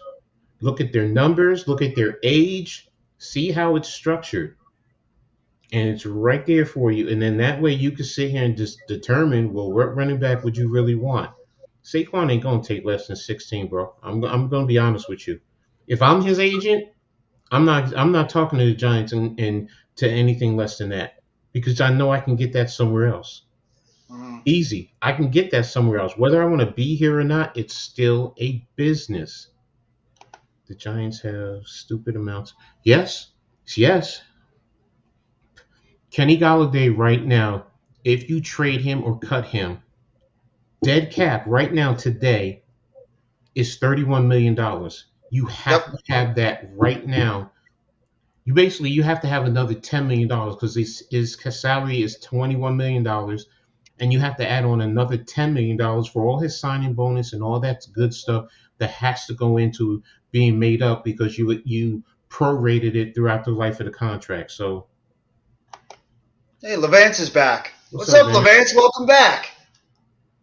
Thank you. Appreciate it, bro. We love doing this stuff. We'll go as long as possible talking football because Coach and I can do this for hours. Yeah, wait a minute. He said, whatchamacallit? Let me see. Tampa Bay. He means Fournette. I think he signed a deal recently. That's what I thought. Right now, he's for about 3,900,000, so 4,000. No, we're not getting all his money back. We're not. He signed to 2024. So, and the potential out is 2024 for them. You're not going to get him.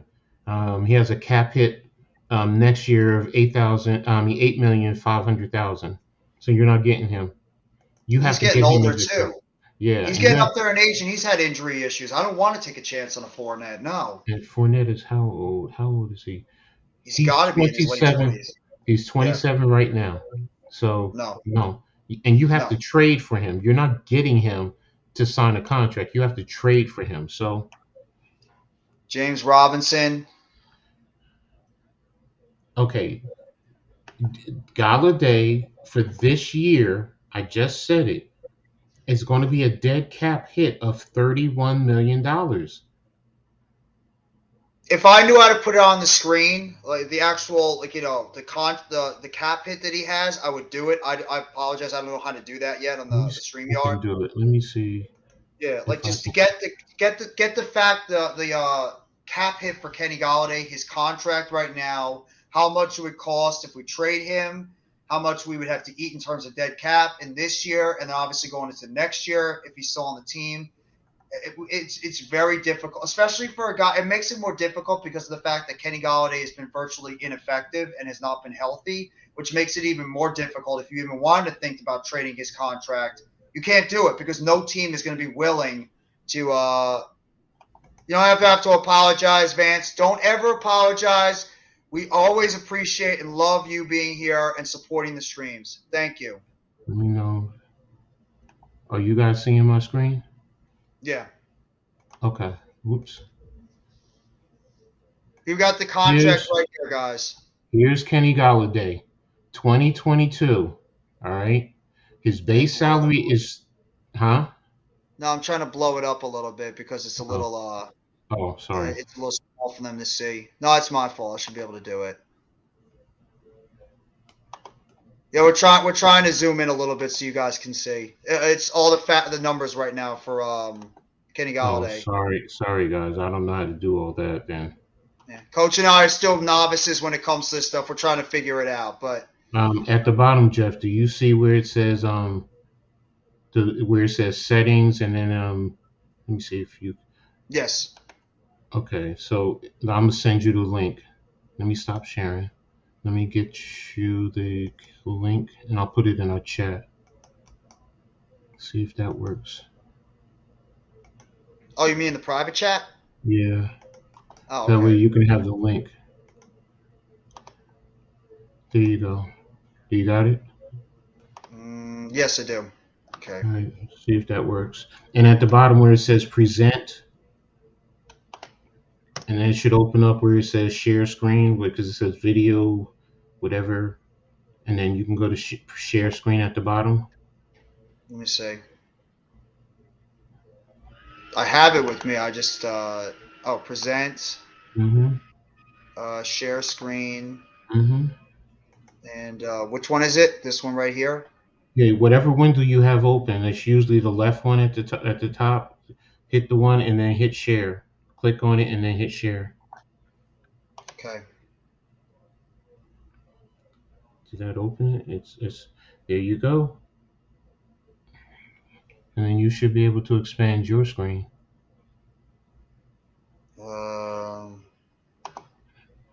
Click the link that I just gave you. Oh, whoa. Oh, it's a little freaky there. Let me see. I don't know what the hell that was. Click on the link. Click on the link right now in the chat. Yeah, click on that. See if that opens it up. Yeah. There you go. Is it in the screen right now? Yeah, and if we want to, we can expand our own screen. Oh, wait a minute. Yeah. Would you just closed it? Okay. We can't. Well, we sent the link in the chat, so you guys can click on it. Hit stop sharing, because I don't even know how to do this myself either. So. No.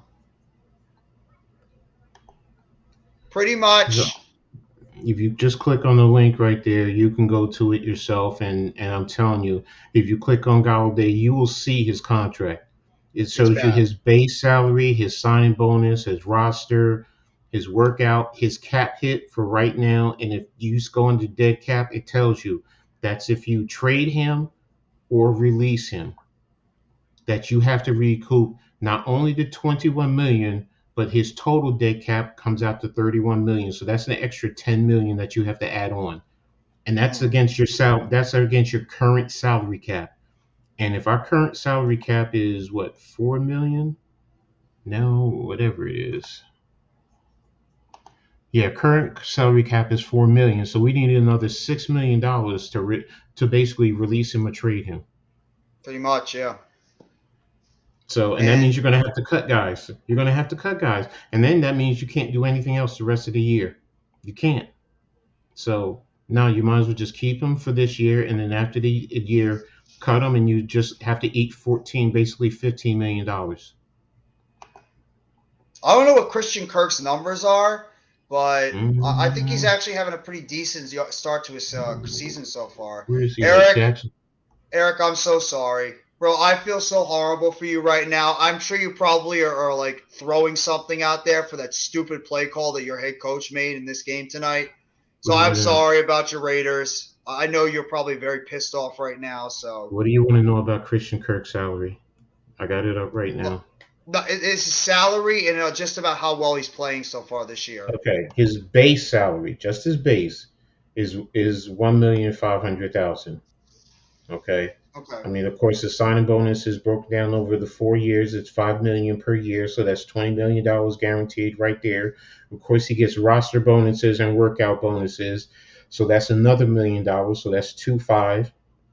Ultimately, with all of that broken in, his cap hit is $7,500,000 for this year. If they were to cut him right now, his dead cap hit is $37,500,000. All right. Next year, his base salary goes up to $15.5. All the other, signing bonuses. So his base will go up to $21.5, and his dead cap is $30,500,000. In 2024, it goes down to $14.5 with a base of $21.5. But then if they let him go or cut him, his dead cap is actually $10 million because most of the guaranteed money is gone by then. And then the last year is $15.5 with a dead cap hit of $5 million. So in the early stages of these contracts, usually that's where you see the most of the money. It's front ended. So what's Kirk's numbers so far on the season for Jacksonville? His stats. Yeah, that was everybody was really questioning that.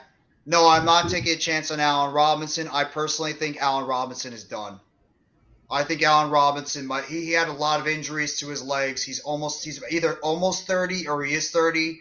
No, I'm not taking a chance on Allen Robinson. He's showing right now he's not that effective even in with the Rams, and they have Cooper Kupp out there. So no. I don't want Allen Robinson. If you said that a couple of years ago, I would have said yes. Not anymore. I'd rather go for a younger receiver that's either affordable, is either at their prime or just hitting their prime, or I'd rather draft our own guy. I'm not taking a chance on older receivers anymore. No. We already got bit by that with Galladay. I'm not doing it again. And I think Joe Shane's going to do the same thing. 20 receptions, 338 yards. Is this touchdowns? Three touchdowns, 20 plus With 20 plus, he has 20 plus receptions. 40 plus, he has 2. That's not What's bad. this? His longest That's not bad. 49. His longest reception is 49 yards. And what's his first reception is There's 15. Van Jefferson. He's hurt. Van Jefferson's hurt. That's why he hasn't been on the field. Yeah, we do need a number one because we have a lot of number 2s or 3s. We don't have a bona fide number 1. And Kirk's yak yardage, reception yaks is 128 yards. So this is an interesting one. Calvin Ridley, if he ever gets off that suspension. That kid's got a lot of talent, and I think he is going to be a free agent, but I don't know with him now, with the NFL, especially what he got accused of. Oh, yeah, he's on suspension. So he's suspended for the whole year because of the gambling. Nah, I wouldn't touch him, me personally. Yeah, I don't know what his future is going to be like in the NFL. This is a serious thing, and the NFL takes the gambling thing very seriously. If he's going to take a veteran's minimum, okay, fine. Then and not guaranteed, fine. Then go ahead and take a look. But if he's going to want guaranteed money because he's missing a year, I'm not touching him. No. I mean, what has he been doing during the season? To keep himself in shape. Because he hasn't played in over a year, and who knows if he's even going to be able to play. I'm not taking a chance on Calvin Ridley. Why would not? He hasn't played, and what is he going to ask for? I mean, right there, that's the biggest thing. He's losing money this year, so he's going to want to make up for that.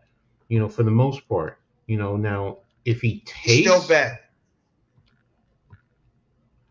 Calvin Ridley, how old is he? I think he's 25, 26. It doesn't matter. I know we all know about the Daniel Snyder stuff. We don't have to go into details about that. That man should be removed from ownership of the Washington Commanders. It might actually be the saving grace for that franchise if they can get him out of that damn organization. But it's because he bet on the NFL. That's the reason why Calvin Ridley's in the situation he's in. Whether it's justifiably fair why he got suspended the whole season or not, it's betting on sports, and every sport takes that very seriously. Terry McLaurin just signed a deal with the Washington Commanders. He's not going anywhere. And just for the record, Ridley will be 28 December the 20th. So, no. Then I'm not signing him. I'm not going.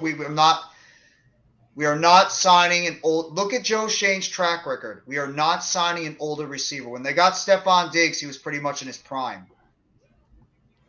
Yeah, what was his contract anyway? DK Metcalf just signed a long-term deal with Seattle, and he's playing. Seattle's not a bad team right now. They are not going to trade DK Metcalf. You can't. I know you want one of these big-time wide receivers, but you have to think about the money. You have to think about if it makes sense for the team. No. I love Tyler Lockett. He's not a number one. Tyler Lockett. He's not a number one. He's a very, very, very high-end number 2. But I know he's close to 30, I believe, too. He might be over 30. No. I love Tyler Lockett, but no. Now, see, now you're talking about draft. That's where you pick up players.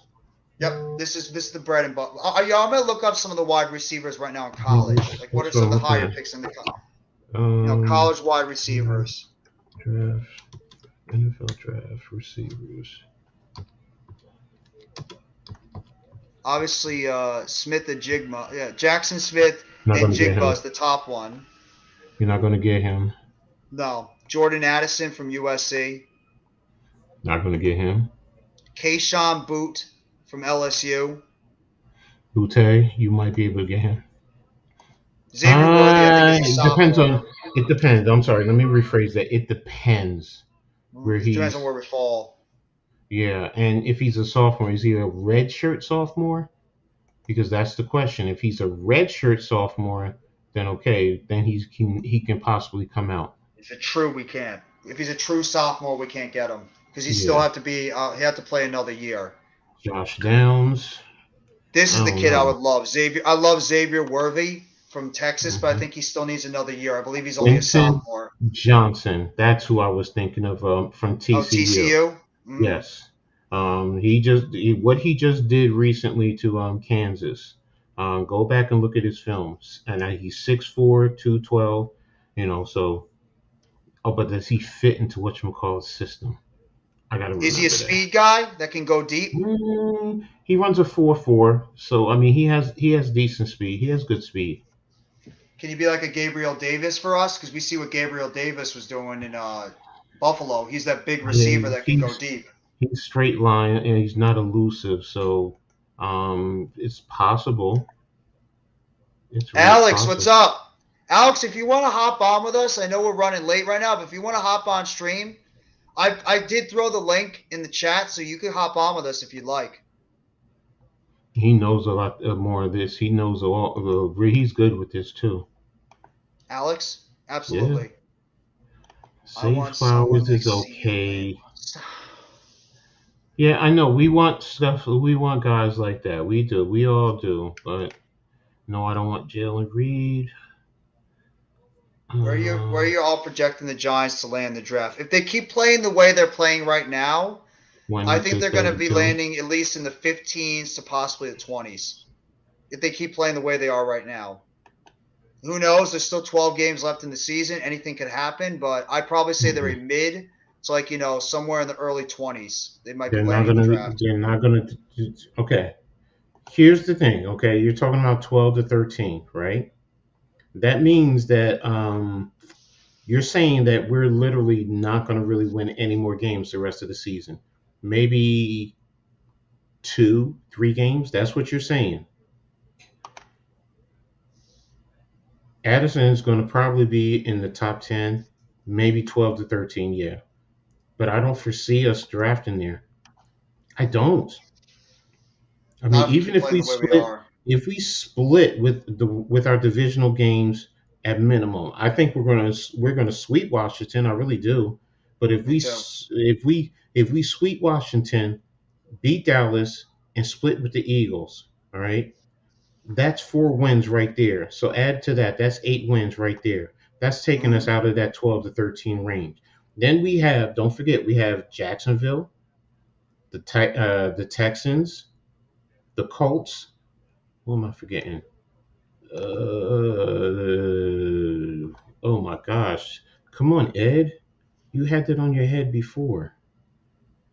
You talking about teams that are ahead of us? Yeah, no, that we play. Seattle, the Jacksonville, Texans, Detroit, Texans. Detroit. That's what I'm missing. So even if we split Minnesota too. Minnesota, yeah. The Colts.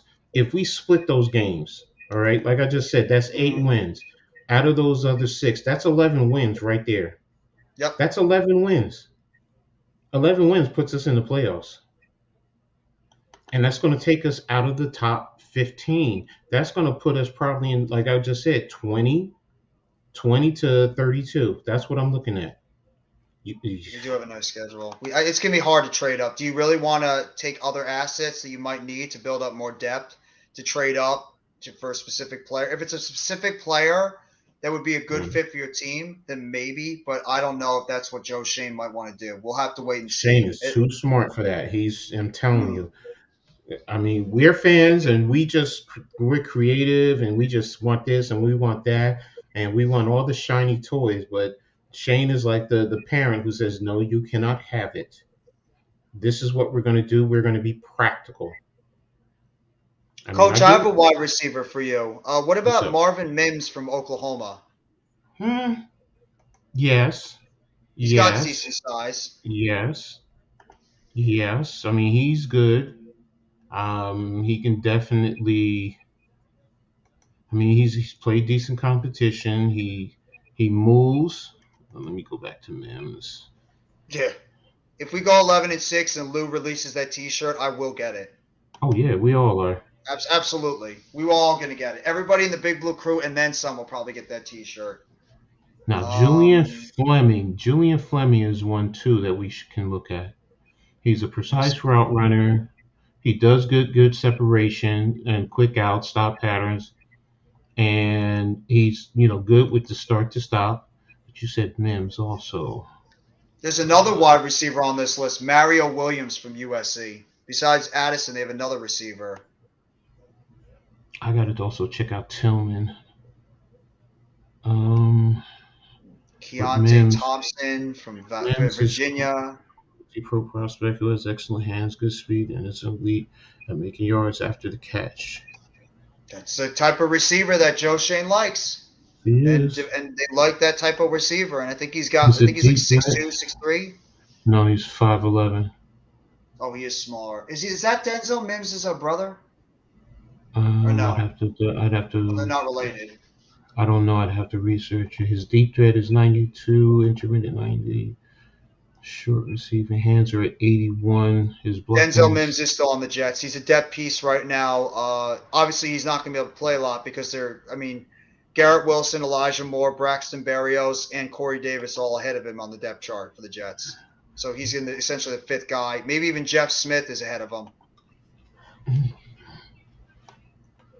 I did not know Boutte was going to be ranked that high. Josh Downs from North Carolina. I watched him. He's pretty decent. What I would hope when we get for the wide receiver we look for, I do want a wide receiver that can be a deep threat, but has a little bit more size. Like, a taller receiver that can get down the field. But is that what Shane wants? That's the whole question. I think Shane wants a little bit. He wants quicker guys to get off the line to get downfield. But there are some bigger receivers that are quick that can get in and and is out he of the going breaks. to is he going to put those guys at the number one spot? That's what I'm looking at. Quarterback not tempting as a trade up back into the late first round with guys like Jefferson, Hooker, and Richardson. Now, if Daniel Jones continues to play the way he's playing right now this year, he is the Giants' quarterback. It's not even a debate right now. Here's what I'm going to say about this. Yeah, we all are high on Anthony Richardson, but I got one for you. Jeff knows what I'm talking about because we talked about it last week. Okay, but look at the quarterback from Tennessee, Hendon Hooker. Let me see. Did he throw an interception? As of last week, he had 8 touchdowns with no interceptions. Last year, he threw 31 touchdowns and 3 interceptions. 36 or 3,400 yards. He plays in the SEC because he plays with Tennessee. The kid also can run. So he could drop into the later rounds because he's that type of a quarterback. Decent size. He's about 6'2", 6'3", 212, 215 pounds. So, yeah, he's not Richardson's size at about 6'5", 230. But he has a decent arm. He knows how to read the field. So he's good. He's better than what everyone is thinking. So, I already said, as far as the CB1, Alex, I said my priority right now is as far as the CB1 is either interior line, a cornerback, or wide receiver, depending on who's available. Is he jumping on? I put the link in the the link should be in the Big Blue Crew chat. So if he wants to jump on, Alex is always welcome to. I thought you did. I didn't know if he heard you. All right. So, but let me get back to the receivers. I'm looking at the wide receivers right now. Cedric Tillman is a guy that interests me that you said from Tennessee. See, these are the guys I'm going to be looking at and pulling up film on.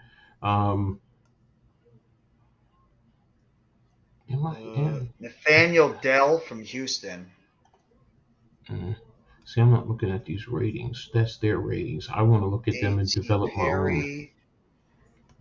And there's a kid. Perry, Miles Price, Texas Tech. It was from SMU. That's what I'm looking for. There's three. There's one right here. Rashee Rice. Is that the kid? He's a senior right now. Yeah, thanks. Is it him? Yes, it is. That's him. Yes, that's him. That's it. That's the one I was definitely talking about. Because I saw film on him, but again, I think it was against Rice, so of course he dominated. But I also want to see what he can do in terms of top level competition, just to get a general idea. So a lot of these guys are in the Will Levis is 24. Is that who you're talking about, Almighty? Or are you talking about somebody else that's 24? Oh, he's talking about whatchamacallit, Hendon. Oh, Hendon. Okay. Yeah, I know. I know he's 24. I know but that's the reason why I think he's going to drop. Yeah. That's why I think he's going to drop. And, he's smart.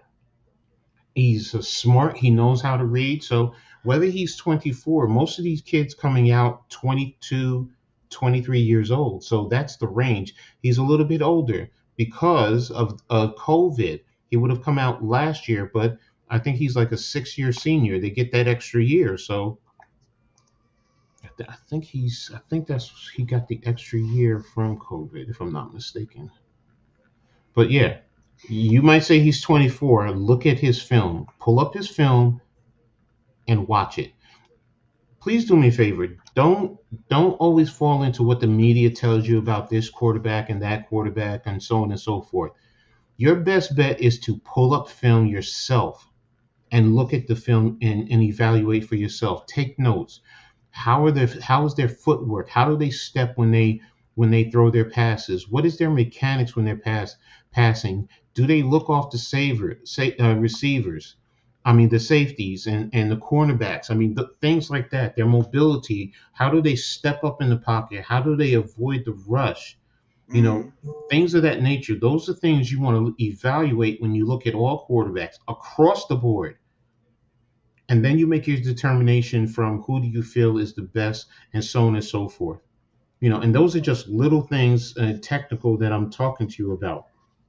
You can include stats after the fact.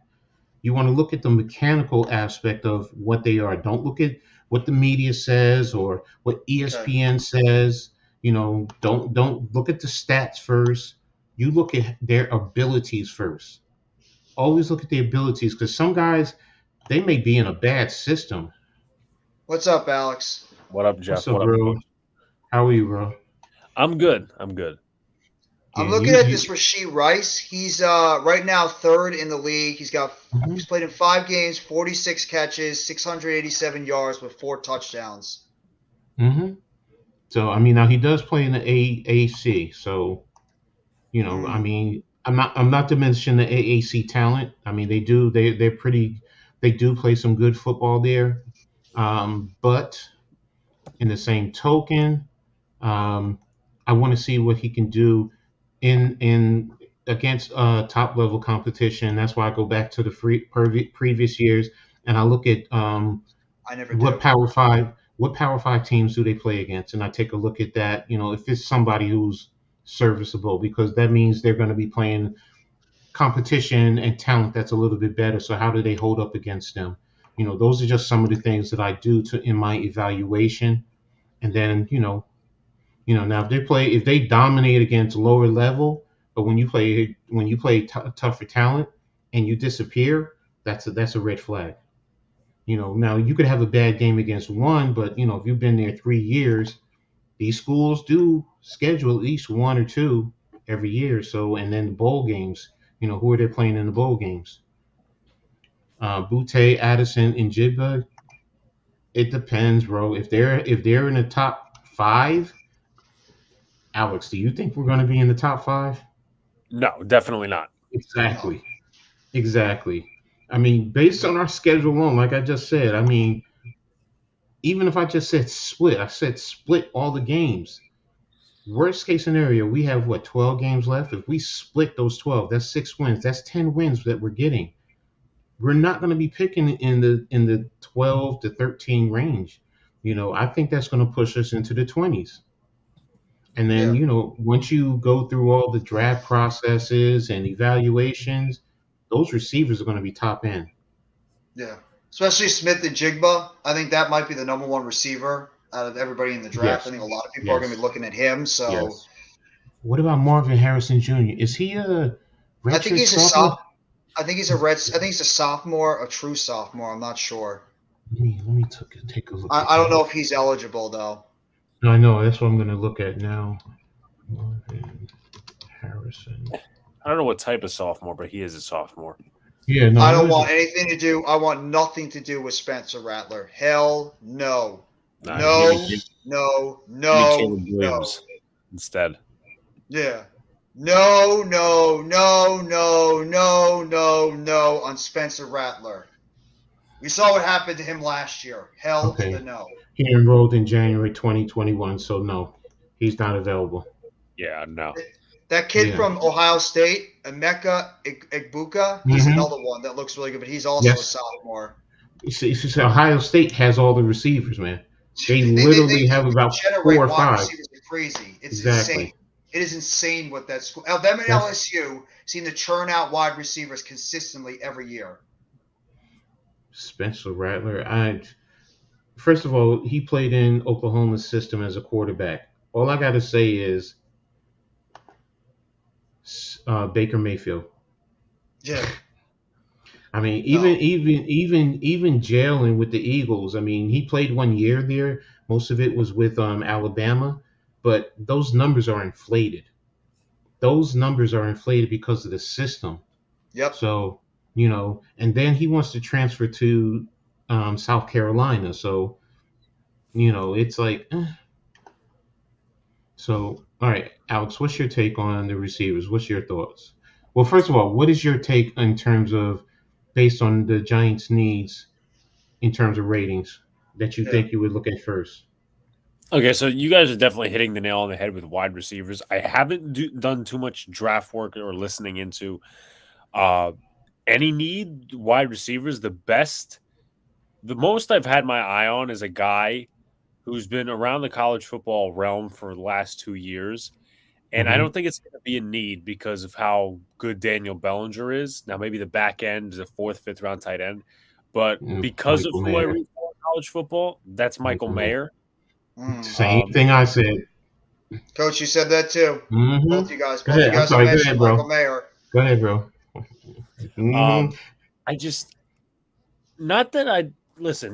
Mayer's absolutely talented for the tight end position, but I don't necessarily buy into drafting a 1st round tight end, and I think the Giants are just needy at wide receiver all over the draft. But if there's no wide receiver there and he's there, I mean, because he can split outside too, So he does create the mismatch. I mean, they don't call him Baby Gronk for nothing. Plus, he's a good blocker.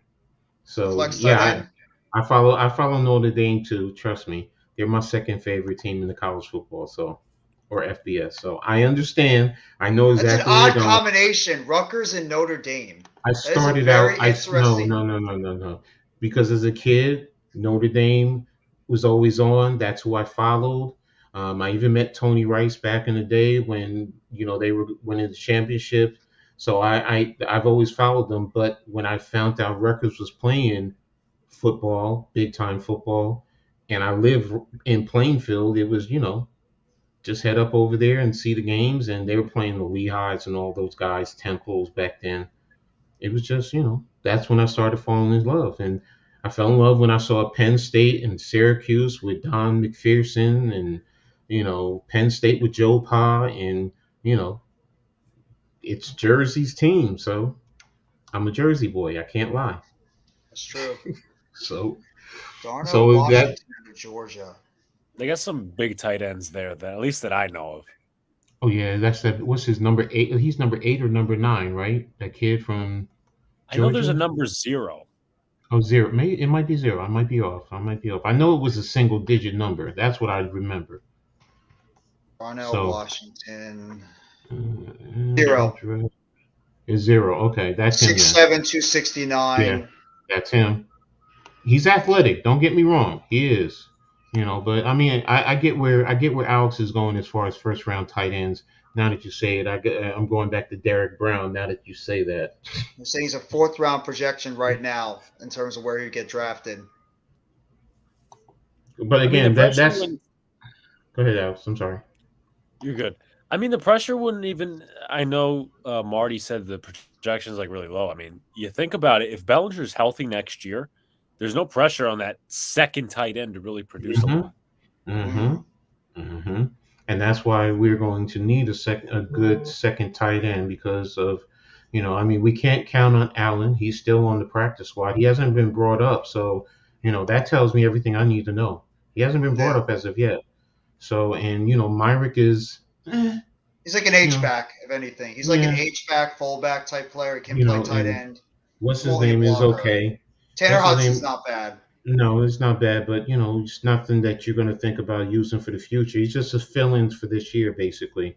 Maybe you could squeeze another year out of him. So yeah, drafting a kid in the fourth. You should just not talk anymore. If you just said that, this one is going to hit the nerve.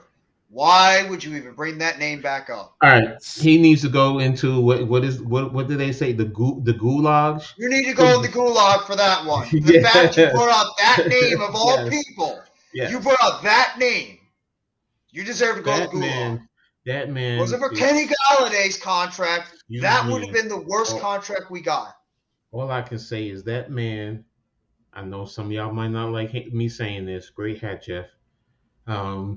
That man took the KY jelly to the Giants. That's what he did. He did. That's exactly what he did. Agree with a million sentiments he did. Abso-freaking-lutely. So, no.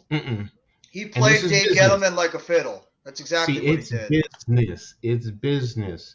We're fans. I get it. I'm a fan, but I'm not also only a coach. I'm a businessman. I as you see, I look at the numbers, all that stuff.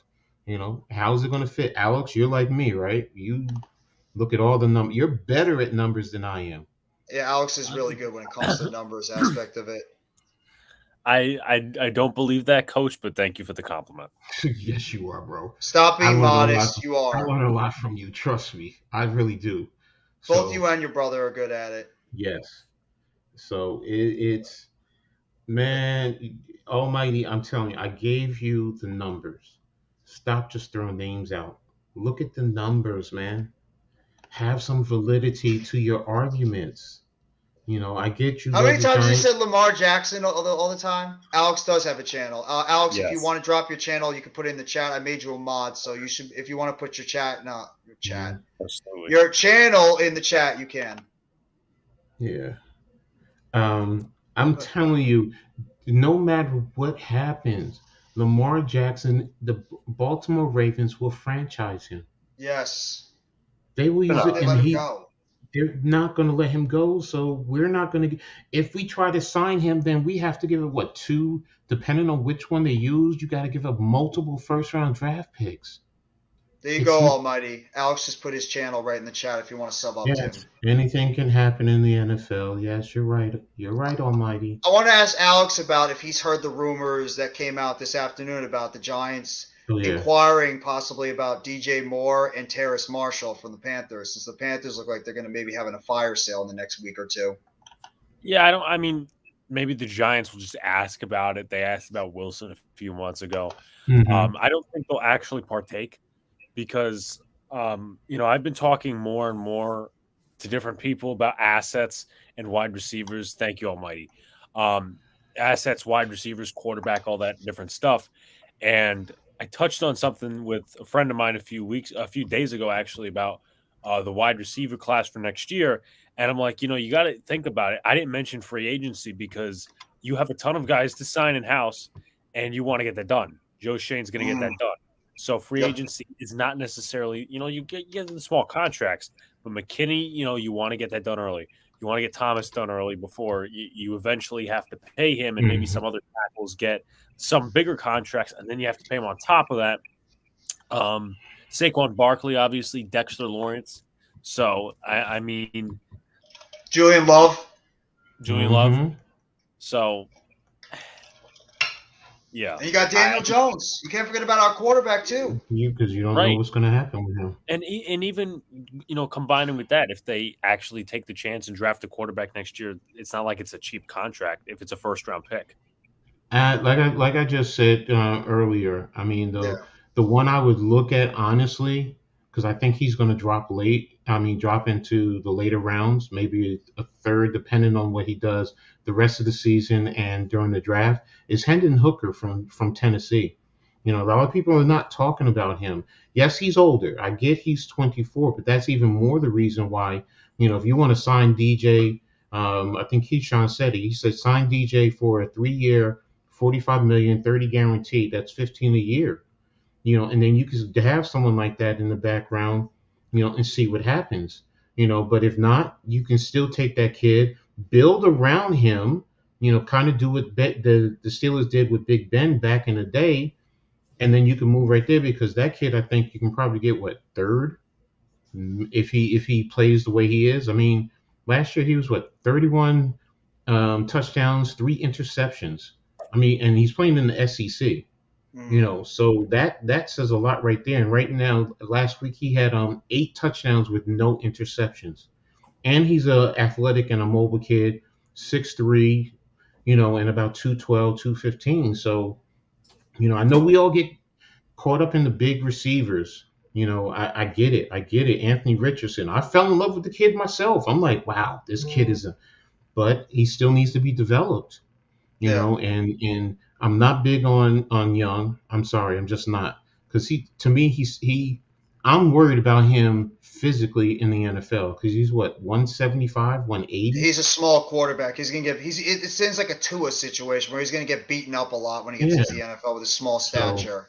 And CJ Stroud, is he really this good, or is it because of the talent he has around him that's making him better? That's the question with Stroud. I think it's the talent too. I think it's the talent. Stroud he's smart. Don't get me wrong. I've watched the kid. I watch Big Ten football, but it's also those weapons, those wide receivers. He's got elite wide receivers almost every year. And then they go 3 deep at the running backs, and then you got a massive offensive line. So it's I mean, and quarterbacks coming out of. All quarterbacks out of Ohio State, they don't seem to transition to the NFL. Those who have come from the Urban Meyer system, let me say that. Yeah. So, and Ryan Day is one who's under the Urban Meyer system in a sense. So, and if you want to go back to Utah with Alex Smith, how long did it take him to transition? And then down to Florida with Tebow, and back in the day, what's his name? Chris Jones. I think that's his name, Chris Jones. He never he tried out, but he didn't last. So it's, those quarterbacks, because of the way the system is, that college system, that spread system is used, and the type of, don't get me wrong, I love my school, but, you're playing Rutgers. Come on, man. Come on. So, I mean, one point about Stroud, and maybe, I was obviously watching the game because I'm a Notre Dame fan. Mm-hmm. When I was watching the game, it just feels like Notre Dame killed themselves a little bit more than Stroud impressed me. Stroud played too well in week 1. Now, obviously, they beat the crap out of Michigan State this past weekend. I just feel, and I've talked to other people about this, of course, is maybe 2024 looks a little bit better, because I know obviously the Giants have a ton of pressing needs, wide receiver, corner, interior line, whatever. But if everybody's so focused on Richardson, there's always the thing of, okay, you could just draft him and develop him. And obviously, rookie QBs, they don't start well in the NFL. They get killed right away with these defenses and just the speed of the game. So maybe 2024, when he gets another year at Florida, because this is his first year fully starting. So he played last year. I think he played last year. I think he did. Well, Miss. I want to hop back on. You can hop back on with us. I want to say he didn't. Okay, so he played 7 games. Okay, 6 touchdowns, 5 interceptions. Yeah. So I want to say, at least from my Florida friends, he didn't start. But anyway, I just feel like giving him that extra year, and then you have Caleb Williams possibly, if people are interested in him from USC. A couple other guys that are coming out. So, and you did mention Coach Hooker out of Tennessee, Stroud. Other than that, is anyone impressed? We can't forget about Levitz too. Levitz is that's got a connection with Rondell Robinson. They want to have that quarterback wide receiver connection. At first I used to have issues with his mechanics, but then again, it's It kind of reminds me of Rivers when Rivers came out of NC State. That awkward You know, motion, yeah. yeah. I mean, I don't want to say it's completely shot put style, but yeah, it's if I can't have Levis, I'm keeping Jones. Okay. Well, you see, you should. I was just talking about Hendon Hooker from Tennessee, so that's who. Because we can get him in. What? Oh, General Booty. I don't know where that came. I don't know where that nickname came from. Almighty, I don't get that nickname. Is that what they're calling him in college now? Are you guys? Are you getting that at all? Because I don't get it. Oh, I don't. Oh, wait a minute. What the hell is this? What are you talking about, Almighty?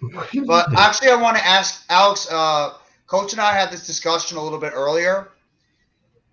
What would you do if it came down to it? If we actually have a really good season and both Daniel Jones and Saquon Barkley have great years, and we have to pick between one of them, who are you picking? We talked about it earlier, and both of us, unfortunately, we're going with Daniel Jones, and we're going to have to let Saquon Barkley go. Really? How would you do? Yes. He plays at Oklahoma. He plays at Oklahoma. This kid plays at Oklahoma. The General Booty thing?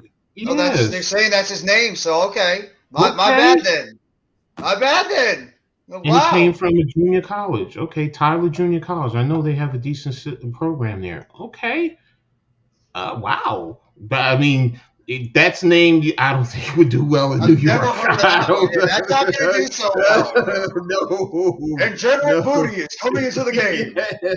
Yes. So we don't need that on the newspapers on Monday morning. No, we already had Booty on the. We already had Booty already with the Giants with Mr. Darnay Holmes on the sideline. So we don't need to talk about any more Booty with the Giants. Oh, that just reminds me of that show where the guy in prison says, "I love Booty." Disrespected. That's, you know what? I apologize to Mr. General Booty. Yeah. Because if we lose Barkley, Jones will revert and lose his punch. But if Barkley, Miz, why don't you hop on with us? We can talk about this. Yeah, I'm gonna say Barkley. I'm gonna say Barkley. Then who are you gonna play at quarterback then? You're gonna. It's really tough, and I know obviously you go. No, this could be what happens is they might tag Jones, make him prove it another year, and then sign Barkley to a short-term deal. If you tag him, that's going to cost you about $30 million. Yeah, that's big. That's the thing. The quarterback gets you $30 million, and remember what I just said. Like if they let Golladay go, that's $14 million right there that comes off of any salary cap money that we have. So if we're at 55, that's going to drop us down to 41. And then if you're going to tag that's 30 million right there out of that. So that's 14 that you turn around and have to and don't forget what I said. You got to have money for your draft picks and anybody else, during the season. So and you have to think about it too. I mean, it's not even just Jones and Barkley you have to decide on. Like Alex said, Andrew Thomas is eventually going to need an extension. You are not letting your left tackle, who the Giants have not had in a very long time, a franchise left tackle, get anywhere near close to free agency. You got to think about him. Xavier McKinney is a key piece of this defense. You have to think about him. Dexter Lawrence. This guy is definitely going to have to get signed. Yeah. You have Julian Love. Are you interested in maybe bringing him back? You have to think about Darius Slayton. Don't so you have a lot of guys. With Love, you have Belton, so it kind of in a sense it's not a pressing need that you have to bring Love back, unless he's going to come back at a team friendly price, because that's what Belton does by at least this is his rookie year. So I gotta look that up on what is it, Over the Cap. But I purposely want Love to come back for two reasons.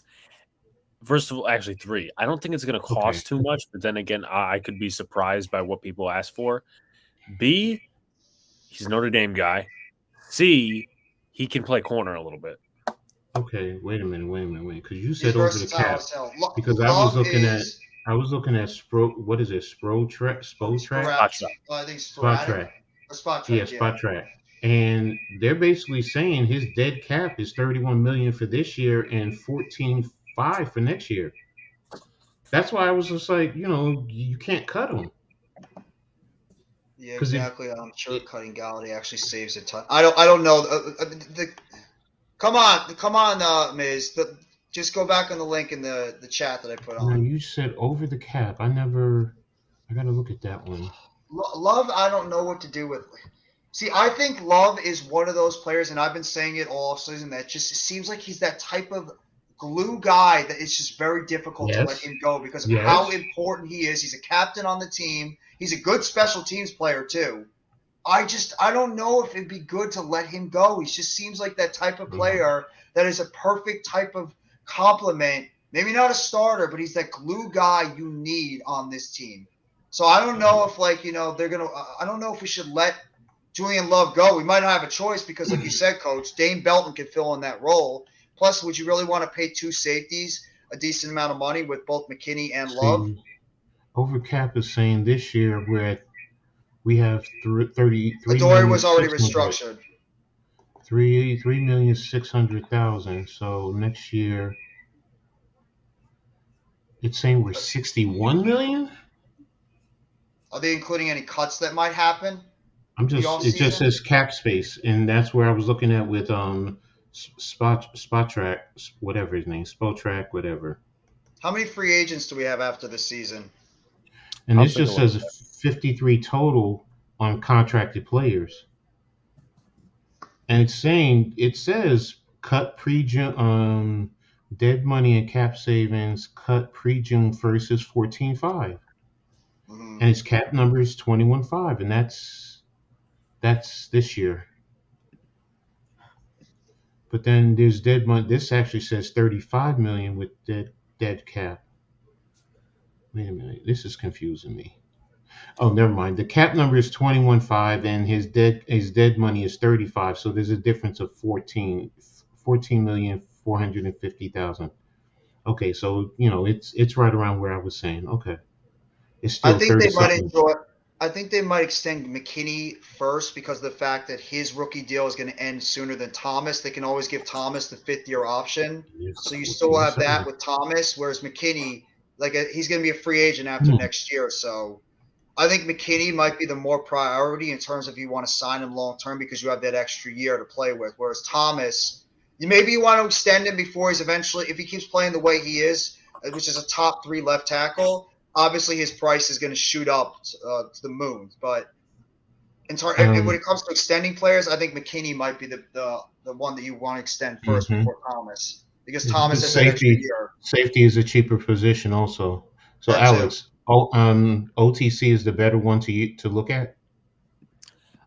It's weird for me because actually, if I'm not mistaken, there's an advanced page for Spot Track where you could actually take a look in depth at that stuff. But yes, it has it. You can go into their contract and it breaks it down, year by year. It even gives you the voidable years of what's there too. So that's okay.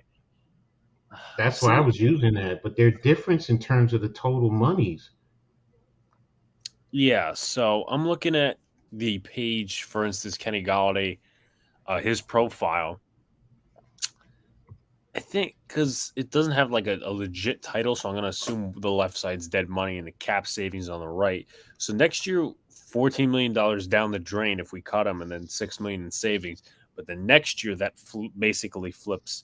Where 6.8 in dead money and 14 in cap, but we know damn well he's not going to be on this team next year. Mm-hmm. Exactly. I don't even know what's going to happen with him this year. The way things are going. So they're both saying 14.7. So as far as the dead cap, so that's really what I look at. This one says in Spotrac it's 31, while over the cap says it's 35. In terms of dead cap. Honestly wouldn't worry about it if Shane wants to keep both Jones and Barkley. I'm sure he will find a way to do so without destroying the team. I trust Joe Shane. The guy knows what he's doing. I'm sure he will try everything he can to keep both guys. I mean, look what Joe Shane's done for this year, for this team this year with the cap hell we were in, and he's doing a fantastic job. So, but who? I mean, it still goes into like right now, you can't cut him based off of either one because of the money that we have right now available, whether it's 4 million or 3 million, and it's going to cost. His dead cap is 30 something. Even though 21 is already allocated, you have to include whatever is the prorated signing bonus. So you have to have that money. And it's everybody saying cut him, and it's like you can't. There's no way you can. You have to keep him. Even if you trade him, that money is still allocated. So, this year, he's stuck on the roster. And now, unless somebody tells me my understanding is wrong and explain it to me. I mean, I don't know. I think you're absolutely right. I think there's nothing we can do about him. We either just don't play him and he either sits on the bench and pouts, or we try to get whatever we can out of him this year, and then we just move on for him next year. That's like the only options. I don't think there's any way we can get him off this team. I think he's stuck here, and we'll have to either make it work somehow and play him and see if we can get any type of production out of him. I have nothing. We all want him off the team, Almighty. Every single Giants fan even some people that are big-time Kenny Golladay fans want him off the team. But the money, the cap, the dead cap hit is so huge, it's gonna hurt the team. So we have no choice. The guy has to stay. It sucks, but he's got to be on the team. I mean, as much as I don't want to go back on the other regime, it's because they backloaded the contract. Exactly. Yep. Absolutely. If you were to look at his contract that first year, last year, his base salary was $1 million. It's $1 million. That's why I was flabbergasted. I'm like, it was $1 million last year. That's why we're basically his contract. Exactly, his contract is immovable. I mean, there's nothing you can do. You have to keep him. Now next year, whether it's 61 or 55, whatever, 14 of that when you cut him comes off of that. So, and that goes back into Daniel Jones and Saquon Barkley. And like you said, Alex, you would say you want Barkley. And I get it. It is confirmed Kenny did not fumble the bag. Yeah, he took the bag and ran with it. Yeah, exactly. Yeah, he did. I ain't mad. Hey, look, bro, you got your money. I can't be mad at I anybody. can't hate him. No, none of us can hate him. Yeah, because if it's any of us, we would all do the same thing. I don't care. I'm gonna get $72 million. All right, whatever. So again, the question is Barkley or Jones, and if you get Barkley, then what do you do at quarterback? That's really what it boils down to. He was showing effort. I will say this about Golladay. He was actually blocking pretty well outside before he got hurt. He was opening some holes, for Barkley and Jones to make some big runs. So he was giving effort on the field. It's just, how much does this guy have left as a wide receiver? And we're not paying him $72 million to be a blocking wide receiver. We're paying him $72 million to be a number one threat at wide receiver, and he's not doing that. That's the problem. We have guys that are giving more production right now that are practice squad players or back end of the wide receiver depth chart guys than our number one supposed wide receiver. So two receptions.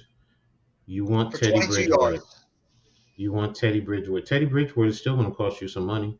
What? He's going to cost around. Hurt too. Yeah. So no, next year he's saying next year. So he's going to what? Probably around $10 million. He's going to cost you that to be the starter, because Tyrod is 2 years at $10-11 million. So you're going to at least have to double that. So Bridgewater is going to cost you. There's not much difference between Tyrod and a Teddy. Yeah, they're the same type of quarterback. I actually think maybe Tyrod has a little bit more to offer than even Teddy Bridgewater. They're both injury prone. Injury prone. So it's like, exactly. So, if we're going to do that, that's why it's like, okay, well, do we play to just get through this year? And then, what happens after that? Because then if you let Daniel Jones go, if he continues to play like this and he walks, the quarterback play is going to go down the following year. I think I really believe, I'm still going out there and saying that I really believe that hip injury that Golladay suffered back in 2020 zapped out that energy or that extra gear that he had, because he was not this bad in Detroit. He was not. He had an extra gear to make some of these plays. I really believe that hip injury that he suffered in 2020, where he missed pretty much the entire year, he just is not the same type of player. He doesn't have that extra explosiveness that he might have had when he was a 1,000-yard receiver back in Detroit. Now, the one thing that may help him a little bit if they scheme it right is Darius Slayton. Because remember, Slayton is that vertical threat, and that can open up things. And of course, with Barkley, running some crossers or whoever, Richie James or whatever, running crossers, especially off of play action, that can open up the intermediate areas where possibly he can, if the cornerback is leverage outside and he runs an in cut, then you can probably get that if Slayton is pushing the safeties deep. So, again, I'll always say it's a matter of scheming also. I know I get arguments of, scheme doesn't, matter when you have talented players to a certain extent. You still need scheme. You still need the scheme. So and then again, what happens with Tony and Wan'Dale Robinson when they come back? All of that could probably help Galladay, but then again, it doesn't make him that number one. No. If Tony's healthy, like Tony is healthy, like you said, Coach, that's our number one receiver. And I really want to see what I'm very intrigued to see what Wan'Dale Robinson could do in this offense, and I really believe the coaches are waiting to get him back in this offense because they were featuring him a good amount in that first game. He was the primary slot wide receiver until he got hurt, and then that's why Richie James is pretty much taken over. I believe it was Sills, Robinson, and Shepard that were playing a good amount of the snaps in that first game. And then obviously they had to play James a little bit more. So I think when Robinson gets back, I think that's the guy they're waiting for because they think he's the guy that can be the player over the middle that can create some of those yak plays. He can throw him around all in the offense, whether it's in the backfield, the slot, outside, wherever. I think that's the player they're really looking forward to getting back. So I think Wan'Dale Robinson is that missing piece that Mike Kafka wants to use in this offense. Tony obviously too, but I think it's more Robinson right now. Dash is still up. Let's see. He just posted every snap on the game time and drive. Okay. Oh, Big Dash? Yeah, he just posted something like 19 minutes ago. I'll check it out. He didn't even look this large. I feel like he didn't even look this lethargic even last year, though. Oh, you're talking about Galladay. Yeah. Do you think they should sell the farm for? Exactly. Tony is more healthy. In all my years, I have never seen a player with the hamstring issues that he has. Literally a whole year last year and the start of this year, and then you go from one to the other. You're practicing. Walk through. Exactly. You do a walk through practice, and then you downgrade it to out because your other hamstring went out. I've never seen that. That's a first. I've been dealing with coaching in this aspect for 41 years. I've never seen that. So, oh damn, what a catch! I didn't see that. Kadarius Toney is one of the most frustrating players I think any of us could say we've ever seen on the Giants because he's so damn talented. But it's just every little thing with this guy, injuries or this, that going on. The injuries are so damn frustrating with this guy because we know how talented he is. It's just the fact he can't stay on the field. We know Galladay is frustrating because we just think this guy doesn't give enough effort. Tony is frustrating because we know he's still a young player and he's got such immense upside. It's just this guy can't shake the injury bug, and that's why I keep making the Percy Harvin comparisons because Percy Harvin, and ironically, like we said, Florida wide receivers, Percy Harvin was so damn explosive when he came into the league when he was drafted by Minnesota. But that guy could not stay healthy to save his life, and that's why his career was cut short for what it could have been because he was the real deal. Percy Harvin was an absolutely fantastic football player and the same type of player as Tony. Backfield, slot, wide receiver, wildcat. You could do everything with this guy. Sometimes he even threw the ball. But he just never could stay healthy. And that's, I think, unfortunately, where Tony's going. Nova, I'm going to say this. I may be down on the kid, but I'm not personalizing it. No, right? Because none of us are. It's all about availability. The kid has talent. You know, he raps, okay, whatever. I mean, you know, some like his rapping, some don't. Whatever. That's your business. I don't care about that. What do you do for this organization? And as I said, and I will stand by this, what does he do or what has he done working out for his body? What is he putting in his body? What type of nutrients? Because those things matter. You know, if you're a professional athlete, that matters. You get high quality food from your organization when you're there. So when you're not there, are you pizza and burgers and fries and beer when you're at home and thinking, oh, because you're young, you can handle it? Or do you legitimately work out and put the right type of foods in your body? Because getting hamstrings like that, because that's a problem. And if you can't sustain, then no disrespect to the kid. I wish he would do well for us, but it's a problem because then he's on what Pat says. He's on the aw shit team. You know, every time you turn around, it's aw shit, another injury. And it's frustrating as a fan base.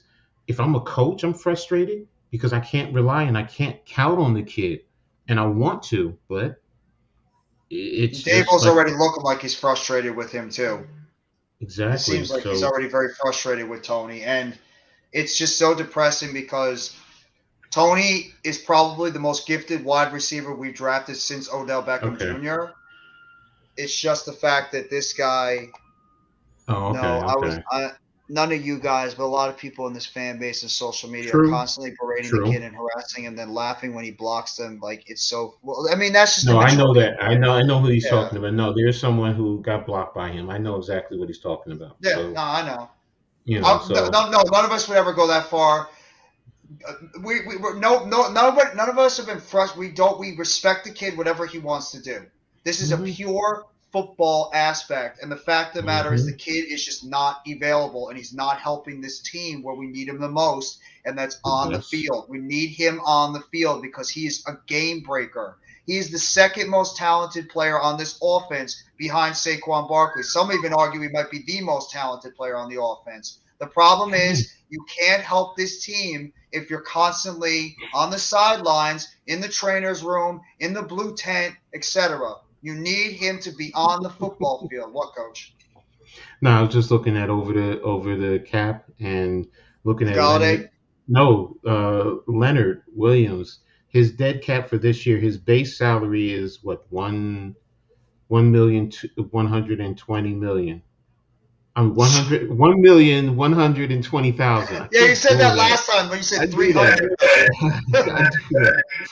But his dead cap money is 53 million. Because of that restructure that we gave him. Yeah, I know. That's why I was laughing. Crazy. I was like, that just tells me he's definitely going to be here. He ain't going nowhere. I think they did that on purpose. They probably had to choose in terms of restructuring between him and Galladay, and you know for a fact they were never going anywhere near that Galladay contract. So it's definitely going to be Williams because they still probably see Williams as a guy that could be an asset on this team going forward. Whereas we know that the other guy, he's pretty much gone. Yeah, and Leonard next year is 20 million. So yeah, that's why I'm saying he's still here. That's 73 million basically in a sense for 2 years. When you really think about it, in terms of the dead money. So we're all rooting for Tony. Every single Giants fan wants number 89 on the field. He just has got to shake the injury bug. And it's not just that. He needs to stay on the field. He needs to stay on the field. Miz said that. Miz said that too. He said, we're all rooting for him. It's just, look, if the best availability is the best ability is availability. And yeah, that's coach talk, but it's the truth. If a kid is not available, then what good is he? That's why we all complain about, as much as we all love a guy like Sterling Shepard, the guy is a great, gritty player, but he can never stay healthy. And that's why you have to move on from him. As much as we all love the dude, the guy can't stay healthy. Honestly, his career should be over. I appreciate him trying to fight through another serious injury, but at this point, he's got to retire. And this is unfortunately where Tony is going. He's trending that way because he's just every single second, it's just another injury happens every single second. And that's why we are frustrated. We don't hate the kid. There's no personal animosity towards Kadarius Toney. It's all about availability on the field in a football aspect, and that's it. With the health thing, I feel like for Toney, it's a little more self-inflicted. For some reason, I just get that vibe. Not because I'm picking on him or whatever. Coach brought it up. You know, the stuff you put in your stomach. Not just that, but what do you do in terms of stretches? You know, I know this is a totally different sport, but when I played baseball in high school, coach would obviously have a stretch and stuff, but he also said, when you get out of the bed in the morning, stretch like 3 times a day. Yeah. I mean, exercise other than just football plays a part, and something with those hamstrings, it ain't right. I mean, that's your main muscle, in your lower body, other than your back, and you can't do anything. And I know Miz was saying, look, he does all those moves and stop and goes, and that's hard torque on your legs. Exactly. When you're like cutting that hard, there's a lot of torque on your legs, and that's going to cause these types of injuries to happen. So it just as a fan base, we all want Toney to succeed because he succeeds, our team succeeds. And it changes the offense. I mean, just like with Slayton this weekend changed the dynamic. Well, it was Shepard until he got hurt. Yeah. But Slayton, just his deep threat. You saw what happened, especially with the over routes. And Toney is the same way. If he can get in here, his elusiveness, his explosiveness, the ability to stop and move the way he does, you make guys just float by you.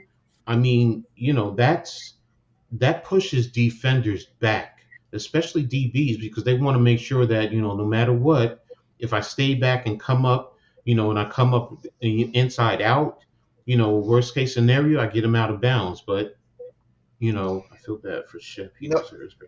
We all love Shep. Shep has been my favorite player since we drafted this guy in 2016 because not the fact he's not flashy or anything, because he's a gritty, hard-nosed, old-school football player that does the dirty work, which is the reason why this fan base loves and respects him. But the fact of the matter is the guy's body his body can't hold up with the type of play that he wants to put out on the field. He's a smaller receiver that takes big pounding hits on his body, and it's already shown with the latter years of his career. He can't handle that punishment. It's unfortunate what happened to him.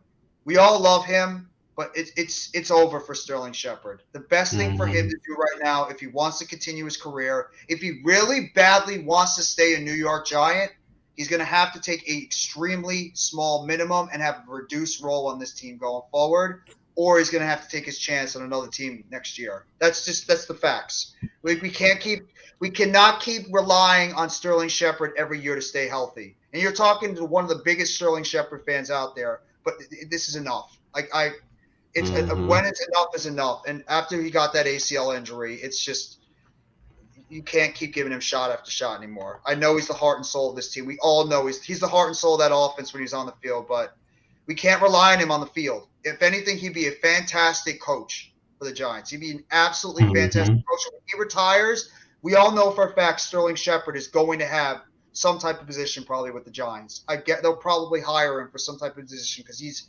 so well beloved in that locker room. But his body just can't take the punishment anymore. It's apparent. He can't take the punishment on the football field. Exactly. So here we go. Okay, Joe Susan back at tight end coach. All right, coach. Sorry, me and my record stuff. I was gonna say too. I know we talked about it earlier, Coach, but the fact that we signed Robert Foster to the practice squad, do you think that might be an indication that either Galladay or Toney might go on injured reserve short term? Yeah. I'm leaning more towards Galladay. Yeah, it makes sense. He's got the sprained MCL. I think, and we've already seen the track record. Guys have missed at least 3-4 games with a sprained MCL. Yeah, I mean, it makes sense. It makes a whole lot of sense that Galladay is probably going to head there, and Shep's not having going on the practice squad. He's a guy that's been in the league for 7 years. He's not going to sign a practice squad deal. I don't see it. not when he's trying to restart his career in a sense, to show that he's a valuable receiver. He's not going to do practice squad. He's not. Not with the Giants. Let's just say that. Not with his pride too. Yeah, he's too prideful to do that. Okay. But as far as Galladay, yeah, I see Galladay, probably ending up on the it might even be the long term. You think they would put him on season-ending IR? Yeah, if it's a way of hiding him and just, take your money and run and go. It's possible. And the fact they were already out there sniffing at other wide receivers in terms of inquiring about trading, that's an indication right there that they do not trust Galladay, and maybe it's a possibility they don't trust Tony either. That both these guys, they want to sniff at other guys, bring some. I mean, who knows what could happen? I mean, I agree with Alex said. I don't think they're going to trade for DJ Moore or any of these other wide receivers. I think they're just going to play it out with what they have. Yeah. But you never know. There could be a wide receiver that's cost effective. Again, it depends. The whole thing is what does Carolina? If Carolina, if they reached out and they just inquired, and that was about it. But now Carolina comes calling back. Well, what are you going to give me for him? Will you give me a 5th round? Say it's and we might have the bargaining power if that happens too, because they're just going to be looking to unload him. Exactly. So I mean, it's not even more. What's his name? Marshall. I mean, I know he's younger, and he's probably more well, they're probably both dynamic. So I think DJ Moore is the more dynamic receiver now, but Terrace Marshall's got a good ups. He's got a very high upside. He just needs to get the rest of his who's a better number one? The rest of his craft. Oh, DJ Moore. That's my point. DJ Moore. So. He's a multi-thousand wide receiver. And that's what I'm saying. If Carolina sees that we'll build around him and let Marshall go, can Marshall be the number one here first and foremost? And if they decide to trade him, let's just say they want a 5th rounder, would you do that? For a 5th rounder, yes. I would. That's what I'm saying. If they say, you know what, I mean, now, mind you, I understand that. A 3rd round pick for DJ Moore. He is 25 years old. Yeah, not Terrace Marshall, DJ Moore. Yeah, I mean, I'll do a 3rd rounder for him. What's up, Alex? The thing is also as well, now I haven't checked out his full details, but what's his contract looking like after this year? I looked at it. Well, I looked at it. Wait a minute. Let me go to over the cap. Carolina. Where's Carolina? Yeah, but we will have cap space next year, but then also you have to factor in the fact that we have a lot of guys that we need to either extend or sign contracts. Unless they decide they just want to try to build more through the draft. DJ Moore right now is $1,035,000, but of course it's prorated. And if he goes into next year, Carolina, where are you at? Damn, Carolina drops down here. It's going to jump up because he signed that contract extension after this year. It still says last year. Is this? Oh no, here it is. 23. Here we go. DJ Moore, damn, $19,965,000 next year. Yeah, because he signed that contract last year with Carolina, so his contract's going to jump up next year. And what about Marshall? Where's Marshall at? Marshall's, I want to say he was like a 2nd, 3rd round pick. So he's a 2nd round pick. Damn, Raheem Blackshear was on Carolina. I didn't know that. Oh, the old Rutgers wide receiver? Yeah. Okay, Terry Marshall is $1,100,000 next year. So he's. Is this his 2nd year or 3rd year in the league, Terrace Marshall? 2nd year? Okay. So if we take a chance on him, we have him on a rookie deal for at least another year or two, and the guys can develop him and then see what you can get. But I don't see Carolina trading somebody with that high upside. Again, Moore is $19 million. So do you want to eat that, especially with Galladay? Because you're basically saying you're going to cut Galladay to get more. So that's $14 million right there, and then $19 million. So basically, you're what? $33 million if for those 2 wide receivers in a sense. I'm still more opposed to going to the draft to find a number one receiver. Going to That's, I think, have the to. smarter dude. Yes, the You're smarter going to idea. have to. Mm.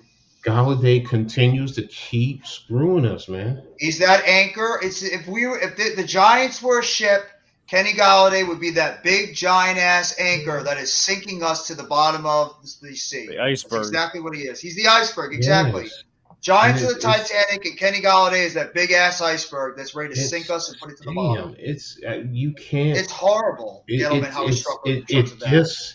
It prohibits us from really like we were saying, DJ and Barkley.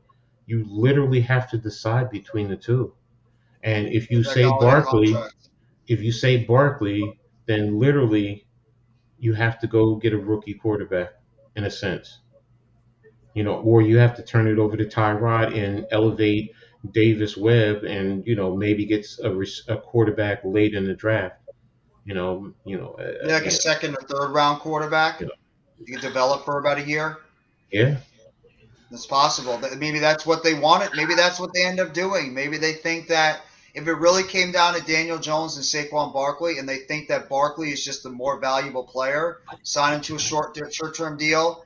You have Tyrod still here for another year. You can let Daniel Jones go if that's what they want to do. Draft a quarterback in the second or third round and maybe try to develop him for a year and see what you can get out of Tyrod Taylor. And then eventually, if the kid shows enough, put him in there for a little bit during that rookie season and just at least getting some playing experience. But then again, what do you sign Barkley for? Because I think minimum he's going to want 16 because, like I said, whatchamacallit is 18. Yeah. The average is 16. The average running back contract is $16 million. So, well, that's true. It could be another disaster. I mean, DJ Moore could be a disaster. That's the chance you sometimes take. But I just thinking about it, I don't think I want to do it. I'd rather I'm more inclined to just build to the draft now. I don't want to sign or trade for these expensive players. Yeah. We tried this already too much, and it failed. There's two things I'll finish off with. Because I'm going to dip, but thank you, Coach and Jeff, for having me on. Is two things after this year, whatever this year turns out to be. Let's just say we do have 8-9 wins. We're almost in the playoffs, or we do get in the playoffs. Whatever. I think this Giants regime is smart enough to not overinvest. Because you saw after 2020, we overinvested. You saw after 2016, we overinvested. We didn't put stuff into the O-line. We didn't put stuff into the linebacking core and in depth pieces. And that's what really cost us 2017 and 2021. We put, too much money into different positions that we really didn't need. And, we didn't have enough of a growth process through the draft. And you look at 2021 and 2017, I'm not going to compare them too much. But you look at those draft classes, I mean, and yes, I know it's only 1 year since 2021, but Aaron Robinson, he's hurt again.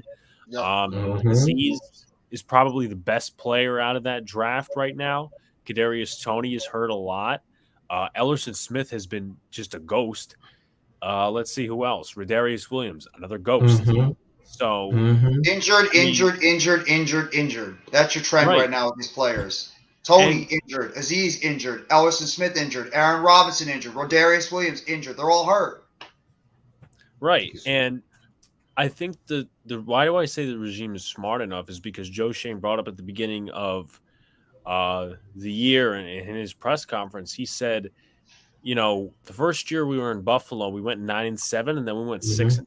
Why was the 6-10? Because they had a rookie quarterback. Because they got rid of Tyrod Taylor. Because they overachieved with that first-year team. What does that sound like to us?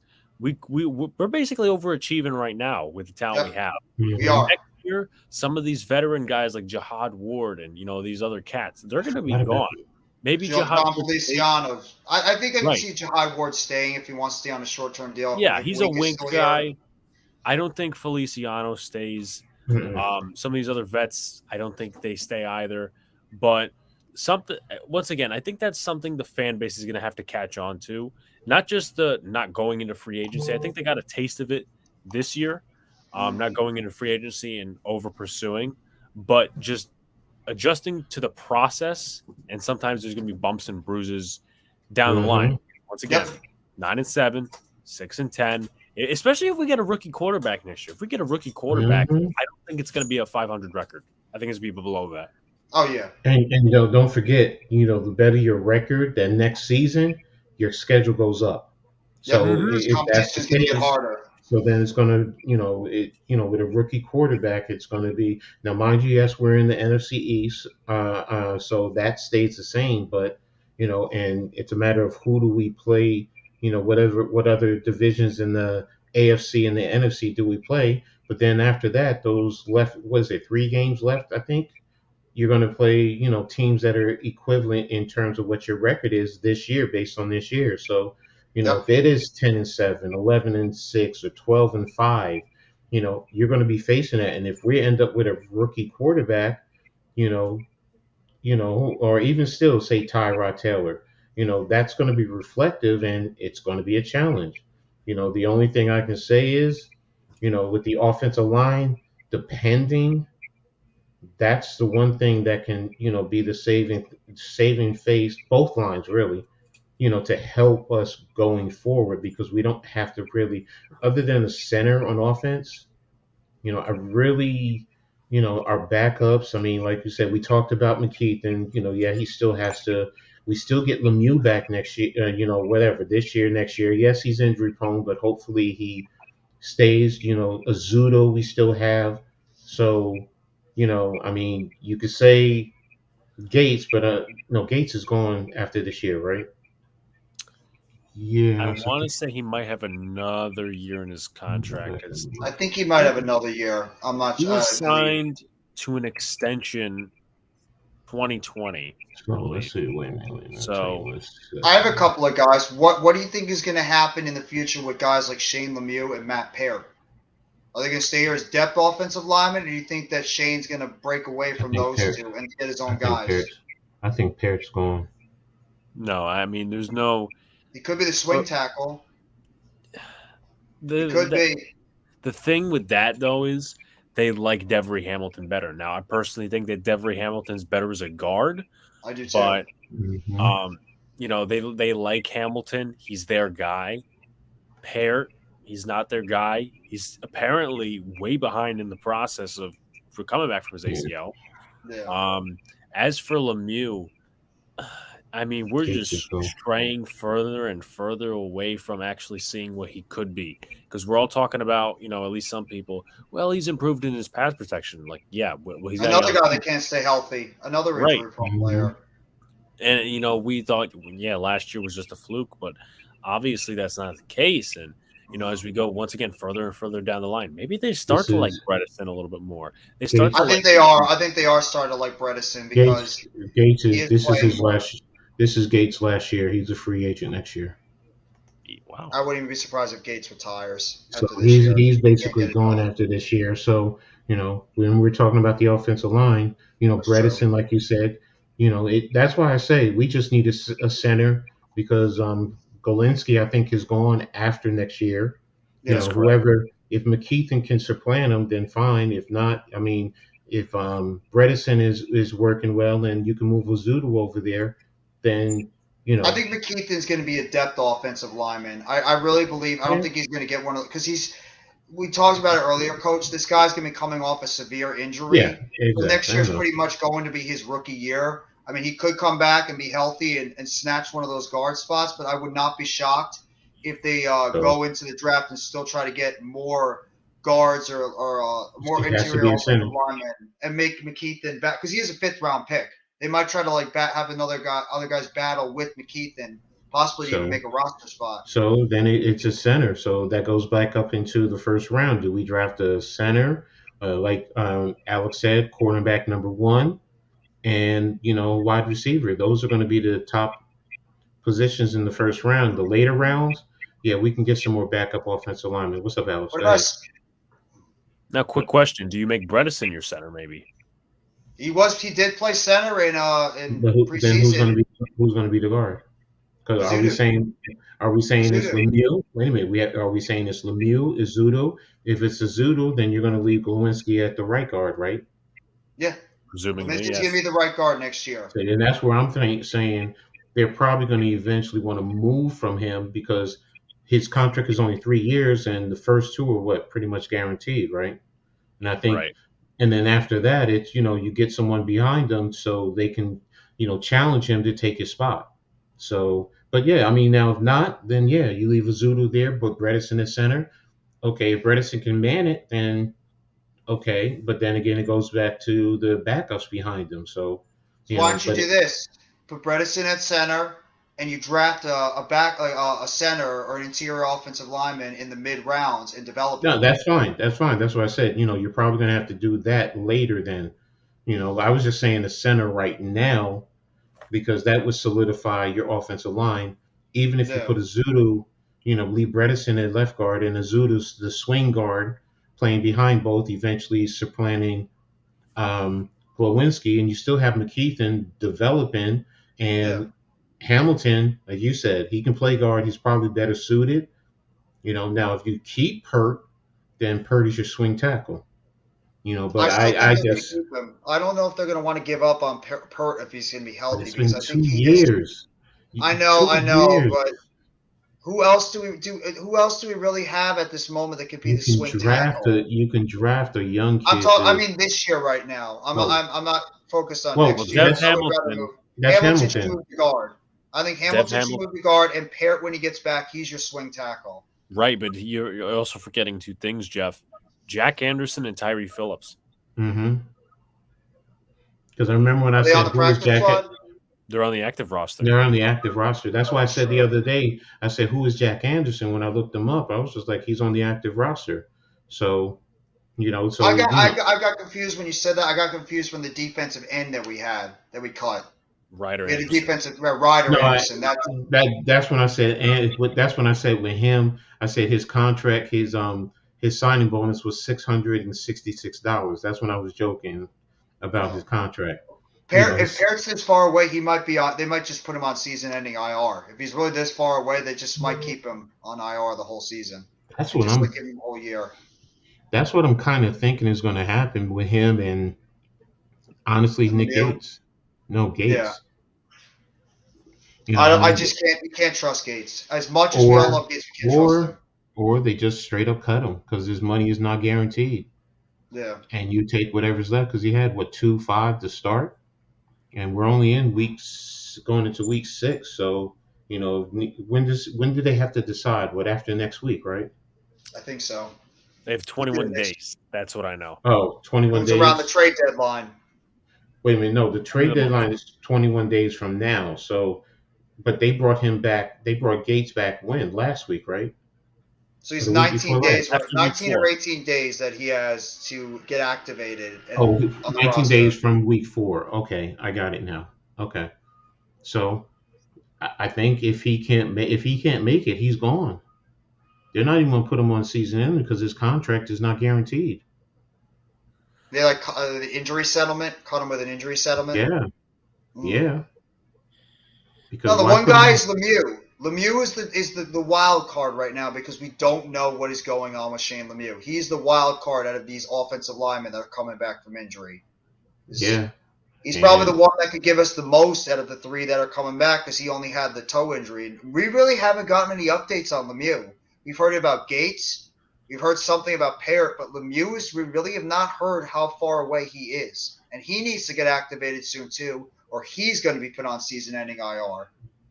Yeah. So we need to find out what's going on with Shane Lemieux that's where next week comes into next year comes into play as far as interior offensive linemen. You couldn't get anything for McDaniels. I'm sorry. You could not get anything for Josh McDaniels. How bad that was, that play that he called tonight. Hell, you couldn't even give a sexy. Well, I'm not gonna say that. No. Let me not say it. But no, not for Josh McDaniel, man. No, send him back to New England. That's probably where he's going to go. If he's one and done, he's going to be like, Bill, you still need an offensive coordinator? Are you done trying to experiment with and Matt Patricia? Matt Patricia, can I have my job back? And I'm sure Bill will probably take him with open arms. No, what do you mean? The way they got stuff going over in New England, Josh McDaniels will be coaching the defense. Yeah. Good point. Good point. I like that. Yeah. Put him on the defense. Joe Judge will be covering. Joe Judge will be coaching the defense. Josh McDaniels will do special teams, and Matt Patricia will continue with the offense because they do everything over their ass backwards. Where is that? Last Bill. That's why he didn't get an LC. Joe Judge now job is in New England. Okay, whatever. Bill is praying for this downfall like T Grizzly. Man, what's up, James? Play remind me of The Rock hitting his finisher on John Cena. Oh, that's a wrestling analogy. I remember that one too. I think he's talking about that. Yeah, the WrestleMania, not the one where the Cena won the year before, but yeah. You know what? Everything we just went over, it's probably going to end up being a cornerback. Yeah, it probably in the will. first round. It's probably going to end up being a cornerback, and then second round, get a receiver or an interior late offensive lineman late. Because we do, when you think about it, we do have bodies. In terms of the draft, because how many good offensive linemen are coming out as well as defensive players? Because that also could play in if some of the wide receivers might drop. Because offensive linemen, quarterbacks, pass rushers, they're always going to be the first guy. And a stud cornerback will always go to the top of the list, as well as the wide receiver. But some of those positions will also take more precedent than even a number one receiver. So it might have to and also how many quarterbacks are going to be drafted early in this draft. So that's another thing we have to factor in is what are these other positional groupings looking like going into this draft in terms of like pass rushers, cornerbacks, even a safety. Kyle Hamilton was drafted pretty early last year, this past draft. So you have to also factor in all that stuff. How many quarterbacks are going to be drafted? How many offensive linemen? And what everybody's going to need. So that's where you're going to play the fact. Let me ask y'all this, okay? Hypothetically. Nah, he's not going to. No, forget it. Scrap that. He's too high up. Because I was going to think about maybe what about a tackle? Okay. And then moving Neal because, maybe what happens if they want to bump him inside? Yeah, the Packers are probably going to go after a guy like Jackson Smith and Jigba. Though I don't know how. I mean, the Packers are good. When they made the trade for Adams, what kind of first round picks they get back? Yes, I forgot about Jared Patterson out of Notre Dame. I literally just looked them up. Yes. Versus projection. He's a center. He's going to be the number one center. He's projected to be the fifth offensive lineman coming out. I think maybe an early second round pick because that's usually where centers drop. Is like we're usually late. No, I know that. It's just that they got him over so many tackles. And then you have a guard at 10, another center at 11. This center's from Arkansas. Ricky Stromberg. I gotta look him up. So I can do it this way. Okay, they can do centers only and guards only. So centers. Come on, centers only. With that being said, I'm thinking about going to at least the 6-hour mark on this stream because we're like 14 minutes from it, and then I'm eventually going to close it out because it's almost 2 o'clock in the morning in the East Coast. I'm enjoying just talking football, so I'll go for at least another 13 minutes until we hit 6 hours, and then I'll close out the stream because we eventually have to sleep. I know, Alex, you said you're going. Yeah, I'm actually going to hit the hay now. I do have school in the morning, but it was a pleasure talking to y'all in the chat as always. Anytime, Alex. Great Anytime, discussion. bro. Good night, Coach. Good night, Jeff. Good night, bro. Have a great night, Alex. Let me see. You have John Schmidt. There might be 10 legit pass rushers that go in the first round this year. The edge class is loaded. We don't need pass rushers. But no, he's talking about if it helps out a positional group that could fall to us. Pass rushers. There's apparently this pass rusher class. Yeah, that's true. That's true. So if you think about it, Coach, if you think about it, if other positional groups are so high, and we know how teams value pass rushers, offensive linemen, and quarterbacks, if those all go high, maybe one of these top receivers or cornerbacks or whatever we're looking for could fall to us. You never know in the draft. There are times where players we think are going to go high, they do end up falling sometimes into our lap, or a team that's looking for that type of player falls in their lap. It happens every year in every draft.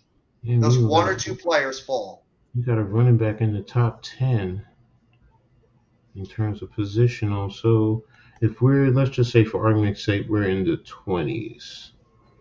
Let's just say, I'll start at 15. So 15, you have Noah Sewell, linebacker from Oregon. That's what we call his brother. Oh, Knasel, yeah. Yeah, you have Nolan Smith, outside linebacker edge at 16. Pete Skoronsky from Northwestern. He's an offensive tackle, but I think he can also play guard. Okay. Trenton Thompson, linebacker from Clemson. Isaiah Folsky, defensive end from Notre Dame. Here he is. Joey Porter Jr., cornerback from Penn State. Yes. Is that the Joey Porter, the linebacker from Pittsburgh son? I believe that's his son, yes. Wow. And yes, he's 6'2", runs a 4.47. He's fluid, has speed, quick feet. He does well. Coach was actually talking about this guy too, Quentin Johnson, the wide receiver from TCU. And then the next one at 21 is Isaiah Downs, wide receiver from North Carolina, which I also talked about. Yep. You have B.J. Ojulari, defensive end edge from Ojulari's LSU. younger brother. Cam Smith, cornerback from Clemson at 23. Elijah Ricks, I know who he is, from Alabama at 24. Is B.J. Ojulari, he's also outside linebacker / defensive end? Yep. Oh, that'd be pretty awesome if we can get him in with his brother. I mean, that would be pretty awesome if we could pull that off. It looks like all the cornerbacks are together because you got Antonio Johnson from Texas A&M. Damn, he's 6'3". Wow. 6'3" at 25. Malachi Moore, another cornerback from Alabama at 26. Jordan Battle, safety from Alabama at 27. I'm not talking about Tanner McKee, quarterback from Stanford. Yeah, but he's 6'6". And he might. Quarterback. He's 6'6" quarterback. I was about to say a 6'6" cornerback.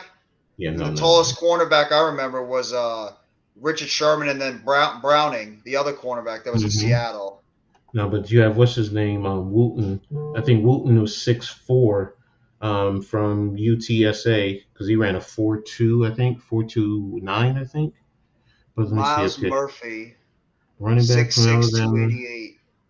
And an offensive tackle, Zion Nelson from and Tyler Van Dyke is the last quarterback. Anthony Richardson would be coming in at 33. Zach Evans, running back. Brandon Joseph. What about this guy? What's up? Miles Murphy. We dip back into Clemson and we get ourselves another defensive lineman. You never could have enough defensive linemen. What's he projected to be? That I'm not sure. Quincy Johnson expected to go into the second round, projected. Same thing with Marvin Mims going into the second round. Clark Phillips going to 38. Miles Murphy was a freshman All-American. Second team All-ACC in 2021. Broke up a pass in 2022. Added 4 tackles against Furnham, against Georgia Tech. Jermaine Burton, wide receiver from Alabama. I don't know who that is. Alabama's another school that churns out wide receivers like crazy. Look at the guys they brought out recently. I mean, Jamison Williams, if that guy could get healthy, he's talented as hell. It sucks to have with Mechie, but he's good. And obviously, that amazing quartet they had with Devontae Smith, Jalen Waddle, Jerry Jeudy, and then, it's unfortunate what happened to him, but Henry Ruggs too. I mean, that school always churns out wide receivers. Patterson's projected to go in the second round. I just realized something.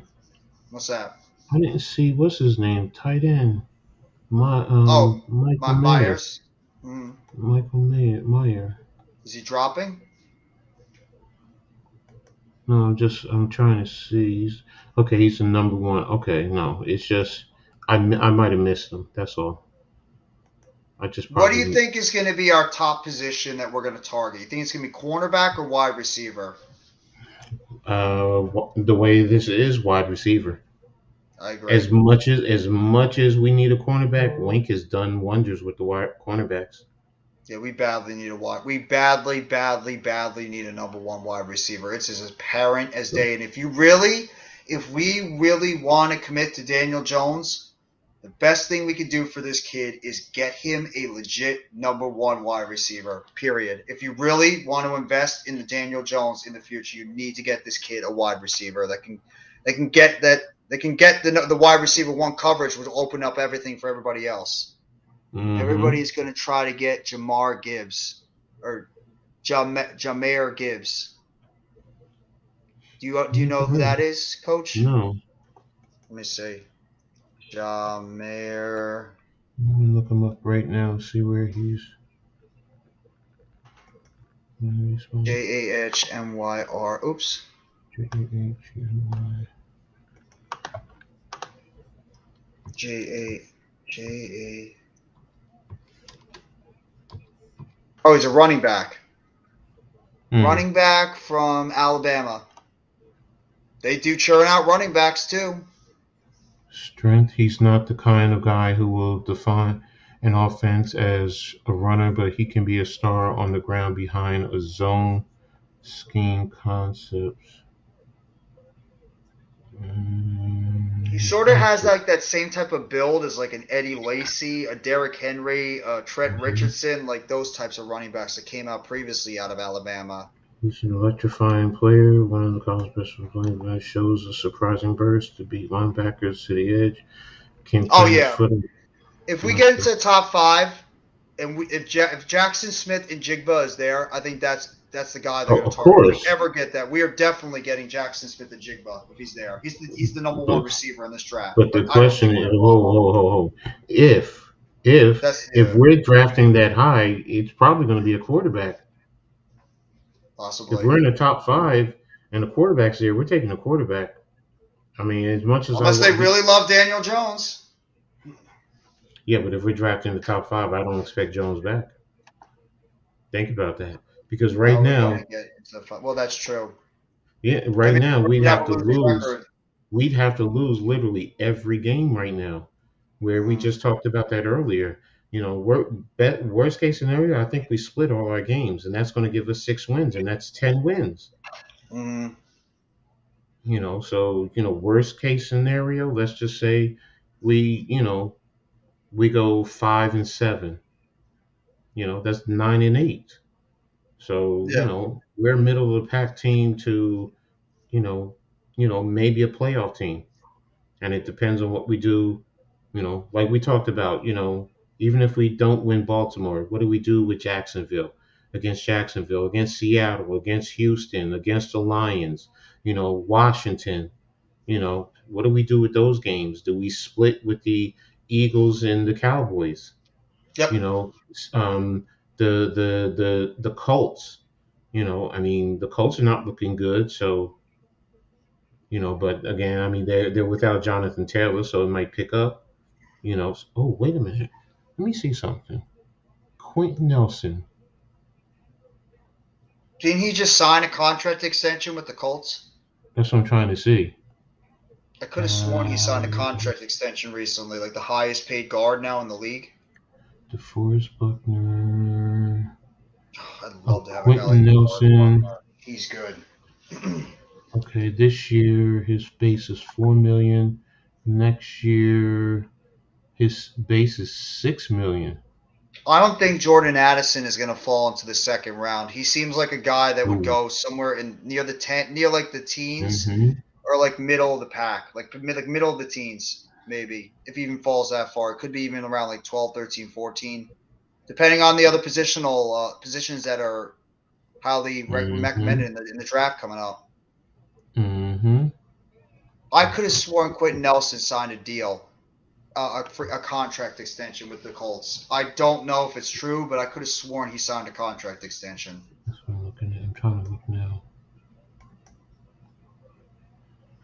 Come on. Quentin Nelson. Okay. Yeah, he signed through 2026. So, yeah, he just signed, basically, yeah. I mean, his dead cap is 41 this year, 30 next year, so he's not going anywhere. Yeah, let's take Yeah, the Quentin so Nelson stuff. He's yeah, he's in his late 20s now. It's got to he's be like 20. He's 26 right now. okay. By the time the contract ends, he'll be 30. So you might be able to get him then for a cheap, but that's What is he going to 2020. be at that point? He'll be Yeah. 30. He'll be going 31 when he becomes a free agent. So I mean, you can still get him at a cheap rate. He's probably still fairly effective, but again, I'm not even going to talk about him. He's off the board for me. So I was just trying to see where he was at because being that he's a Jersey boy, would he want to come home? Exactly. No, if there was one receiver I really, really wanted, the one guy I've been watching a lot because I get a lot of their games is this Xavier, the kid from Texas. Xavier Worthy. This kid looks really good. He looks absolutely explosive as hell. I really wish he was going to be coming out this year. He's only a sophomore, so I think going into next year, I would argue this kid could be the #1 receiver coming out of the draft. He's got that type of explosiveness on the out. He's not a big receiver, but he is explosive as hell coming in and out of his breaks. He can go downfield. He can take some of the short slants to the house. He's that player that I would really love at the wide receiver position. But there's going to be some talented wide receivers coming out in 2024. But the two Ohio State guys, Harrison Jr. and Egbuka, I forgot how you say his name. Both those guys are going to be coming out next year. Not next year, the year after. And then obviously Worthy. Exactly. So yeah, there's a lot. There's some good receivers then too. So guys, get your questions now because we just hit the 6-hour mark, and I want to close the stream in a little bit because I got to get some sleep. We've been running this the coach and I have been doing this for 6 hours. The game ended 3 hours ago, so we're gonna if you guys have any more questions, throw them in. I'm gonna close the stream in about a couple of minutes. So thank you guys so much for being here. We appreciate it so much. Rolling with us. I mean, we had 6 people in the chat at like 1, 2 o'clock in the morning. That's awesome. I appreciate you guys being here. Yeah, really. Supporting us in the chat. Thank you guys so much. We would not be doing this if it wasn't for you. And the fact that you've been sticking by with us this entire time for 6 hours is incredible. And we appreciate it so much for the support. Sincerely.